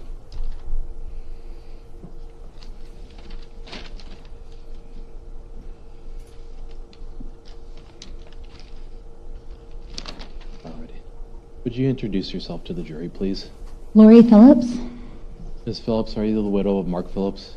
I am. I'm going to ask you some of the questions that we're all here to decide. At any point on February 22nd of 2019, did you have reason to believe that your husband Mark would die? No. Was that ever your intent? No. Let's talk a little bit about how you and Mark met. When did you meet? Well, I've known Mark for many, many years, but I met back up with him in June of 2016. What was happening in June of 2016? We were at I was at June Dairy Days with a friend, and he went running by. Okay, you kind of did a little roadrunner motion there. Yeah. Tell us about that. So we were standing outside watching the band, and Mark was running by, like going back into the bar or beer tent to see his friends, and he's like, as he always says, he was like, "Scrooge!" Like he stopped, and he's like, "Oh hey," and said hi. The two of you strike up a conversation at that point? We did. Did that eventually lead to a romantic relationship with Mr. Phillips? Yes, a few months later, yes. Okay, so when approximately did the two of you start dating? It was August of 2016. And what was the beginning of your relationship like with Mark? It was awesome. He was amazing. We just had so much fun together. What do you mean by that? Well, we would like watch TV together. We would cook together. We'd been known to dance in the kitchen together. Like we'd spend time with family and friends, hang out at the pool. We did a lot. At the beginning of the relationship, were things pretty good with Mark? They were awesome. And at some point during that, after starting to date, did the two of you eventually move in together? Yes. When approximately did that happen? So we got engaged in February, and I think I moved in March. Okay, so a very fast progression of the relationship from beginning to date. Very fast. And when you moved in together, how would you describe your relationship with Mark? It was great. Were there days after your relationship progressed that things were not so great with Mark? Yes, there were times. What do you mean by that, Lori? We had problems. Were there points in your relationship when Mark specifically was not pleasant to be around? Yes. What points of the relationship were those? Well, they would be if Mark was jealous over somebody. That's really the only problem we ever had. Well, let's talk about Mark's jealousy. What did Mark look like when he was jealous? He's very angry. Could you describe that a little bit? What would Mark look like when he's angry or jealous? Well, he would just be like yelling, screaming, sometimes becoming physically abusive. And what kind of things would set Mark off and make him jealous? If somebody looked at me, if there was somebody who was maybe I don't know if I want to say intimidated by, but maybe like he thought that they had some type of interest or something. So are we talking about men here, Lori? Yes. And was that how Mark behaved right at the beginning of your relationship? At the beginning, he was fine. Is this something that happened as the two of you kind of settled into this pattern of dating? Yes. So let's talk about this. When Mark would get jealous, how could you tell? Well, I mean, just by his tone of voice, he would create scenes, he would call me names, What kind of names would he call you? slut, whore, things like that. Is that fairly common? It was. And what kind of things would prompt Mark to call you names like slut or a whore? Would there be a particular triggering event? Well, I mean, this only happened when he was drunk. We didn't argue when he was sober. And let's talk about that. So, have you seen Mark drunk in the past? Yes, Many times? yes, And do you feel like you would be able to recognize when Mark was getting drunk? yes. Now, when Mark got angry, did he also get, or when Mark got jealous, would he also get angry? Yes. Who would that anger typically be directed at? Me. It was always me. And what kind of things did he blame you for, Lori? Well, he would think that I wanted somebody else or something. That would be his main thing. Was that something that happened often where Mark would assume that you were interested in another man? In his mind, yes. It was never true, but yes, in his mind. Did that happen more than a few times, Lori, throughout the course of your relationship? Yes. So is something as simple as just another man looking at you, is that enough to set Mark off when he was drinking? Yes, I would always get in trouble for that You said you would get in trouble. Why do you say you would get in trouble, Lori? because he took it out on me. Because it was your fault whenever another man showed Objection leading. Sustained. Did you have an impression as to whether or not Mark assigned fault to you or another person when another man paid attention to you? The fault would always be mine. All right. Now, you mentioned some verbal abuse. How would that look like, Lori? I mean, you said that he would yell and scream and call you names. Would this be a short-term thing? Would he go on for a period of time? What would that typically look like when he would become verbally abusive? Mark didn't drop things very easily. He continued. He would go on and on. And is that something that you dealt with on a fairly consistent basis when Mark was drunk? Oh, yeah. Did Mark ever escalate the abuse from verbal to something else? To physical? Yes. Yes. Could you describe that for us, please? I mean, specific instances or what? Well, just generally speaking, what do you mean by the abuse turning physical? So, I mean, he's pushed me before. He's choked me numerous times. He's grabbed me and, like, walked me around things. Like forcefully grabbing you by the arm and walking you someplace? Objection leading. Sustained. Could you describe how he forcefully walked you around? Yes, he would grab my arm and, for instance, an actual instance, and walk me around the truck and basically shoved me into the truck. Did that hurt when he would grab you and walk you around like that? Yes. And Lori, how did you feel about Mark when he was jealous and angry and upset with you about whatever his jealousy was at the moment? How would I feel about him, did you ask? Yes, how did that make you feel? How did it make me feel when he was jealous? Yes. I mean, I didn't like it. I'm not sure what I'm sorry. Did his behavior ever reach the point where you were scared of him? Yeah, yes, absolutely. And would that include both the verbal and the physical altercations? Yes. So you mentioned that these incidents tended to happen or tended to be worse when he was drinking. Is that correct? Yes, that's correct. Did this type of thing generally happen when Mark was sober? Never. No, he was amazing when he was sober. Mark was the greatest guy. And that's one point I want to make clear. When he was drinking, could he be a different guy? 100%. Now, Lori, when Mark was drinking, would you behave differently around him in any respect? Yeah, I mean, I would make sure to, like, check my surroundings to make sure that, like, I'm not going to run into any, I don't know, good-looking guys or something. I'm just going to make sure that I'm not going to upset my husband. Okay. And was that something that you were just conscious of, that you were trying to avoid good-looking men? Well, I mean, I guess I don't know if they have to be good looking or not, but just anybody, I'm going to make sure that I'm going to put a halt to anything that could potentially happen, yes. And Lori, was that a practice that you adopted after a number of these instances where Mark was taking his jealousy and anger out on you? Objection. Frame of the question. Try to reframe it. Okay. Lori, why did you adopt this approach? Okay, I'm sorry because I got all confused as to what Sure. happened. So I'm sorry. Sorry. I'm sorry, Your Honor, before we do that, can we have a quick sidebar?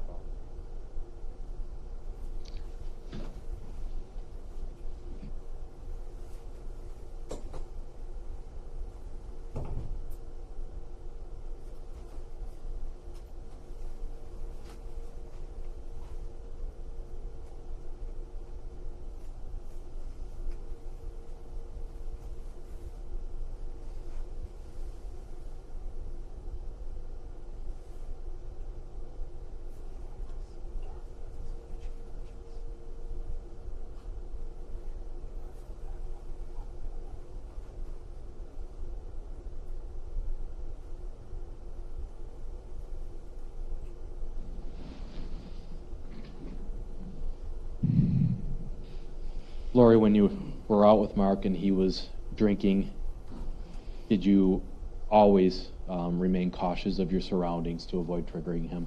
Always.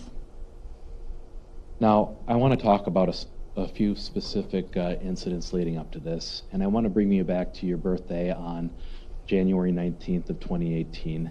Is that in fact your birthday, Lori? Yeah, January 19th, yes. Yeah, not of 2018, Yeah. obviously. But did you have any plans for that day? We did. We owned a party bus, so we hired a driver, designated driver, to actually take some friends and family from Holmen to Winona to pick up more friends and family to go bar hopping. Okay. And what's a party bus? I believe ours was an old shuttle bus that they would do like a hotel airport shuttle bus like in the cities. Is that just something that, in what ways would you use the party bus?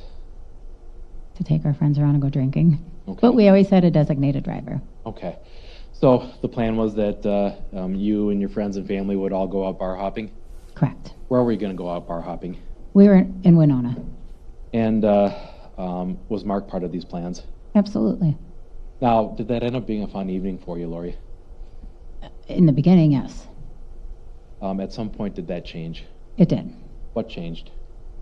We were at a particular bar, Mulligan's Bar, and the owner, which I happen to know, kind of said, we were leaving, Mark, we were all leaving, and he kind of gave me a little pat and said, "Happy birthday," right when we were walking out the door. Okay, so you motioned with the palm of your hand a little pat. Where did he pat you? Probably my shoulder blade or something. Okay. Anything sexual or romantic about that touch, Lori? No, not at all. Okay. How did you react to being pat on the back? I didn't think a thing about it. Did you notice anything about Mark at that point? Yes. What did you notice about Mark? Mark was pissed. Why do you say he was pissed? Because he started to make a scene after we left the bar. He was making a scene and yelling. What kind of things was he yelling? Same things he always does, that I'm a slut and a whore. Did you have some sense as to why Mark was yelling at you that you were a slut and a whore at that point? Well, I think he may have, I don't remember, but he may have said something about letting some man touch me or something. I don't remember, but that's how I figured out what he was talking about. Lori, did you see that as a proportionate reaction to what had happened with Dan at Mulligan's tapping you on the back? Bless you, Fritz. Bless. No, it's her thoughts about whether it's proportionate. Go ahead. Yeah, did you see that as a proportionate or appropriate reaction to what had happened between you and Dan? Was it appropriate? Do you believe that Mark reacted appropriately? No. He overreacted. Now, at that point, was the argument over? No. What happened next? We had been leaving. We had walked out of Mulligan's. We got into the party bus and we went to our last bar at that time, which was the East End, which Matt Gack, who was here earlier, a bar that he bartends at. Were you able to observe whether or not Mark was still upset at the point that you reached the East End bar? East side, yes. East side, my apologies. How could you tell? Well, because he continued to argue and make a scene. Still appeared to be angry to you? He was angry, yes. What, if anything, happened next? Well, at one point, he like pulled me out of my chair. He tried to pull me out of my chair. I don't know if he wanted to talk or if he was trying to get me to leave. I don't know what he was, I don't recall. I don't remember, but at one point then he just took everybody that came from Holmen and left. Well, let's talk about when he was pulling you from the chair. Was he angry with you at that point?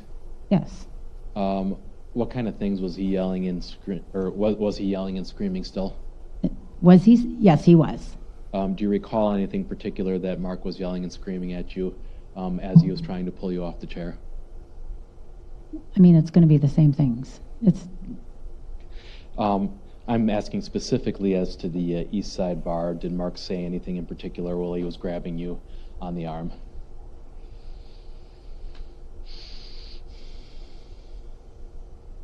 Probably let's go. I don't remember. I'm sorry, I don't. Lori, is it fair to say that you're nervous testifying today? Yeah, I am, yes. You heard Mr. Gierach's testimony about what Mark said Oh, to I'm you? sorry. Okay. Yes, I know what you're talking about. And I don't even know how this came into context, but he called me. You can say the N-word. Or just refer to it as the N-word. He called me an N-word loving whore. And was he doing anything to you while he was calling you that? Well, I think that's when he was pulling me out of my chair. What was your reaction to that, Lori? Well, I didn't understand where that was coming from, but I mean, it was scary. I don't know what he was doing. Okay. Now, what happened next? Then he got his group of people and left. Did you leave with them? No, he left me behind. Were you the only one left behind, Lori? From the party bus? Well, okay. From the people that came from Holmen on the party bus, yes. Okay. Now, did you and Mark have a chance to chat about what had happened the next day? We did. Well, I mean, I know that we had some text exchange. And at any point, did Mark apologize to you? Of course. Is that something that he did often after incidents like this? He always apologized the next day. Did you always accept his apologies? I did. Were you always willing to forgive Mark? Yes. Why? Because I loved him. Let's talk about August 3rd of 2018. Do you remember having plans with Mark that day? Yes. What were you supposed to be doing that day? So that day I actually switched my shift so I could get done early. Mark and I were going to do what we called a date day. So I was going to get done at like 1, I want to say, and then Mark and I were going to just, the two of us, hang out in the pool together all day. Okay, so kind of a special day that the two of you had planned? Just the two of us, because normally we have people over in the pool. All right. Why don't we walk through the day, starting in the beginning? Do you remember interacting with Mark at all when the two of you got up?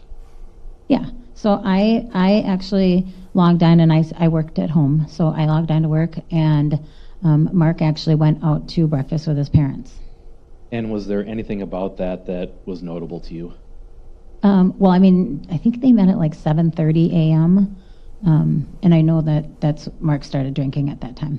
Okay. Where did they go for breakfast, if you recall? Nutbush.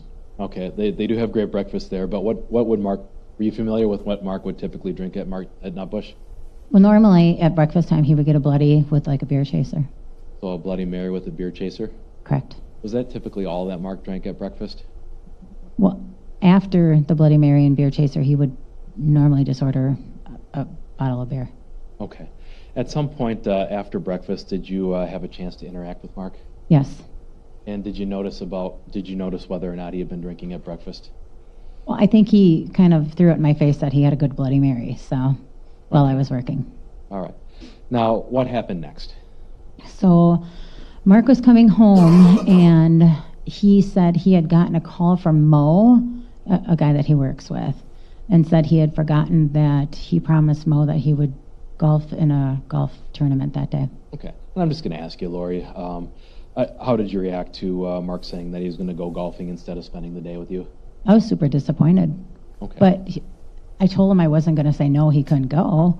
But I was hoping that if I said that he would make the rational decision and not go, since we did have plans. Did he end up going golfing? He sure did.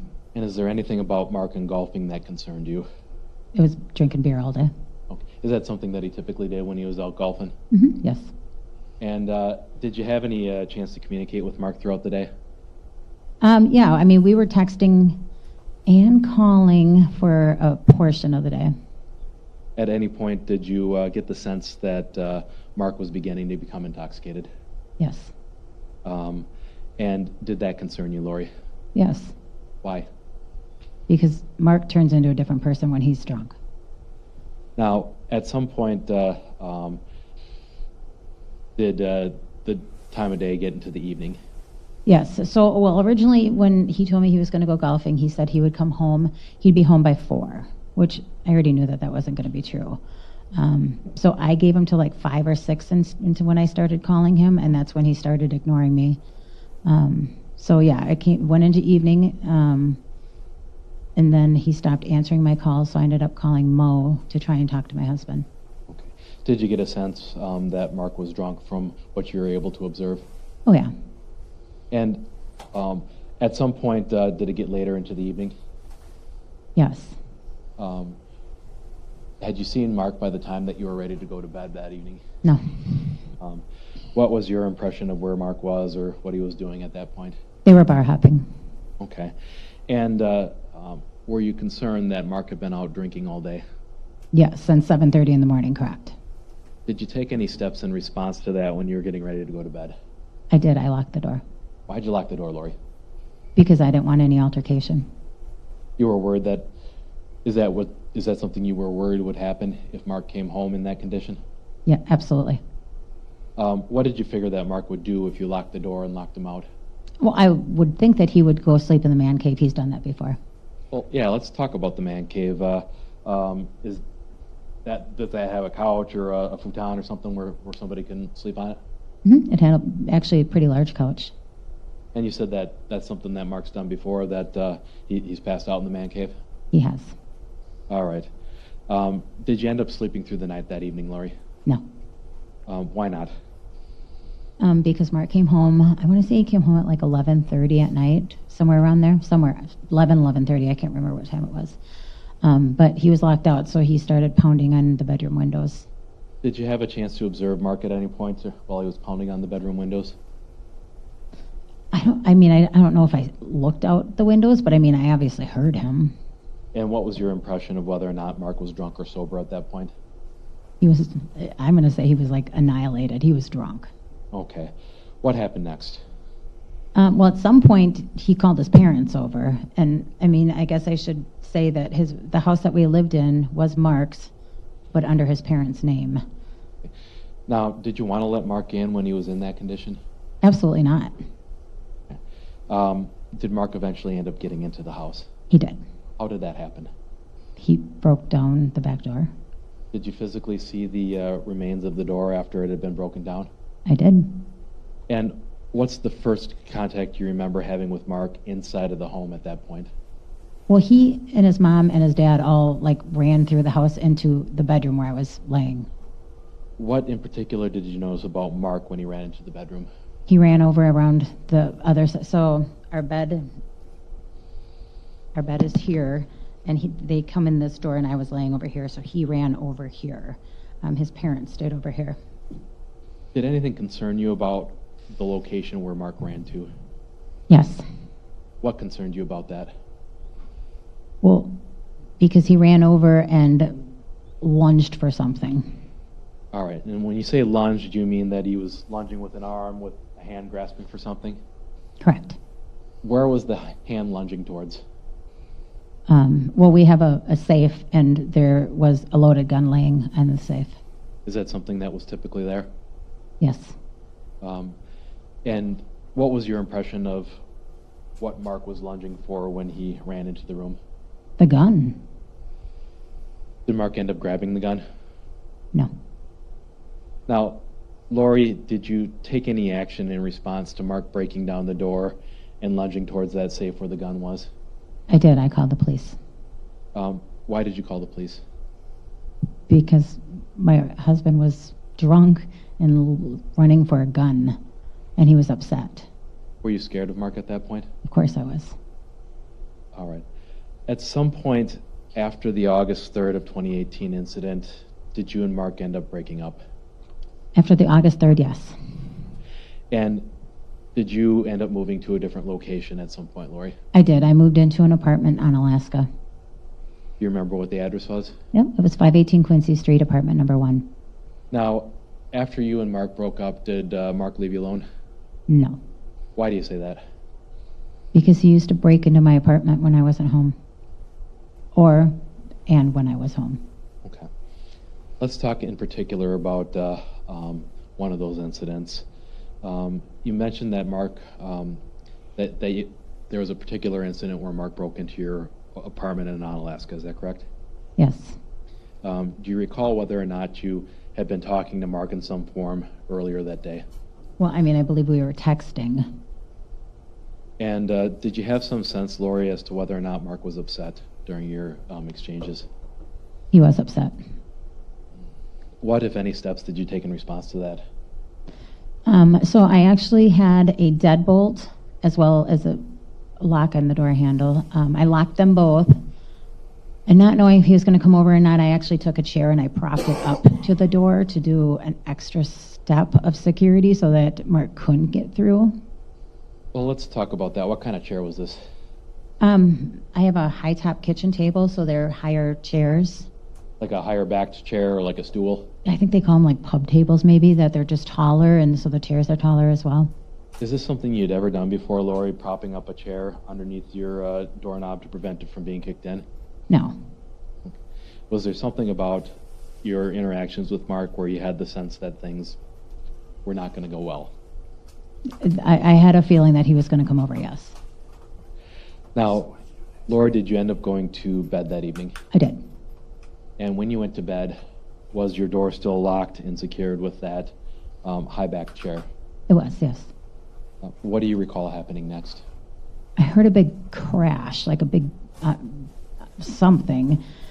And then I just heard somebody run through my apartment and run into the bedroom and jump on top of me.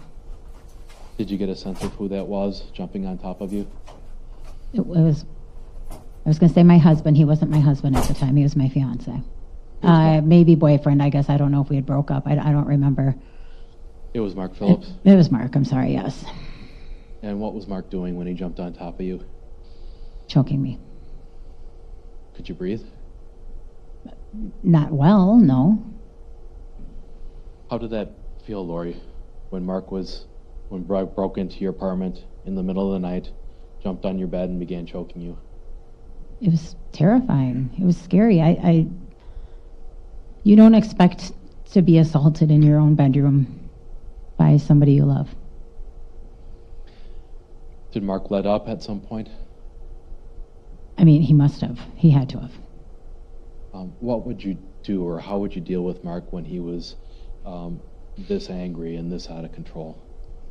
I mean, I guess my best word I'd use is I'd submit to him. What did submitting to Mark look like?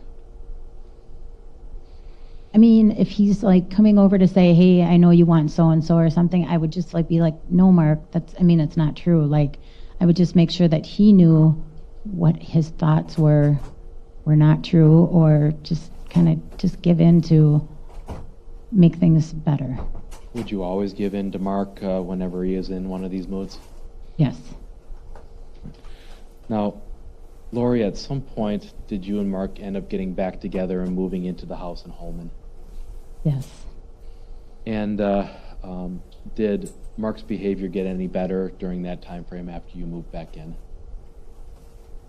I mean, we still had issues. There was still some more incidents. And I want to talk a little bit about that. Were you still scared of Mark?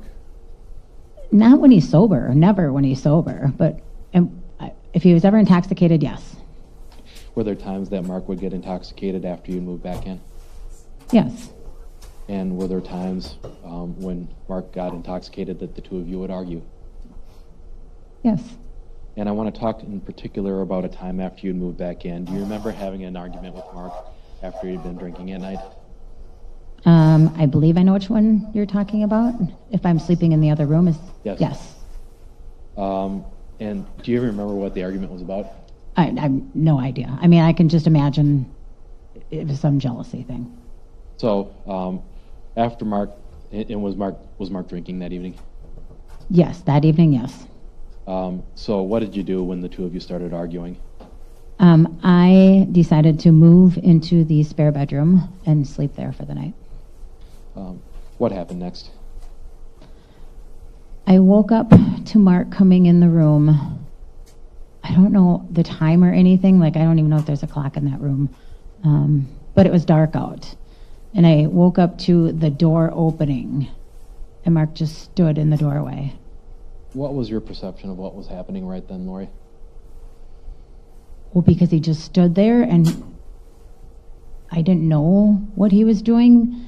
So my mind started racing, and I honestly believed that he was holding a gun and that he was going to shoot me.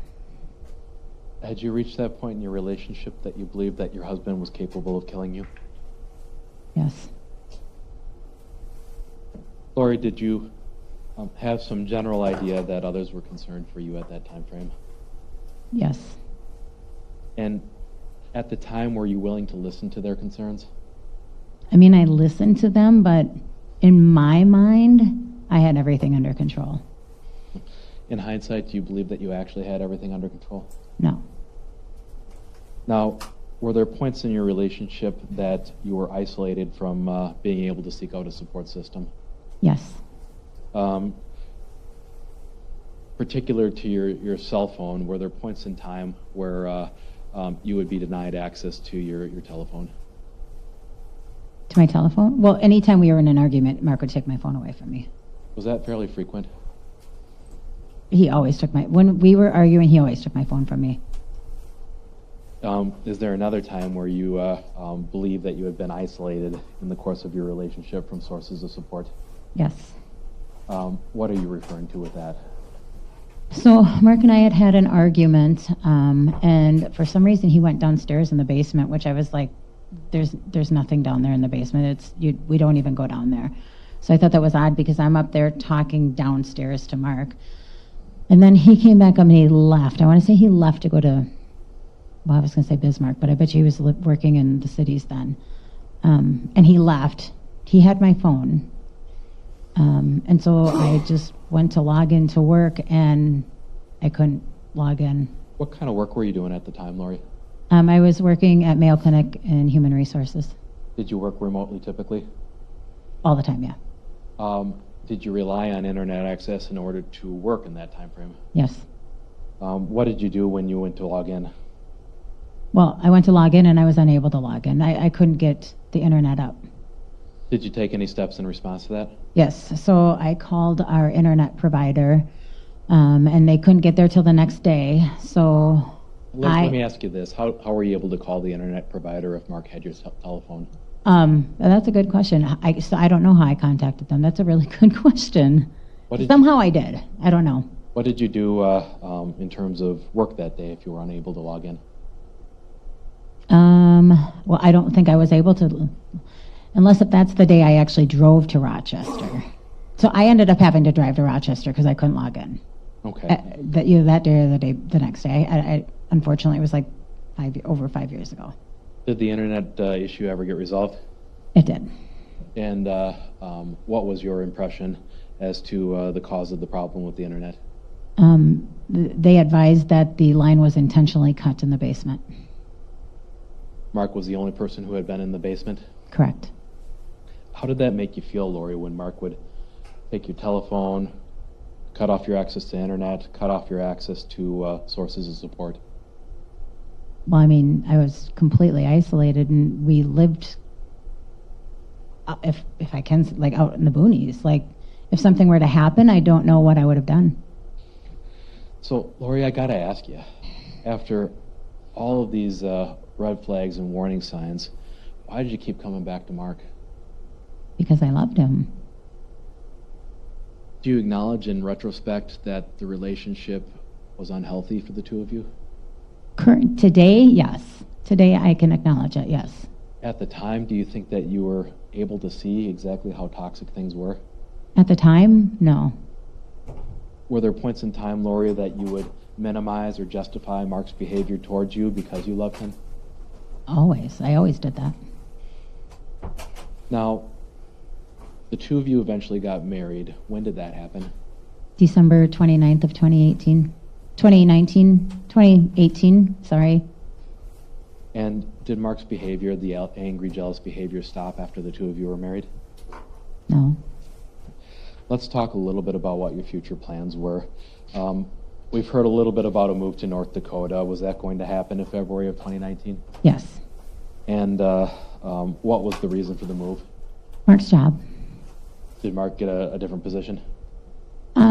He maybe probably took over the North or the Bismarck maybe manager possibly. I don't know. He's worked in Bismarck previously, and it was a good sales job for him out there. Okay. How did you feel about going to Bismarck, Lori? Well, I mean, it meant that I was leaving everything behind. Did you see any silver lining or positive aspects to going to Bismarck? Well, yeah. I mean, we talked about how if we got away from like everybody around Holmen, Winona, that we would have a new start. Is that something that you believed would happen if you were just in a totally new environment, that you'd be able to start over, so to speak? I believe that, yes. Now, let's talk a little bit about the home itself. I'm going to get an exhibit marked.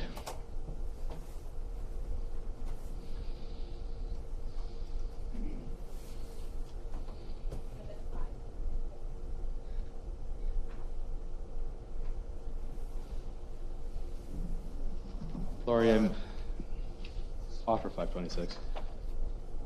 I just want to, is that a different exhibit than the aerial photo we had earlier? It's a little bit more enlarged.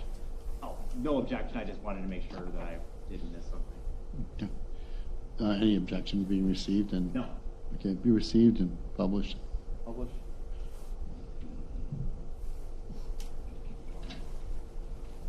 All right.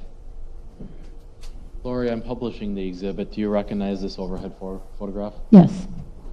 And I just want to go through some of the points of interest on the photograph, so to speak. Was this where you and Mark had lived prior to February of 2019?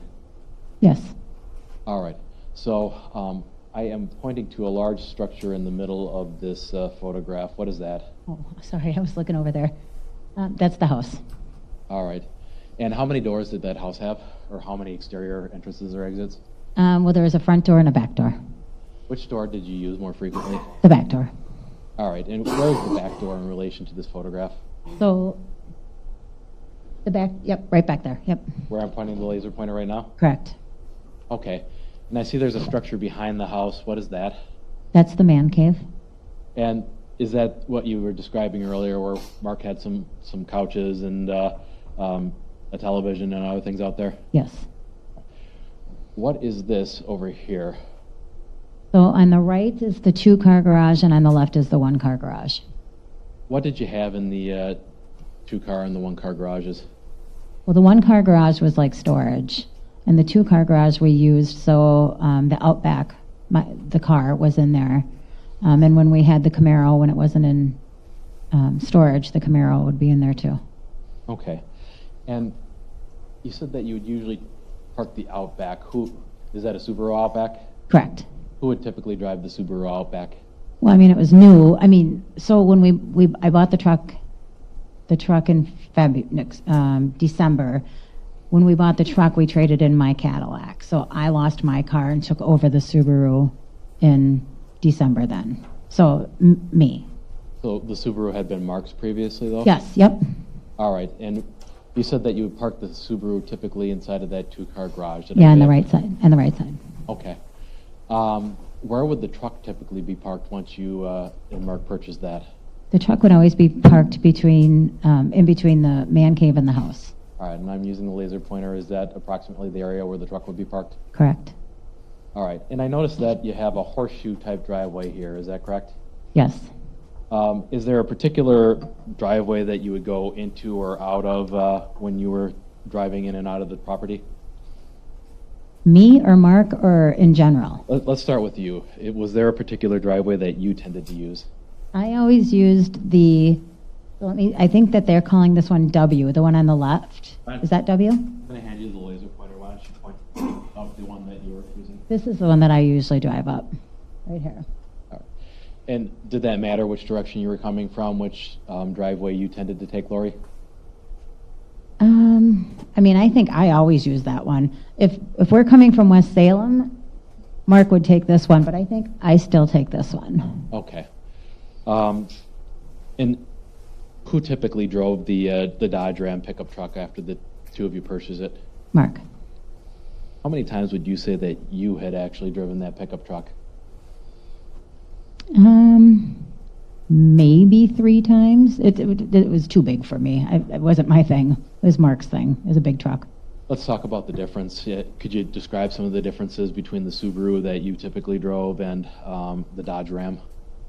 Yeah, well, the Dodge Ram was much bigger. Mark ended up getting like the step-up things. I don't know what they're called to get into the. Otherwise, he'd always have to push me in because it was too high for me to get up. The whatever it's called.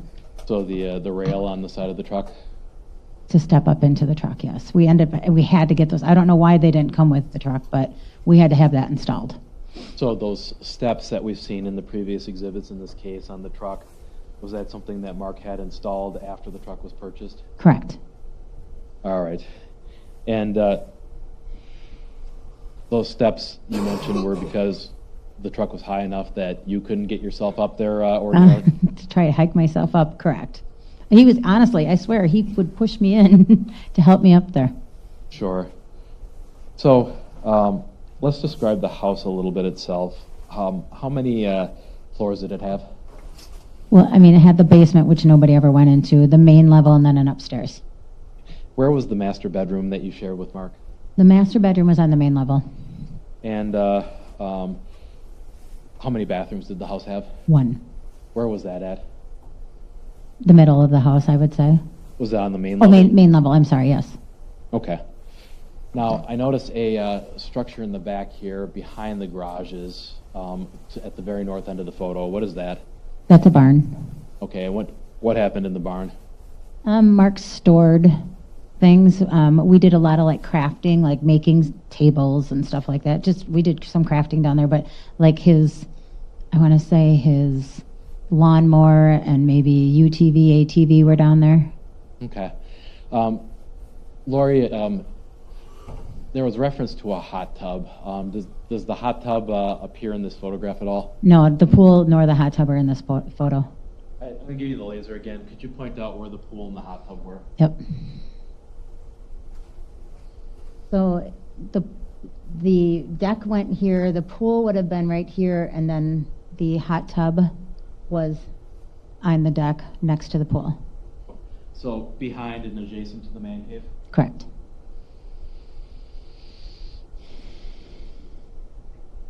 There was some testimony about security cameras. Were you aware of home security cameras at the house? Yes. How many cameras were you aware of at the house? 3. And generally speaking, let's talk about the location of where those viewed. Can you point that out to me, please? Okay. Let you keep this. Okay. So there was one, well, he moved them often, but from 2019, there was one that was approximately here, there was one that was here, and then there was one over the hot tub going down to the barn. Could you hear me? Okay, so for the record, Ms. Phillips indicated with the laser pointer that there was one on the west side of the house, approximately in the middle, intersecting the western side driveway. There was one camera that appeared to be on the north end of the house over the back entrance. And then there was a third on the barn facing towards the structure where the pool and the hot tub would be. Did I get that correctly? Well, it wasn't on the barn. I mean, it was facing the barn. Okay. It was up on the deck. All right. Who put those cameras up, Lori? Mark. And generally speaking, how did those cameras function? Well, I mean, we would get we would get alerts to our phone, so. Okay, so what would cause the camera system to alert in your experience? Any passing by, any, what's the word, sorry? So motion? Motion, thank you. And were you able to control the settings of the camera on your cellular telephone? Yeah, we were. I know that Mark had changed there were like cats and stuff that could walk by and set it off, so he had just changed it a little bit so it wouldn't be so. You were looking for cars and people? Yes. All right. Did Mark have a preference as to whether or not the cameras remained on and functioning when you were home and he was on the road? He wanted them on at all times when he was on the road. Was that something that you were personally aware of, Lori? That he wanted them on? Yes. Yeah. Okay. Let's talk about the time frame leading up to February 21st of 2019. Was there anything going on that was causing those cameras to alert in any respect? Yeah, okay, so Mark was actually leaving, Hannah was almost correct. Mark was actually leaving on Sunday. I want to say it was Sunday. So we were actually selling things out of the house, like in the marketplace. So we had a number of people coming in and out buying things. What's the marketplace? What does that mean? Sorry, like Facebook Marketplace. So we were selling like furniture and stuff like that. So it's like Craigslist, but on Facebook? Correct. And at some point, did that cause the camera system to start alerting frequently? Very frequently, yes. Are you aware of whether or not somebody turned the cameras off as a result? Mark did. All right. Now, Lori, did you have anything at the home in preparation for your move during this time frame? Yes, so there was a big trailer that was parked by the 1-car and 2-car garage. Parked. I'm pointing with the laser pointer here. Is that the approximate area where the trailer was parked? Correct. Facing, so it would have been facing the house. So all along the garages. And let's talk a little bit about the setting in February of 2019. Had it snowed at all that year? Yes. How did you and Mark take care of snow whenever it snowed on your property? So Mark hired somebody, but he also, I know his brother helped us once in a while, and I know that when Mark was home, Mark would do it, but when he was gone, he hired somebody to come through with a plow. Okay, it's a large enough driveway, obviously, where you weren't hand shoveling it, is that correct? Correct. Where did the snow go once it was plowed on that driveway? On each side of the driveway. Into a large snowbank? Correct. All right. So I want to talk a little bit about February 22nd of 2019. You and Mark had plans that evening? We did. What were those plans? We were going to meet my friends Hannah and Adam out for dinner. What was the occasion for that? It was like our last, it was a meal before, well, Mark was leaving, like I said, on Sunday, and I was leaving actually Thursday. Okay. Were Adam and Hannah friends that you were close with? Yes. So what was the plan then for dinner? We were meeting, I want to say Mark and I got there early. I want to say we got there at like 4:10, and Adam and Hannah maybe got there around 4:30, so early. Is there a reason you went out so early? Well, I thought it was because Hannah was meeting up with her family at 7. Okay. But it was to accommodate plans that Hannah had or that you're aware of? Yep. All right. Where did you go to dinner at? Sloopy's. How did you get from your home to Sloopy's? Mark drove the truck. Was that typical that Mark would drive the truck whenever the two of you would go out together? Yes. Was it typical for you to drive at all when you and Mark were going out together? No. So let's talk about the dinner at Sloopy's. Could you describe that for us a little bit? Well, I know that we had wings and pizza. I don't know how they forgot that. Anything of note happen at the dinner? No. No drama? None. Did anybody have anything to drink at the dinner? Yes. Was Mark drinking that you were able to recognize? Yes. At that point, at the end of the dinner at Sloopy's, did you believe that Mark had been getting drunk? No. I mean, I knew he was drinking, but he was fine. Sure.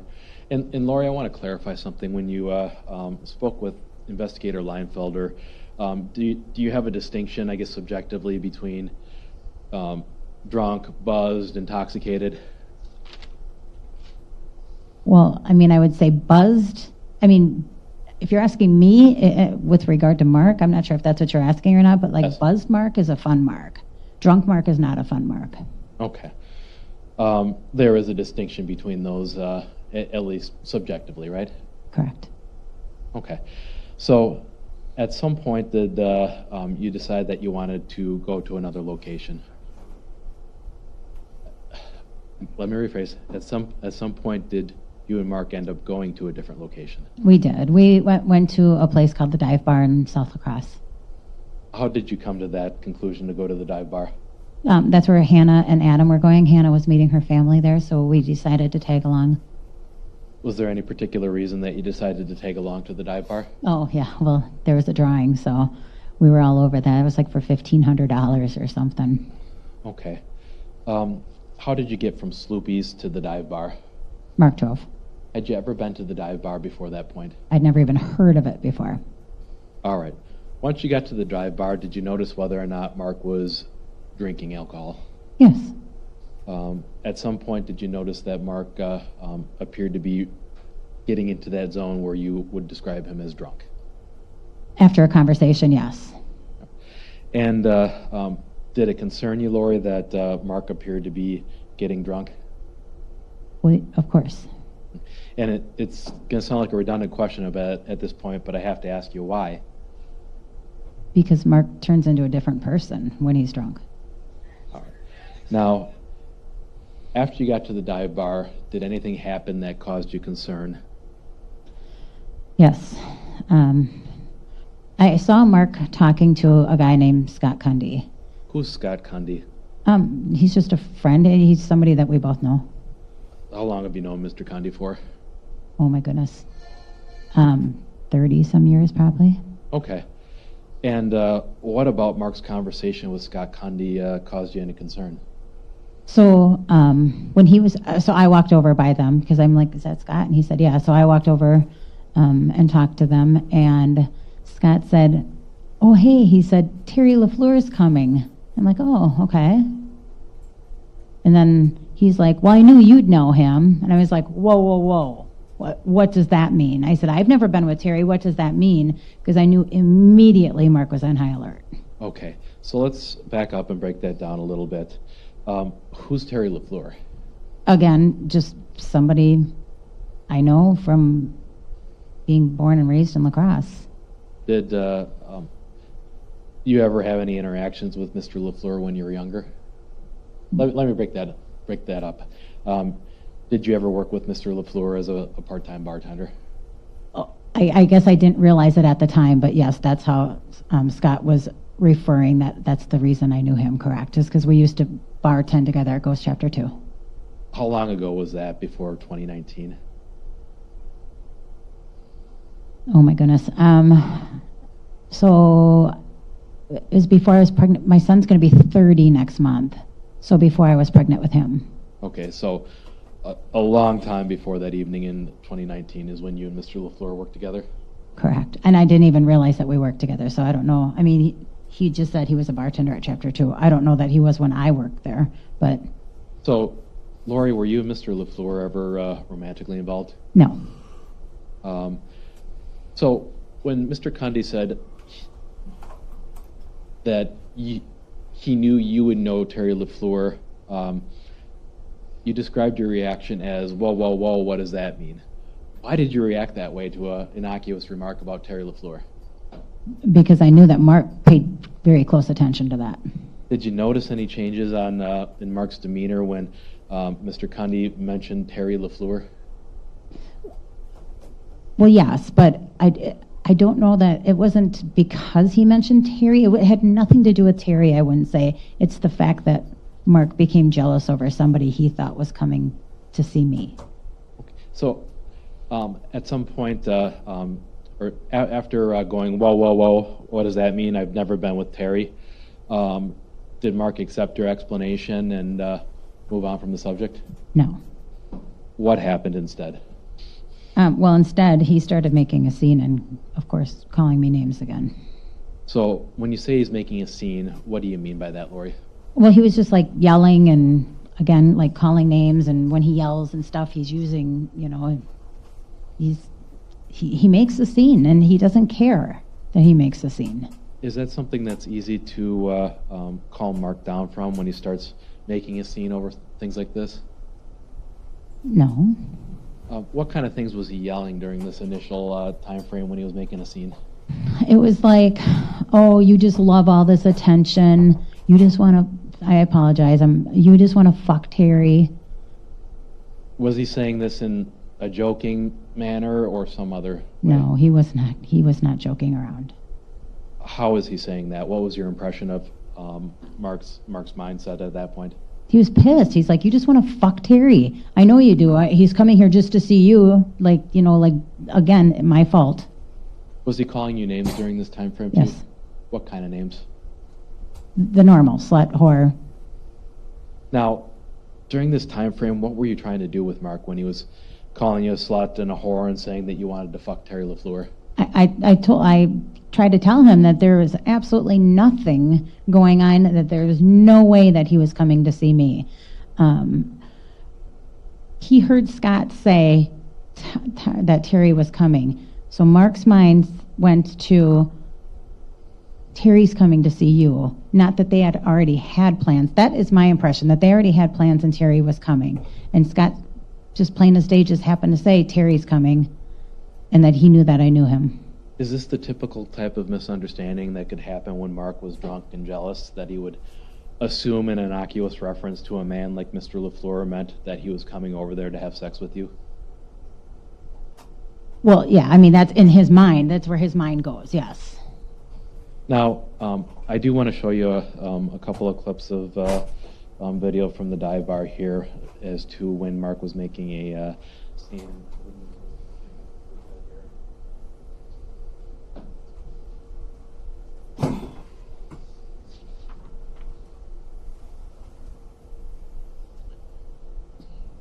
Can I ask, is this 507 that you're using? Yes, it's labeled dive bar video. This is the bar room facing camera.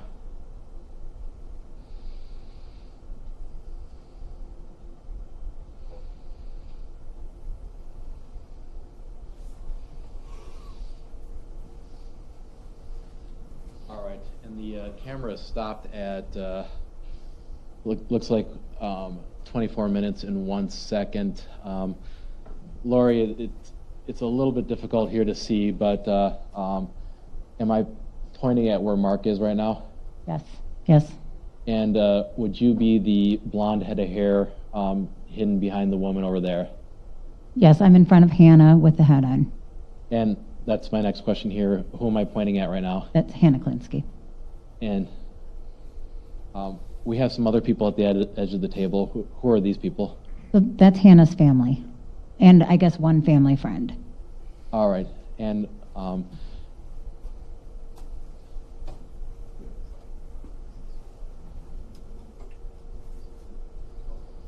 going to play this, or have this video played from 24 minutes and 1 second to 27 minutes, and then we'll talk about it when the clip is over.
All right, we're stopped at 27 minutes.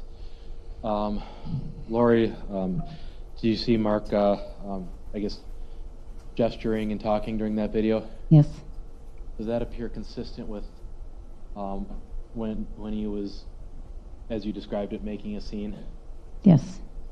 And do you recall what the topic of conversation was when Mark was gesturing and speaking during that video? Well, I mean, it would have been Terry LaFleur.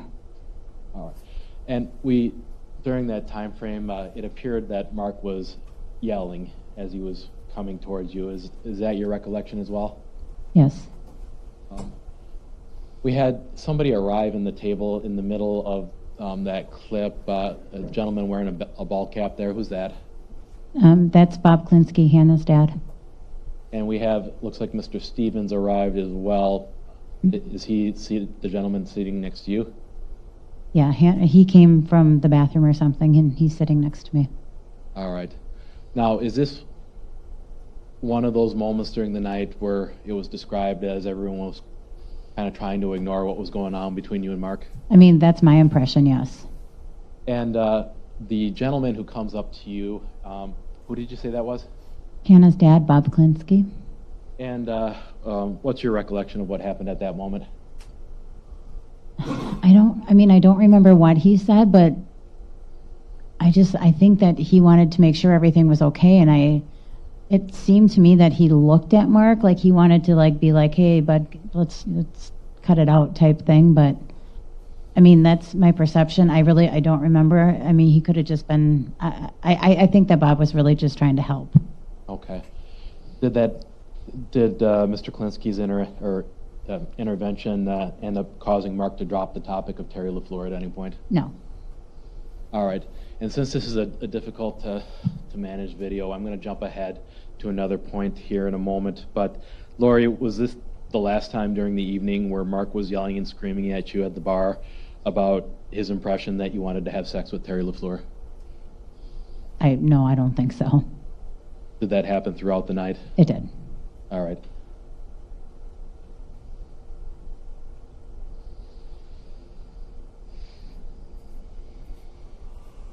Next, from the same clip from 2 hours, 18 minutes, 00 to 2, 1 and 10 seconds. Let me know when it's queued up. Now, Lori, this is, just to clarify, this is, the next clip is going to be after the two of you returned to the dive bar after initially leaving, okay? So not to throw off your timeline here, but Ms. Witzke, let me know when you're ready.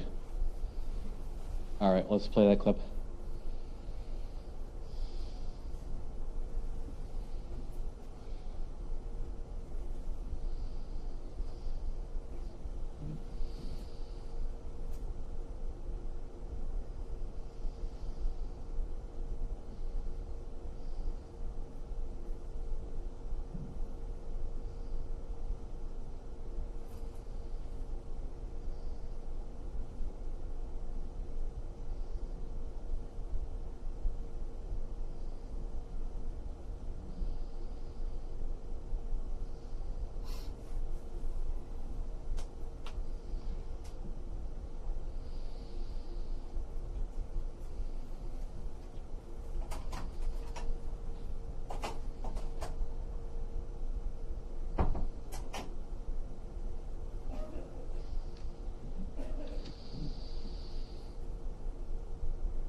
Thank you. And we are stopped at 2 hours, 20 minutes, and 10 seconds. Ms. Phillips, was this another encounter where Mark appeared to be upset with you during the evening at the dive bar? Yes. And did it look to you like he was yelling and screaming at you? Yes. And was his hand gestures and his expressions similar to how Mark was behaving that evening when he was upset and angry with you? Yes. Now, we can take the video down. Thank you. Lori, let's talk a little bit about the first time that you left the dive bar. And I'm going to preface this by saying that it's almost 5 years after the fact. Do you remember how many times you went in or went out of the dive bar that evening? No. But at some point, did you and Mark talk about, or at some point did the two of you decide that you would leave the dive bar and go someplace else? Yes. So we had talked about getting out to Holmen. Holmen had features, had another drawing as well. So I was like, well, maybe we could just go there to get away from all of this stuff here. All right. So did anything noteworthy happen while you were leaving the dive bar? Yeah, so when we were leaving the dive bar, we went outside and Scott Cundy was out there. And he said, come here, I want to show you something, and walked us over to a car. Who was in the car? Terry LaFleur and what I believe to have been his wife. Or girlfriend, I don't know who she was. There was a woman out there? Yes. And what was your reaction to Mr. Cundy taking you over there and showing you Terry LaFleur?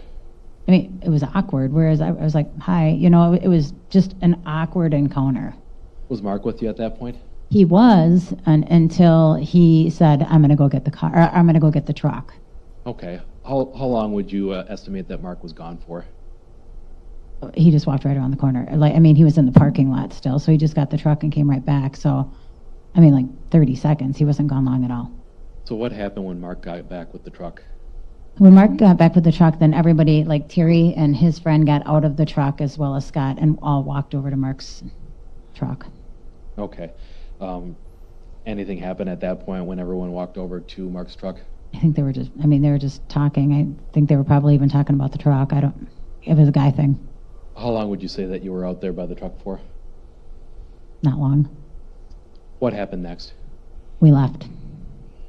Now, as you were leaving, did you say anything to Mark? Yeah, well, I said,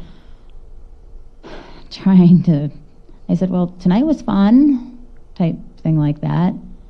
And he completely disagreed with that statement.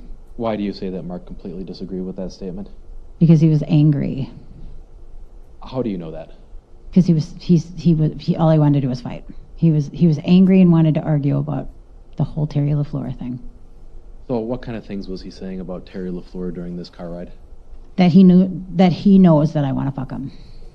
Was he continuing to call you some of the same names? Yes. Did he appear to be angry throughout this encounter? Yes. And did Mark calm down at all during this car ride? No. Lori, was Mark's anger at that point, did it scare you in any respect? Absolutely. Did you take any action in response to being scared of him? Yes. I actually asked him if he would take me back with my friends so that I could get a safe ride home with them. Do you recall calling Mr. Stevens on the way back? Honestly, until I heard Adam say that, I had forgotten about that part. Okay. Now, why did you want to be brought back to the bar? Because I didn't feel comfortable with my husband at that time, because I didn't feel safe with my husband. Okay. Did Mark agree to take you back? Yes, which I was shocked. So let's walk through this step by step by the when you come back. Where did Mark park when he brought you back to the dive bar? Front row, very first spot when he come out the door. What happened once Mark parked the truck? He jumped over on top of me. Describe that. What do you mean that he jumped over on top of you? He left his seat, jumped over on top of me, and jumped on top of me and put me in a chokehold again. Well, let's break that down a little bit. You said that he's actually physically on top of you? He was actually physically on top of me, yes. Could you feel part of his body on top of you causing you any pain? Yeah, well, I ended up realizing it later, but I believe it was all of his weight on his elbow is what caused the bruise that would have been seen only by the jurors. The bruise on your breast? Correct. And was Mark saying or doing anything when he jumped on top of you? Yes, he was calling me all kinds of names and did the same thing over and over all night long, that he knew I wanted to sleep with Terry. And you said that Mark put you in a chokehold. Describe that for us. It was like an arm bar. So it wasn't like this. It actually wasn't with like his hands. He was doing his arm bar. So you're indicating with his forearm. Was that forearm across your windpipe? Correct. And did that make it difficult for you to breathe when Mark had his forearm across your windpipe? Yes. Is that something that he's done before with you? Yes. And how did you feel, Lori, when Mark was on top of you, on his weight all on top of you, choking you, and screaming about Terry LaFleur? I was scared. I was terrified of him. Had you ever seen Mark get this aggravated about an innocuous comment about some other man? Never to this point, no. So what happened next? I mean, okay. To the point where he got off of me, or to the point? So let's break it down a little bit here and talk about, did Mark grab your head at any point? So he was like forcing, with the chokehold, he was like forcing, so my head was against, well, I was like in between the two seats, the truck seats. But I'm sure that's when like my earring ripped out because he was holding my head down. So he's sitting on top of you, kind of like in position now, with his elbow down and his forearm across your throat. Correct. Were you able to get up on your own power at that point, Lori? No, not with it until he got off of me, no. Have you ever been able to fight Mark off when he gets like that? Not when he's on top of me, no. With all of his weight, no. Now, what caused Mark to get off of you, if you're aware? I mean, I don't remember. I don't remember him. I don't know how it ended. I don't know. I don't remember. I don't remember. I'm sorry. That's okay. When Mark got off of you, did anything happen in the car before you ended up getting out? Yes. He demanded his phone. All right. So, did you give him the phone? Of course. And tell us about getting out of the truck. So, I mean, I remember opening. Every detail I don't remember, but I just remember opening the door, and I don't know if I kind of like just slid out or if I just tried to get out quickly. But I think that I think that's when I injured my leg, coming down onto the bar. That's when I think I injured my leg. I don't know if it was from Mark being on me or the bar, but I honestly think it's probably the bar that did it. Sure. When you got out, how would you describe your emotional condition at that point, Lori? I mean, I was like shocked, sad. I was in disbelief of what he was doing. Like I was like, I didn't understand how we got to that point. Was he still verbally yelling and screaming? Yes. Where did you go once you got yourself out of the truck? I went into the table that Adam and Hannah were at with her family. And it might sound like another obvious question, but why did you go to Adam and Hannah? Well, because I knew that they would be like support for me there. Did you feel safer with the two of them than you did with Mark at that point? Oh, absolutely. So at some point when you got to the table with Adam and Hannah, did Mark reach out in any respect to you that you're aware of? So I gave Mark my phone, but Mark was using my phone to call Adam Stevens. How did you know that? Because Adam told me. Were you sitting right there with Mr. Stevens? Yes. And did you want to talk to Mark at that point? No, but he continued to call. I want to say he called Adam like 3 or 4 times.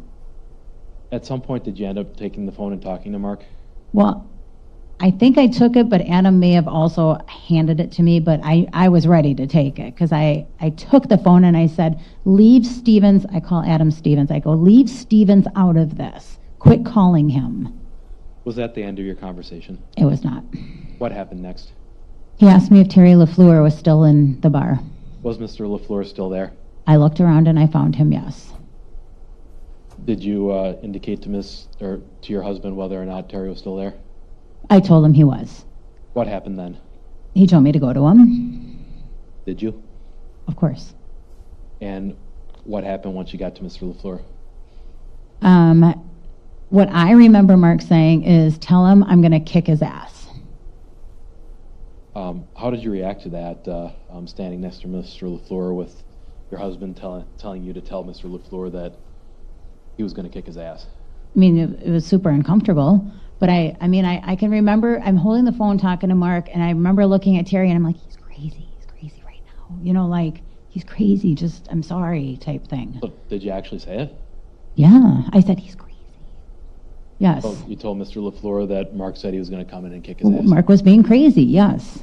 And when Mark said he was going to kick Terry's ass, could you describe kind of the tone of Mark's voice when he was talking, when he was saying that? Oh, he was very serious. He's like, I'm going to tell him I'm going to come back and kick his ass. So this wasn't a joke, or? It was not a joke. I'm sorry. I'll let you finish. Sure. Now, at some point during this time frame, Lori, did you see Mark back inside of the bar? Yes. Can you describe what you saw when you initially saw Mark back in the bar? So Mark came back in and he was like by the doorway and he was he was making a scene again and yelling and telling me to get back in the truck.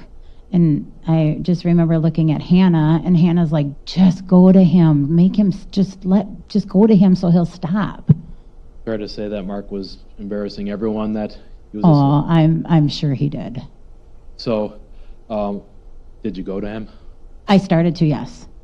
You said you started to. Did something happen that stopped that process? Yes. What? Mark said something to me when I was heading his way, and it was like, get your fucking ass over here right now. And I was like, oh shit, no. There's no way I'm going by him. No. And you demonstrated that in kind of an angry tone of voice. Did Mark appear to be angry with you at that point? Yes. Why didn't you want to go to him in that state? Because he had been drinking and he was angry. Now, did you have any contact with Mark after that event where he told you to get your fucking ass back there? Did I have contact with him? Yep. Did you end up talking to Mark at some point after that? Yes. Was there any point in the evening when he appeared to have calmed down a little bit? Yes. Could you describe what led you to that belief? So Mark had sent me a text that said, I'm so sorry, I love you. Now, I should ask you as a predicate here, Lori, at some point did you get your telephone back? Yes, I believe that there was a video that showing him coming in holding my phone, and when he came to the phone, where I was sitting at the table, you could see he set my phone down. So that text message of "I'm so sorry, I love you," was that something that was sent to your phone then from Mark's phone? Correct. What did that mean to you when you got that text from Mark? I told Adam and Hannah that I felt that he had calmed down and realized what his mistakes for the night, so I felt that he had changed his demeanor. And I'm going to get the Elmo up, please.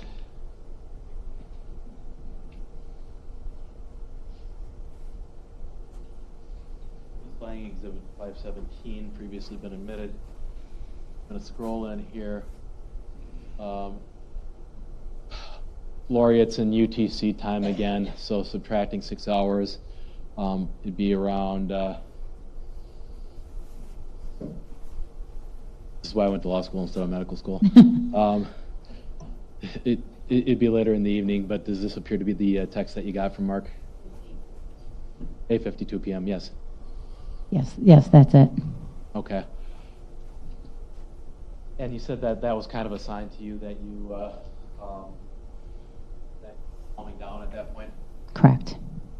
Is that something that you would look for in typical or other instances where Mark was upset with you, that something like that, a text message acknowledging that he was sorry, was a sign that he was starting to come to grips with his anger? Correct. So what did you do in response to receiving that text message from Mark? I told Adam and Hannah and her family that they could leave, that I felt I was in good hands now. Okay. Did Adam and Hannah and her family end up leaving? At some point, I mean, I know Adam and Hannah did. I guess I don't, I'm not sure about her family. Sure. So let's talk about when you were leaving, Lori. Did you have any conversations with Mark, or did you have any interactions with Mark inside of the bar before you left? Oh, yeah, I mean, several. So, I mean, he was talking to somebody originally, and that person, I didn't know who he was, and him and his wife, and then they ended up leaving. So Mark and I were able to talk, just the two of us, and I remember telling him, I'm like, my boob hurts. And he's like, the fuck do you mean your boob hurts? I didn't touch your boobs. I'm like, Mark, you had to have. He's like, who the fuck touched your boobs? Like, he got just mad all over again. And I was like, oh my God, I wish I would have never said anything. At that point, was it evident to you that that anger from earlier in the evening was boiling over again? Yes. How did you feel at that point, Lori? Well, I was scared, but I knew that I'd already had my friends going home, and I knew that we were going to go home, so I went to the bathroom and texted Hannah. What did you text, or why did you go to the bathroom to text Hannah? So that Mark didn't know that I was letting her know that he got angry again. Okay. And I'm going to display Exhibit 77 on the Elmo again. Lori, we've been over this exhibit several times in this trial, but does the top of this exhibit here represent your initial text message to Hannah Kinsky? Yes. What did you mean by shit just got real? Well, I knew Hannah would know what I meant by that, but she then would know that Mark and I were back at it again. Okay. Why did you feel the need to let somebody know that? Normally I don't talk. I mean, normally I don't say anything to anybody, but I just know that she knew about everything that happened that night, so I felt that I could confide in her. Why did you ask Hannah to not reply back and indicate that you were deleting the message, Lori? Because I didn't want Mark knowing that I told her. Is that something that you would have been concerned about if Mark saw that text message? Yes.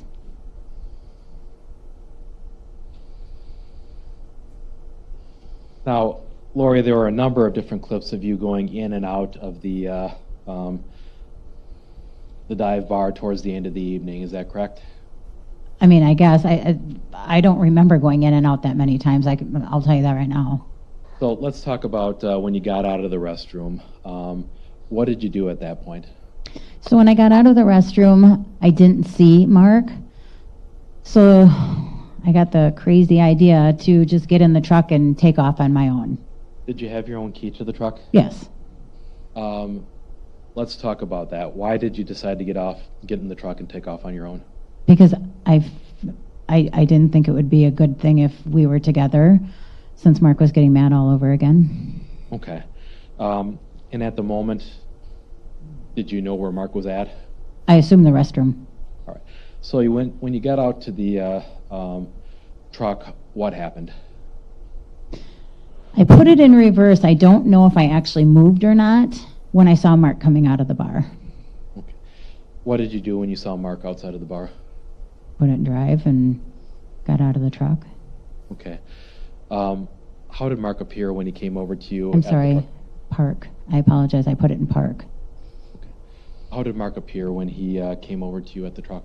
He was furious that I was leaving without him. What happened? When I got out of the truck, he slammed me up against the truck, yelling at me like he was in disbelief that I was leaving him. And then he grabbed my arm and walked me around the truck, opened my door, threw me in, well, as much as he could as from where he was standing, shut the door and punched the window. So you said that he grabbed you and slammed you against the truck, and you motioned with both of your hands and did a pushing motion forward. Is that correct? Correct. Did I get that gesture essentially right? He grabbed you by the shoulders or the forearms and slammed you up against the side of the truck? Yes. And was he saying anything during this time frame? Well, he was very upset. I mean, I don't recall everything he said. He was just very upset that I was leaving without him. Still very visibly angry at that point? Absolutely. Did you say anything in response, Lori? Did you raise your voice at any point during that encounter? Oh, yes. Okay, yes, I did. There were people outside. So when he did that, I raised my voice and I said, "Stop, you've done enough tonight." And I thought by raising my voice that I would get others to potentially hear, at the minimum hear, to see that there was something going on over on my side, on the driver's side of the truck. Was there anybody outside that you could see? Yes, there were people outside. That's the reason I raised my voice. Did anybody come to help you when you raised your voice? No. Now, Lori, you said that Mark grabbed you by the arm and walked you around the truck. Did I hear that correctly? Correct. Could you describe how he grabbed you by the arm and how that looked? I think you saw the bruises, but his hand was right underneath my arm, dragging me along, taking me along forcefully to the passenger side. Did that hurt when Mark was grabbing your arm? Of course it did. Was he grabbing your arm, I guess, in a hard manner? Yes. Did you feel like you had any choice but to follow along as he grabbed you and dragged you around the side of the truck? There was no other choice. I was going with Mark, yes. Yes, I had to go with Mark. And I'm going to display what's been previously admitted as Exhibit 523.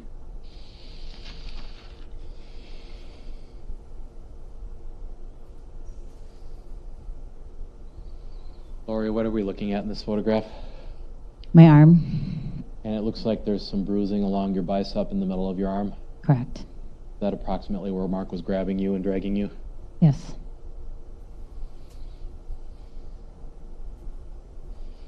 So when you got to the passenger side of the truck, was it evident to you what Mark wanted you to do at that point? Well, we were going home. Did you feel like you had an option to not get in the truck at that point? No. I mean, I wish there would have been an option, but no, there was no option. How did the door get closed to the passenger side at that point? Mark slammed it. And you said that Mark punched the window. He did. Could you describe that? Did he punch at the window or did he physically punch the window? He punched the window. Where was his fist in relation to where your head was? Right at my head. I mean, when I'm sitting there and he's punching the window, that's right where I'm sitting. How did you react to that, to Mark punching the window where your head was? Well, I mean, it was scary, and I knew that there was nothing I could do about it. I knew that I was stuck going home with a very, very angry Mark. Had you ever seen him that angry before, Lori? No. So let's talk about the drive back home from the dive bar to your home in Holmen. Was there any conversation during that drive? Yes, there was a lot of conversation, and it was basically all Terry LaFleur. Was this pleasant conversation at any point of the drive? Pleasant? Never, no. Was Mark still angry and upset? Yes. Was he still calling you names? Of course. And was he still stuck on that idea that you wanted to have sex with Mr. LaFleur? Correct. Now, at any point during this, or did the intensity of that behavior frighten you at any point, Lori? Yes. Had you ever seen him this out of control on a car ride before? On a car ride? No. No. I've never seen Mark that out of control in my life. Did you do anything during that car ride home to try and have him get a grip? I took my ring off and gave it to him. When you say your ring, what kind of ring do you mean? My wedding ring. Why did you do that, Lori? I said, I can't do this anymore. I was hoping that he would take it seriously enough that he would realize that his actions were going to end our marriage if they continued. How did Mark react to that when you gave him your wedding ring back and said you couldn't do that anymore? He said, please, please don't give me that back. Did he calm down a little bit? That's the only time that he was calm.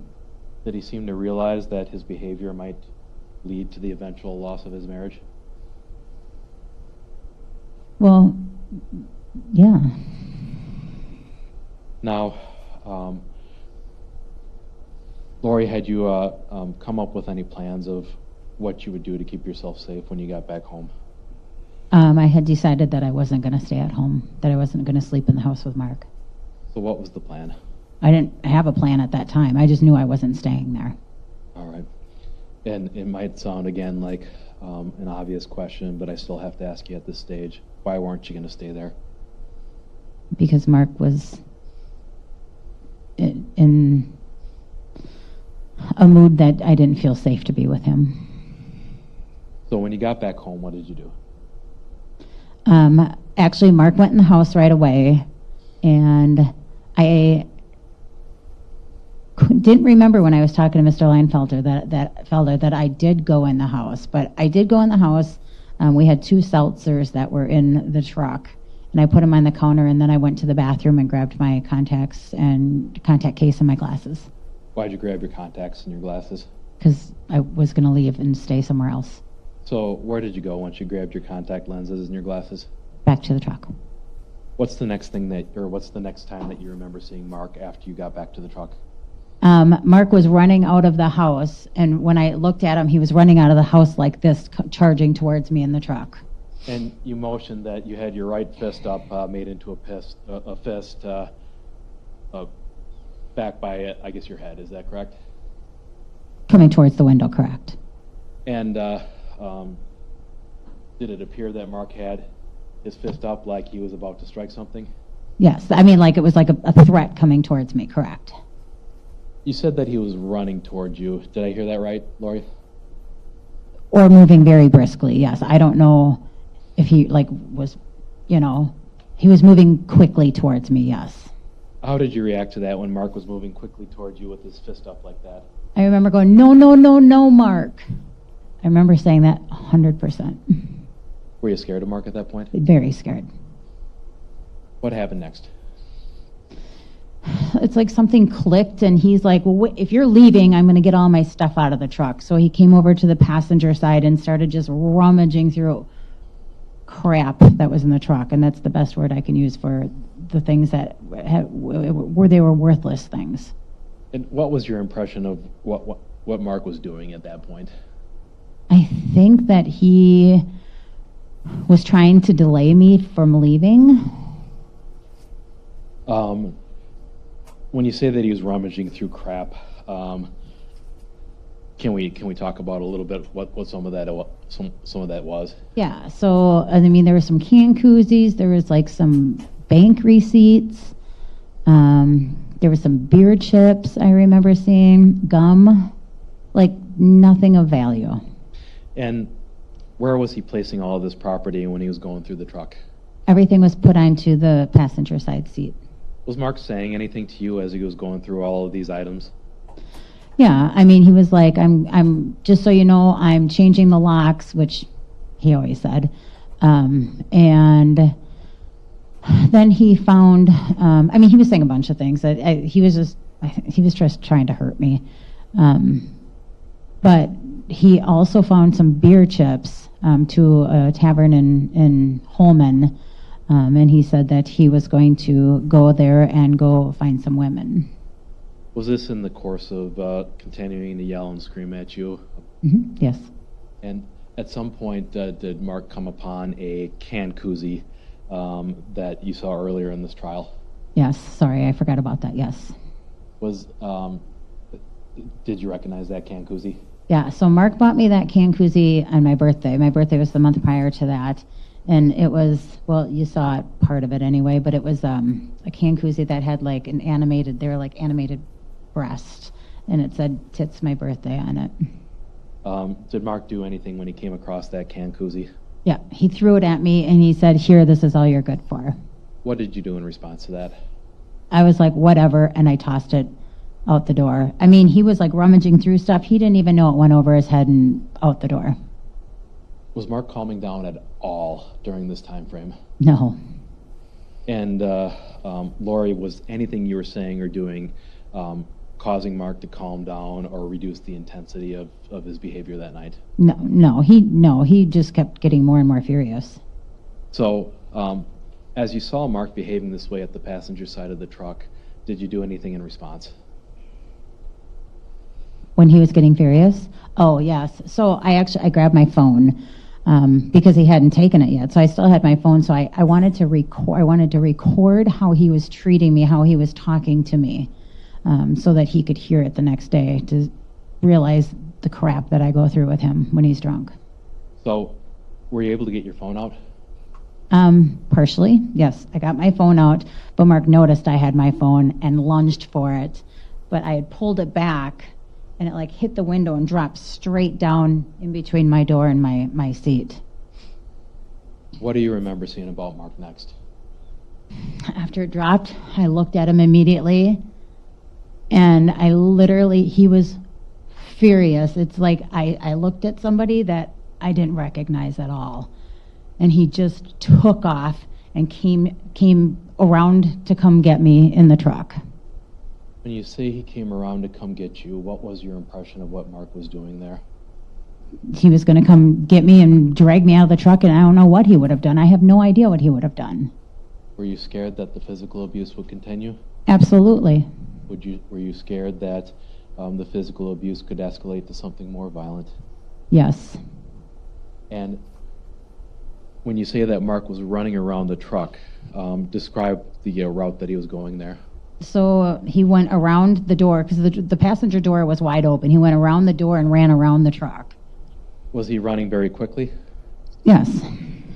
About how much time would you say elapsed from the time that Mark gave you that look and then tore off around the front of the truck towards your side of the door? How much time elapsed, did you say? Yes. 2-3 seconds. I mean, it doesn't take long to get around a truck. What were you feeling at this point, Lori? I was terrified. I was scared out of my mind. I was like, my heart was beating out of my chest, and I just wanted to be safe. I wanted to get to safety. Have you ever been in a position like that, Lori, where you were forced to make a split-second decision under circumstances like that before? No, not like that, no. And you said that your heart was pumping. Are you familiar with the term fight or flight? Yes. Is that an instinct that you were feeling in that moment? Yes. Well, so when he started running, I wanted to lock my doors because I didn't want him to be able to get to me. So I'm like trying to lock my doors because I was just so afraid of what was going to happen when he got to me. Do you know if you were able to get the doors locked? I don't know. I honestly, I don't know. I wasn't familiar with the truck. Yeah, and you mentioned that you'd only driven this a few times before, maybe? Right, and the doors lock on their own once you hit like 10, 15 miles an hour, so I've never had to use the door locks. Now, at some point, did you see Mark clear the front of the truck and reach towards the side of the driver's side? Yes, well, I know he wasn't in front of the truck because that's the only thing I could see was the front of the truck. How close would you estimate Mark was to the truck before you made the decision to hit the accelerator? That he was at my side of the door. I would say he was right at my door.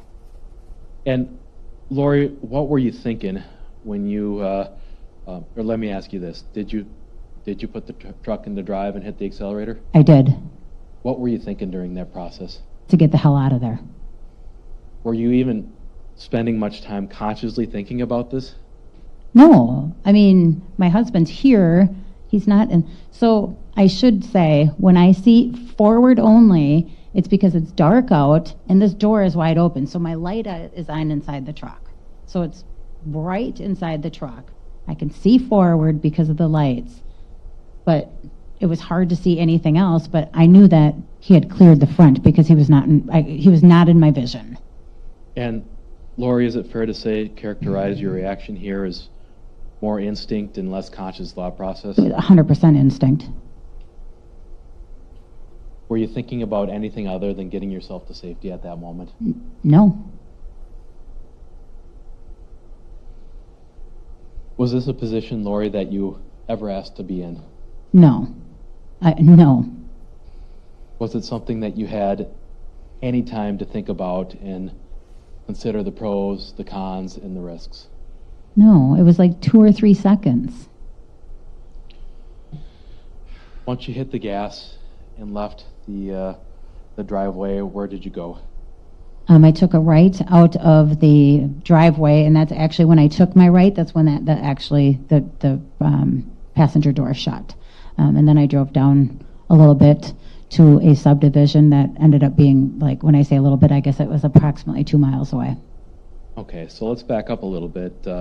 Is it your testimony that the passenger side door was still open at the time that you hit the gas? Yes, So it happened that quickly. correct. And why did you pull off in the subdivision, Lori? I was checking to see if Mark was chasing me. How did you assume that Mark would chase you to the subdivision? Well, he would have gotten in his old car, the Outback, Subaru Outback. Subaru. Now, when you got to the subdivision, did you have any reason to believe that Mark had been injured? None, no. Were you concentrating on the physical sensation, Lori, of whether or not the tires were coming up against a snowbank or how they felt on the road as you were fleeing from your husband? Objection. Overruled. Go ahead. Were you concentrating on the physical sensations of what the truck felt like when you were fleeing from Mark?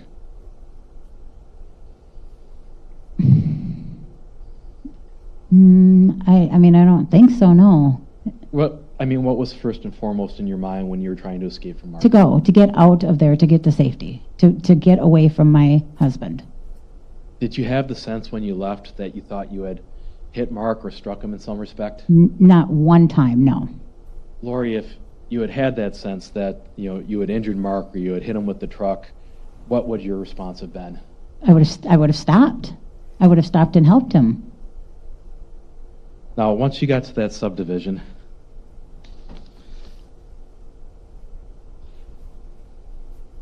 did you send Mark any text messages? From the subdivision? Oh, gosh. I mean, I sent Mark texts that night, but I don't remember where I was. Well, let me ask about the timeline a little bit here. So, any dispute that the truck was on camera leaving the dive bar around 10:09 p.m.? No, I mean, I've heard that from Mr. Leinfelder. And do you have any dispute with Deputy Sloan's estimate that it takes about 30 minutes to drive from the dive bar to the home in Holmen? I would say that's pretty accurate. How long would you say that the argument outside the truck lasted where Mark slammed you against the truck and was screaming at you? Oh, at the dive bar? Yes.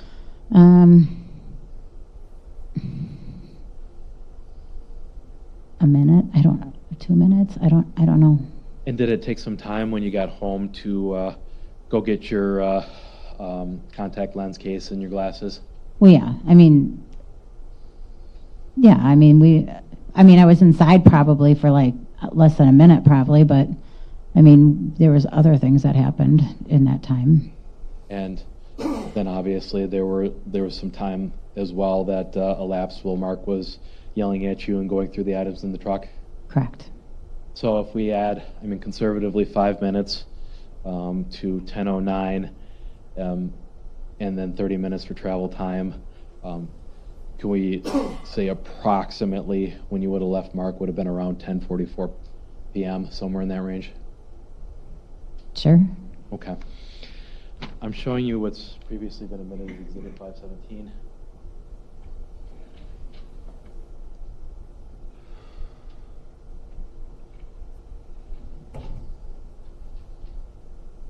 Lori, I'm showing you the middle text in this exhibit that begins with, "I wish you the best." Do you recognize that text? I do. Who wrote that text message? I did. And who are you sending it to? Well, it's going to say boss man, but that means Mark. Now, subtracting 6 hours from 4:57 UTC leads us to about 10:57 p.m. Does that sound about right? Yes. So would you have sent this text message shortly after fleeing from Mark? Yeah. Yes. Why did you send him that text message, Lori? Well, because I wanted to let him know that his actions caused our basic breakup and me not going to Bismarck with him and starting a new life with him. Were you serious about that at the time that you sent the text message? Yes. And when you sent that text message, Lori, did you have any reason to believe that Mark had been injured or might be dying on the side of your driveway? None whatsoever. Was that wish for good luck in Bismarck, was that sarcastic? Probably. I don't know. I mean... Did you have the impression that Mark would be going to Bismarck the following week? Yeah, that Sunday, correct. All right. Now,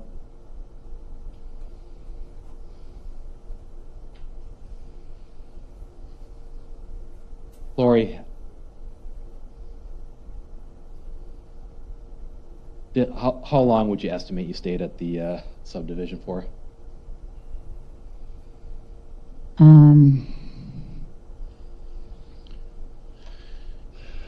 A few minutes. Okay. Did you have a plan as to what would come next after stopping at the subdivision? Yeah, well, that's when I was trying to figure out if I could find a hotel somewhere, I believe. Okay. So what efforts did you make to try and find a hotel? Well, I searched hotels near me because I really wasn't familiar with any hotels near me. And I ended up coming across one at Comfort Inn, I believe it was. What did you do once you found the Comfort Inn online? I probably did driving directions to it because I had no idea where it was. Did you drive over to the Comfort Inn? I did. Were you able to get a room there? No, they said online that they had a room available, but they did not when I got there. And Lori, I should ask you, why were you planning on staying in a hotel at this point? I didn't have anywhere else to go. I knew I couldn't go to Winona. Did you feel like you could go home at that point? No. It was... Why didn't you think you could go home at that point? Because Mark was out of control. Okay. So once you got to the Comfort Inn and they didn't have a room available, what did you do next? I went back to the truck and I Googled, I want to say hotels near me again, and found the Baymont. But this time I actually went online and booked the room so that I didn't have to drive all the way over there to find that they didn't have a room available. Okay. What happened after you booked the room to the Baymont? Driving directions to the Baymont, and I went there. All right. And we all saw the video of you in the lobby. I'm not going to play it again. But could you explain to us what was happening in that video? Yeah, so he had asked me for I was checking in, he asked me for my driver's license as well as my credit card. Okay. And what happened after you gave your driver's license and credit card to the clerk? He couldn't find a booking, so I was like, no, I just booked it online. And then I think he just did a little bit more searching and found out that I had booked it. So I want to say this was like almost midnight or something, and I think I just confused the days. So I was trying to get one for Friday night, and I booked it for Saturday. Okay. Did they have a room available for you at the Baymont? No. All right. Where did you go after the Baymont? To Woodman's. Why did you go to Woodman's? To use the restroom. Okay. After were you able to use the restroom there? Yes. After that, what did you do?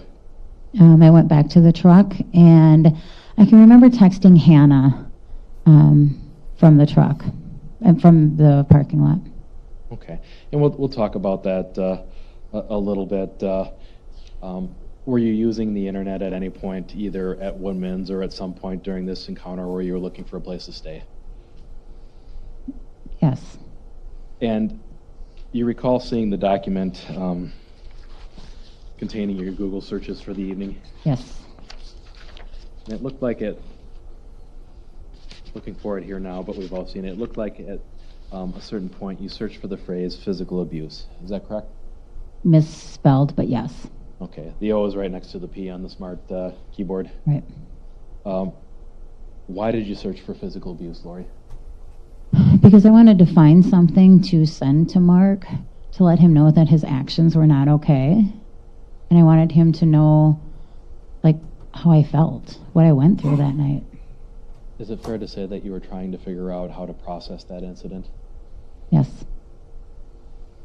After searching for physical abuse, did you make another search for physical abuse it's spelled quite in the internet search history. Yes, I did that. What were you searching for there, Lori? It must have been physical abuse quit. Again, why were you searching for physical abuse quit? Again, to find something to send to my husband for him to acknowledge his behavior that night. Did you find a quote that you felt encapsulated somewhat your feelings on the matter? I did find a quote and I did send it to Mark, yes. And I'm going to redisplay 517.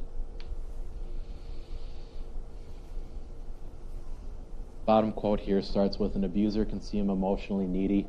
You can get caught in a trap of catering to him, trying to fill a bottomless pit. But he's not so much needy as entitled, so no matter how much you give him, it will never be enough. He will just keep coming up with more demands because he believes his needs are your responsibility until you feel drained down to nothing. Is that the quote that you sent to Mark? It is. And it looks like that would have been sent at approximately 12:10 a.m. and 13 seconds. You take my word on that? Sure. When you sent that quote to Mark, what did you hope the result of that would be? I guess I just kind of wanted him to like self-reflect on his actions. I just wanted him to do better. I'm going to ask you again, Lori, at this point, did you have any reason to believe that Mark was injured or dying back at the home? None whatsoever. You hoped that he would read that text? Right. So, you were texting with Ms. Kinsky as well, is that correct? Yes. I'm not going to review all of the text messages again, but I do want to go back to Exhibit 77. Front page here. Lori, do you recall sending that text message to Ms. Kinsky at 10:51 p.m. about beginning with "he just freaked again"? Yes. Would this have been shortly after you fled from Mark at the home? So that was probably at the subdivision. Okay. That would be my guess. Did you have any reason to believe, Lori, that your text messages would one day be downloaded by law enforcement and read out loud to a courtroom full of people? Absolutely not. Why were you sending this text message to Hannah? Again, I mean, Hannah knew what I went through that night, and she was the only person. It wasn't. I'm not one to tell people about things that happen between Mark and myself. Like, I think there's probably, like, my kids and stuff are a little shocked about this trial right now, of things they've heard. So, like, Hannah didn't know things before. Adam didn't know things before. I don't talk about it, but Hannah I could trust that night because she already knew stuff. I want to focus on the bottom line of that text message. He promised he would never touch me. He lied. What did you mean by that, Lori? So, I mean, we've had instances in the past, and then the last time he told me that he would never touch me. So I figured that he meant he was, again, I was under the understanding that we were going to start all over in Bismarck and start a whole new life together, a happy life. And I believed that he was going to change his ways. Were you trying to say that to Hannah with this text message that this was the very first time that Mark had physically abused you? No, she already knew better than that. Now, so is this a good time for a break at this point? Judge, if you can give me maybe 2 minutes, I think I'll finish up this subchapter here. Okay. All right. So, Lori, I want to talk to you a little bit about your exchange with Hannah as well, and that you recall texting back and forth with Hannah about not being able to find a hotel room. Yes. And do you recall Hannah and Adam collectively suggesting that you should find a way to get to Winona and stay with them? Yes, she actually offered her father to come get me. Her dad doesn't drink at all, and he lives in La Crosse, so she suggested that he could come pick me up and take me to Winona. All right. Showing you, this will be 1, 2, 3, 4, page 5 of Exhibit 77. Looks like there's a text at 12:16 from you to Ms. Kinsky that states, "Me coming to Winona would only make things worse. Mark thinks that I am coming to sleep with other guys. He's fucking crazy. Seriously, I just want to sleep. I promise I am fine. Do you recall sending that text in response to Ms. Kinsky's suggestion that you go to Winona? I do. And what was your, why didn't you want to go to Winona, Lori? Because it would upset Mark. Why would going to Winona upset Mark? Because I have history in Winona. I have exes there. Okay, an ex-husband? Yes. Okay. And at the time that you sent that response to Hannah, did you have any reason to believe that Mark may have been injured at home? No, none. Were you legitimately scared about what Mark might do should you go to Winona and stay with Hannah and Adam? I would never have gone. I knew better. I think we can take a break here, Your Honor. Okay. Turn lights on. So, thank you, ladies and gentlemen, for going a little bit later. Let's start up.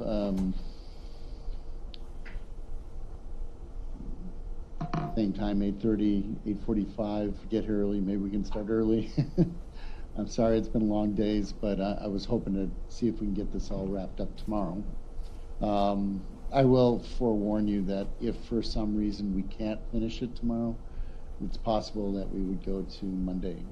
It doesn't mean you would be doing this Saturday and Sunday, just so you know. You'd be coming back Monday morning. I would ask if you can figure out, if you can check. My hope is we can resolve this tomorrow, but we'll see how it goes. So we'll see you tomorrow morning, 8:30, and we'll start as soon as we can get going here. So, all right, thank you.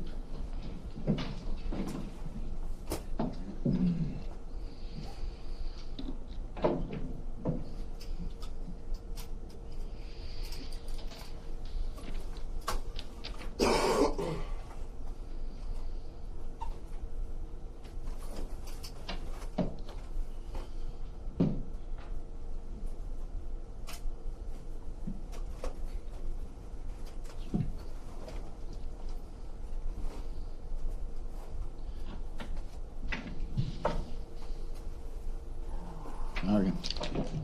Be seated. Anything we need to talk about tonight, Mr. Zacher, about the case?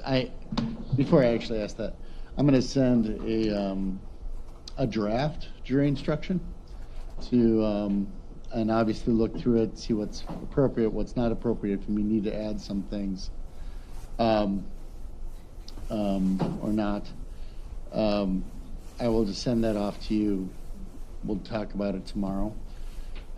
This is your last witness, right? You don't have another witness? I have one more that might be relatively brief, but Ms. Phillips may very well be my last. Okay, all right. Is the state well, it's probably too early to ask. It's too early to ask, I'm sorry. As you just heard me say to the jury, I've cleared out part of Monday to be available. There's a major hearing I have to do middle of Monday morning, though. So I'm hoping somehow, miraculously, we'll get done tomorrow. Again, if there's things we can do to shorten things up, obviously we're in the middle of the major part of this. I know that would be difficult. So you've done a lot so far, and I appreciate it. Anything else, Mr. Zacher? No, Your Honor. 8:30 tomorrow. Mr. Burdick or Attorney Scamp?